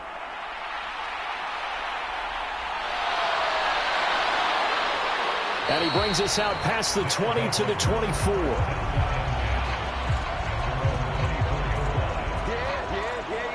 And this offense set to go now to begin the 3rd quarter. This offense set to begin the 3rd quarter, and Charles, if they had a checklist of things they wanted to accomplish in the first half, certainly at the top of that list would be having the lead, and they've got that here. That's always the most important box to check, isn't it? But also, they've had some success in their passing game, so probably an empty box establishing the run. They're on pace for fewer than 100 yards in this one, so now they want to make sure that they get that going so they truly have a control in this ball game, and down the stretch, being able to be balanced, either throw it or run it, and try and win this ball game. His first catch of this 3rd quarter, he had 7 in the first half. It's also a 1st down. Now that was pretty. They executed that curl route versus zone coverage, and that changes things a little bit because against man, it's often a tight curl, tight, sharply run route. Against zone, you're just looking for that open spot, that dead area, so you may curl it a little bit wider just to get to that place. And usually a tight window. He fired a bullet in there for the completion.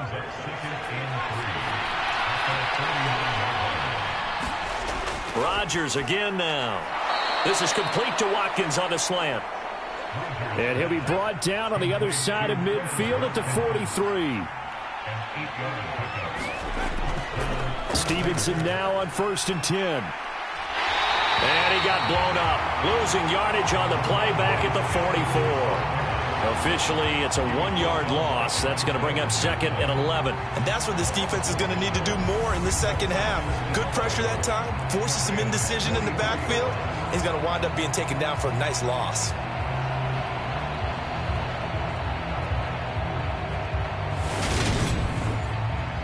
Looking at a 2nd and 11 now after the loss.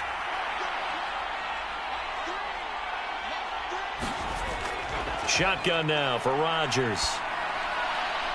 Firing quickly here, and that's complete.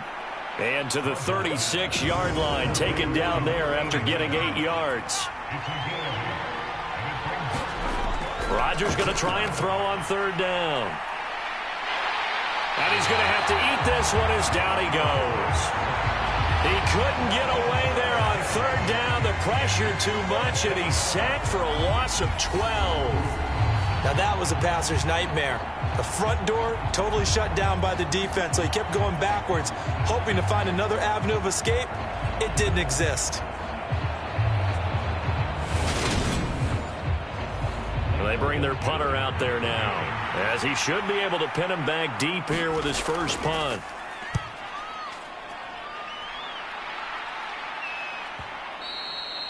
And this will hit just beyond the goal line as it's into the end zone for a touchback.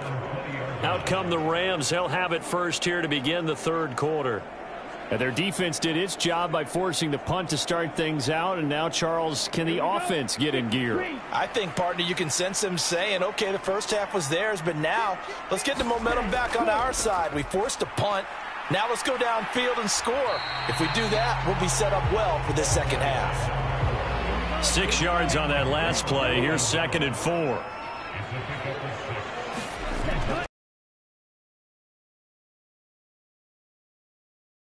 Incomplete. Devontae Parker, the intended receiver, and it's 3rd and 4. The coverage was good, but I just wonder if they absolutely fooled the quarterback on that play. I think he was expecting something else. Ended up with nowhere to throw the football successfully. Nothing open downfield, so he'll throw it away. Well, the other day they told us when we've got 3rd and 5 or less, we have to be able to convert. And I guess every team would say that, Charles, but an opportunity missed there. What they were trying to tell us is they believe it's a matchup game at that point. And they liked some matchups that they had, thought they could exploit them, unable to do so on that play. That'll be a 44-yard boot, just a yard on the return as he's covered up quickly. And they will take over 1st and 10. Now this offense back out and set to go for their next drive. And our game's hit a little bit of a lull here, a little bit of a snag. Punts on back-to-back drives. And old school coaches don't necessarily mind that. Didn't turn it over, right? Didn't create a big play for the other team. Right now what you're looking for is can you gain an advantage in field position? And that's what both teams are seeking right now. Yeah, they'll be seeking to gain that advantage here on this drive. On 1st down, Rodgers. He rifles one that's intercepted. Picked up by Sean Murphy-Bunting. And the Rams are going to have great field position here as this is returned just shy of midfield. Well, it's not the first time we've seen him give one up here during his rookie season. And in this case, zone coverage forced the mistake. He's made some strides week to week in how he's handling the different type of coverages that he's seeing. But clearly, there's some growing still to do. And now out on the field, here comes Los Angeles. They start near midfield following the interception as they begin 1st and 10. They'll try and start this drive in the air. Connecting with Kupp here on the out route. And he'll be brought down inside the 40-yard line. So from the 39 now, they'll come up on a 1st and 10. One back in the backfield, he'll get the carry. And he'll get what he can up the middle, 3 yards. That'll bring up 2nd down. And the last run got 3. Now here's 2nd and 7. And they'll keep leaning on the running game. Back to the ground. And he won't get much. Maybe a couple. Down inside the 35 to the 34. They'll set up a throw. And that almost intercepted. Oh, they would have loved to have their first pick of the game right there, but at least it does get them to 4th down. Coverage was awfully tight there on 3rd down. They actually closed off all the passing lanes, forcing the incompletion and bringing up 4th down. And his kick is good. Oh, he just did tuck it into the bottom of that left corner. And that'll bring him back within a point.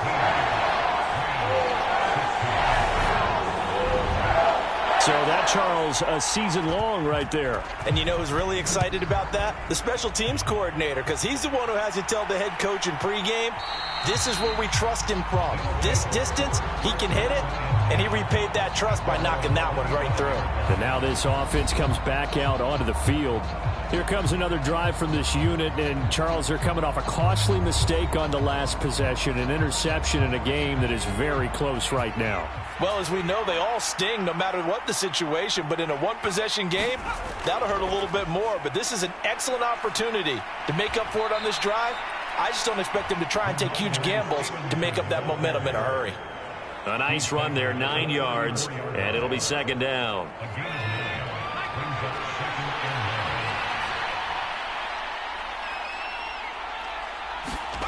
They fake the give. Now Rodgers. Slings this deep for McLaurin. And that's going to be incomplete. Good effort there trying to take a shot, but it's third down. On third and short, they'll try and pick it up through the air. And he'll be taken down, but he does have first down yardage. They're able to convert with a gain of 4. They brought in a heavy set on third down, and that usually means running play. But we have seen them throw out of that formation. And sure enough, they snuck the tight end out on that one. Wound up hitting him for a first down.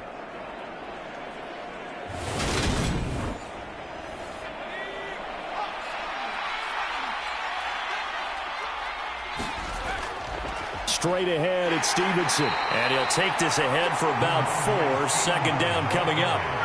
The run got 4. Now they deal with a 2nd and 6. Again, it's Stevenson. And give him about 5 as he gets this up to the 48-yard line. Well, you certainly have to give a little credit here because they're playing this game now at their pace. This is ball control football, sustained runs, taking their time, and making it work. They'll try and run for the first with Stevenson. And this one goes nowhere. Losing yardage on the play back at the 46. He lost 2, and it brings up 4th. I know that speed is the hallmark of today's NFL game, but the key to good rushing defense is still having your linebackers set the edge.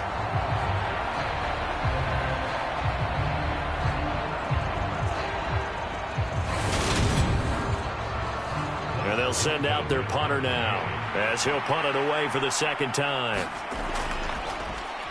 First kick, 47. This one looks good as well. And that one hits at the 7, but bounds into the end zone, and that'll be a touchback. Now the LA offense ready for this next possession. And last time able to get 3.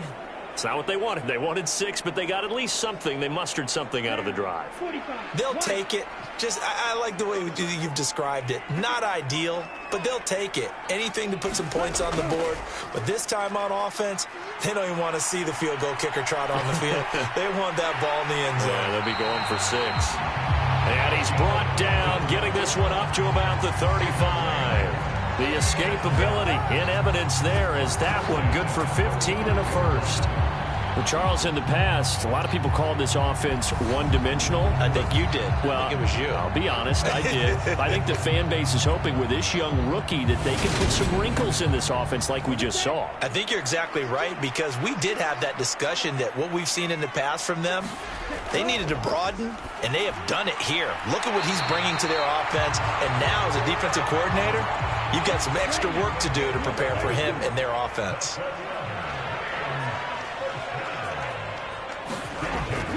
On first down, he'll drop to throw. Being chased out left. And over the middle, this is Parker. And they'll get this down to the 42-yard line. So on the other side of the field now, it's 1st and 10 as they've got things rolling on this drive. A handoff as they run the counter play. And very little there. He might have gotten a yard. Yeah, I think he got a yard to the 41. The play action fake. They'll look to throw. Nowhere to go here. He lost the football.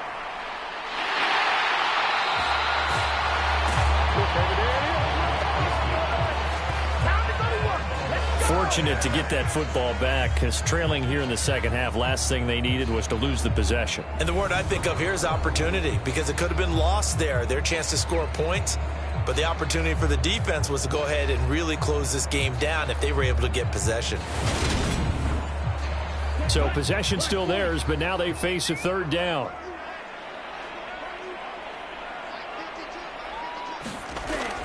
Now back to throw. And the pressure gets to him again. No surprise there. Chase Young wrecks that play with a sack. Before they can get the punt away, whistles as we've come to the end of the third quarter of action. We'll return with more after this. You're watching the NFL on EA Sports. Here comes the Rams punter now as he's on to kick it away. And this one will not be returnable as it sails out of bounds. And as this offense makes their way back out, NFC playoff race time, we give you a look at what's going on there. And I tell you, 4 weeks still to go, and everything is wide open, and it's fun. And I know we always talk about, well, if the playoffs were to begin today, and then we kind of go, okay, but they're not. Let's see how it plays out. Wouldn't it be fun to play with this playoff lineup right now? Because to me, just about anyone can win this whole thing out of this grouping we currently have. And by the time we get there, it may look entirely different. To throw again on second down. Rodgers looking for McLaurin, and he's got him. And he almost gets this to the 30, taken down about a yard shy. It's a first down on a gain of 10.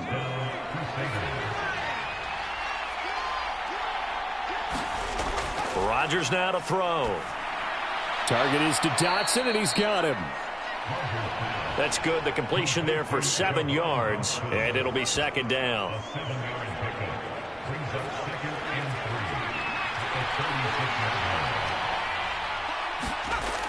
They'll try the left side with Stevenson. And he'll bring it up here to right at the 40-yard line.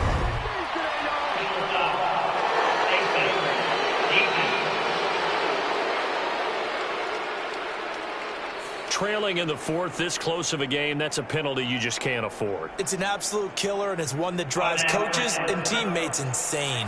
And now it's 1st and 10. A big mistake, especially when you factor in the personal foul yardage. Up the middle, here's Stevenson. And not a whole lot of room to operate there on the first down run. He gets maybe 3.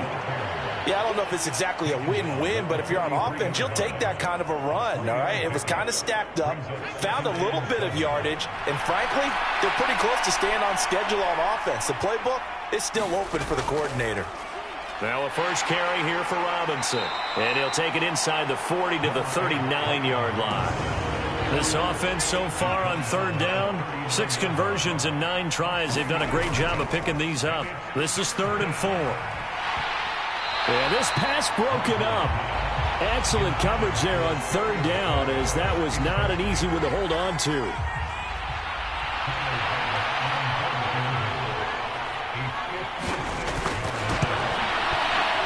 And his kick is good. He got every bit of that one, as it's good from 56 yards out. And they add on and get a little bit of a cushion. It's 20-16 now. So they get the 3, but you wonder now, is that going to be enough? Excellent question, because when I look at the smiles on that side of the field, they're a little tight, aren't they? If they had scored a touchdown there, those would be big half-moon grins right now, because they'd feel a whole lot better about their position. On a touchdown in the other direction, all of a sudden they're down. The offense for Los Angeles returns to the field. Defense got the better of them last series, forcing a punt. See if they make a few changes in the game plan here and try to get points out of this drive. 1st and 10. They'll start this drive out on the ground.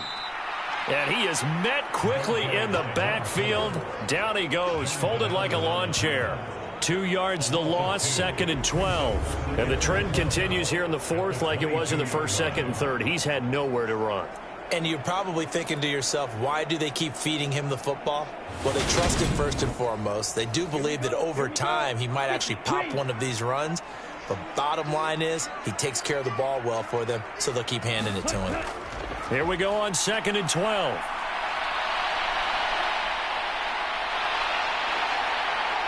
And down he goes, but he takes it up to the 40. I guess no need to force him when you can do that instead. First down, 18-yard gain.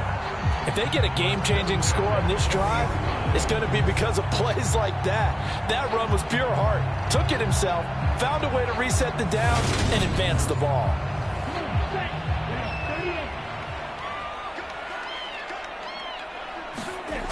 They'll look to throw now on first down. And Thomas has it. Just a gain of a couple there.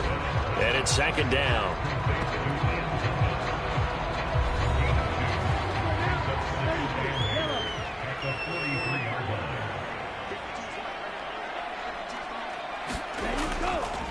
Here's a handoff out of the gun.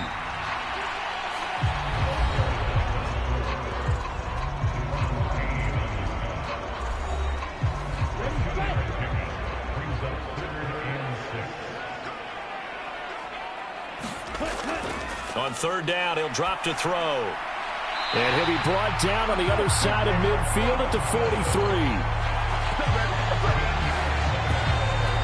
Right there, he rose to the occasion late in a close game. It's something he thought about, dreamed about, and worked on throughout his career. Because in these types of situations, he wasn't going to allow extra coverage to keep him from getting the football. So on the other side of the field now, it's 1st and 10 as they've got things rolling on this drive. One back in the backfield, he'll get the carry. And he'll work this forward for about 3 at 2nd down.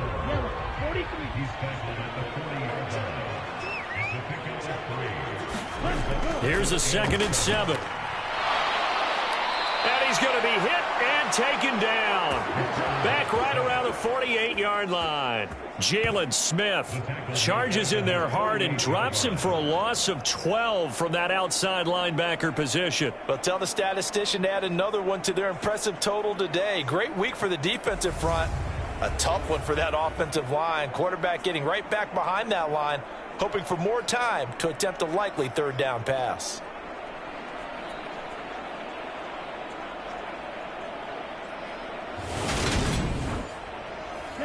A long way to go here on 3rd down for the 8th play of the drive. They're going to look to throw. And pressure coming, and they got him once again. Call it a loss of 4 there on the sack. And speaking of the number 4, it brings up 4th down now. This defense, they just continue to feast. 5 sacks now as a unit. It's been quite an afternoon getting to the quarterback. And we're seeing it come from a variety of places as well. Sometimes just the guys up front getting to them. Other times you add extra guys rushing the quarterback, twists and stunts.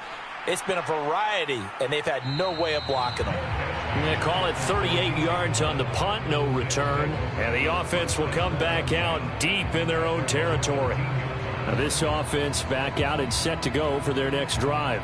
They're holding on right now to that slim advantage in a one-score game. And you hear a lot about 2-minute offense and 4-minute offense. Obviously, the 4-minute offense applies here. How do they run that effectively? Yeah, really what the 4-minute offense is you're just trying to grind the clock. So you want consistent gains, steady gains. Doesn't have to be big plays, but it has to be plays that gets first downs and keeps the ball away from your opponent. But certainly throwing the ball is in the mix here. It certainly is. Just make sure that you're careful with it.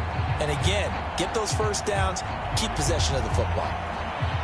So after the incompletion on first, now 2nd and 10. To throw, it's Rodgers. That's complete to his receiver, McLaurin. And he's taken down, but not before he gets this across the 25-yard line. Give him 14 on that one and a first down.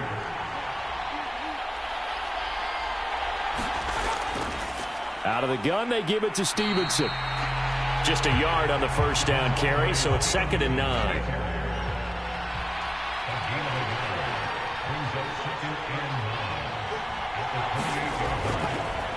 Now a handoff. Stevenson. And to the 36-yard line, taken down there after getting 8 yards.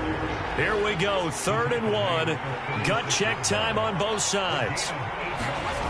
On play action, it's Rodgers. And the Rams got him. They bring him down. Sacked by Andrew Van Ginkel. 3rd and 1, they opt to pass it, and the one thing happened that could not happen. They took a sack.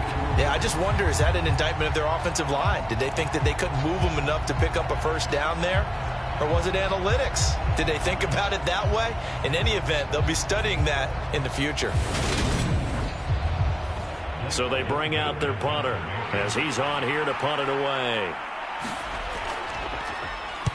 Averaging 50 yards a boot so far as this one's away. 44-yard punt, return of 9. And the Rams will go on offense here with a 1st and 10. So all eyes on this Rams offense. Down on the scoreboard. A little under 2.5 to go. A possible crippling loss to their playoff status in the balance, barring a late score.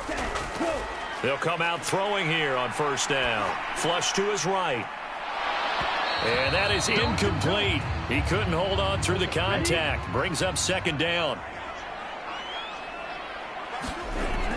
He'll try again with the arm here on 2nd down. Off to Thomas on the left side. And he'll be out of bounds after getting this one across the 40.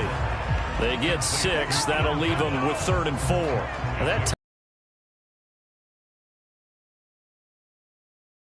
You're getting really terrific athletes. A lot of them maybe were wide receivers at one point. They continue to give you speed. On a huge mistake late, it's intercepted. Picked off by Cole Holcomb. And nothing but green grass here, middle of the field. And he will take this one home. It's a touchdown. An excellent play there, CD, on the pick 6. And I think were they a nickel? Did they have an extra DB out there? Yeah, Brandon, I think they were in standard nickel, not the Buffalo, as teams like to call it, meaning 3 safeties for big nickel. They just want to take away the quarterback's throwing lanes, and that's exactly what they did and came through with a big-time pick 6. An extra point by Bass, up and good. And that pushes the lead up to 11. So the defense creating some points, not only getting the interception, but then returning it to the end zone for the pick 6. So they throw the pick 6. They'll get another shot at it now as this one's in the air. And he won't return this one. He'll go down to a knee, and they'll start at the 25. Here's the Los Angeles offense as they get set to take possession. Their defense was able to force the punt. That's the good news. But this is still a 2-score game, and they need points on this drive and in a relatively quick manner. After the pick 6, they go right back to the air.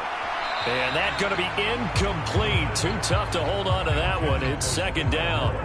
They went with a dime look on defense. 2 extra defensive backs on the field and covered up essentially every blade of grass. That allowed them to disrupt the play. An incomplete pass leads to 2nd and 10 from the 25.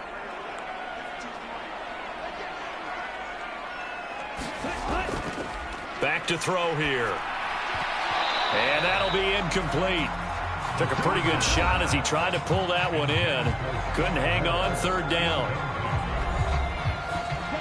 So back-to-back incompletions, and that has them staring at a 3rd and 10. They'll set up to throw. He gets it to Thomas. And some room to roam now. And they work this well upfield across the 45. Down under 2 minutes to go in this football game. So it's Rams football here as we get you reset. They've got a 1st and 10 as they search for a late score. They'll stick with the passing game as he looks to throw. And that one drops down, incomplete.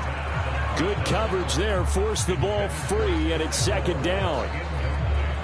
Whew, that's certainly not the worst thing. It stops the clock and lets your offense catch its breath and lets us exhale a little bit. Now I expect them to call a couple plays in the huddle, so they're ready if a tackle happens inbounds. The throw over the middle taken in. And he'll be taken down, but not before they work this to the 45. The Rams going to go ahead and use the first of their timeouts as they'll talk it over here before what will be an important third down. Again, he'll drop to throw. And this is intercepted, and that should do it. And his guys are going to take over at the 34-yard line. He's had a fantastic rookie season, made a lot of lovely throws, but that wasn't one of them. Well, we got to give him one, don't we? I mean, with the year he's having, a lot easier for he and his teammates to accept that throw because for the most part, what they've seen, it's been pretty sensational. And now this offense comes back out onto the field. And a few kneel downs should come very close to finishing this one off, depending on whether or not we see any defensive timeouts. They still have 2, but using them would just be prolonging what's really already been decided. And able to use his blockers to get this up over the 40. Now a second timeout called for by the defense, as they'll get it with just over 90 seconds to go in the ball game. Stevenson gets it again on second down. And he'll be brought down right at the 45-yard line. The Rams going to be forced to use their third and final timeout, and they'll be disappointed to have to burn one there after giving up the first down. And they take a knee.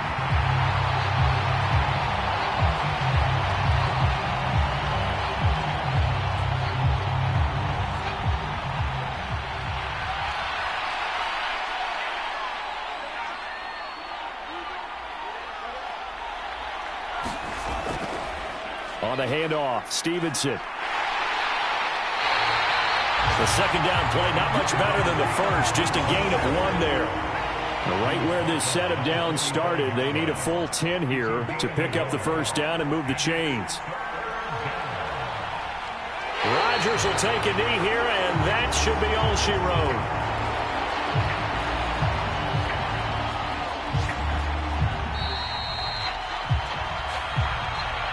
Well, CD, for the losing side, they had opportunities in this one, but big plays just didn't go their way, especially late, and they have to suffer the L here. It certainly felt like that takeaway, once it happened, it knocked the wind out of their sails. They just couldn't get their equilibrium back. So that'll do it for us. For my partner, Charles Davis, and all the hard-working men and women on our crew, I'm Brandon Gaudin. You've been watching the NFL right here on EA Sports. From Los Angeles, so long, everybody.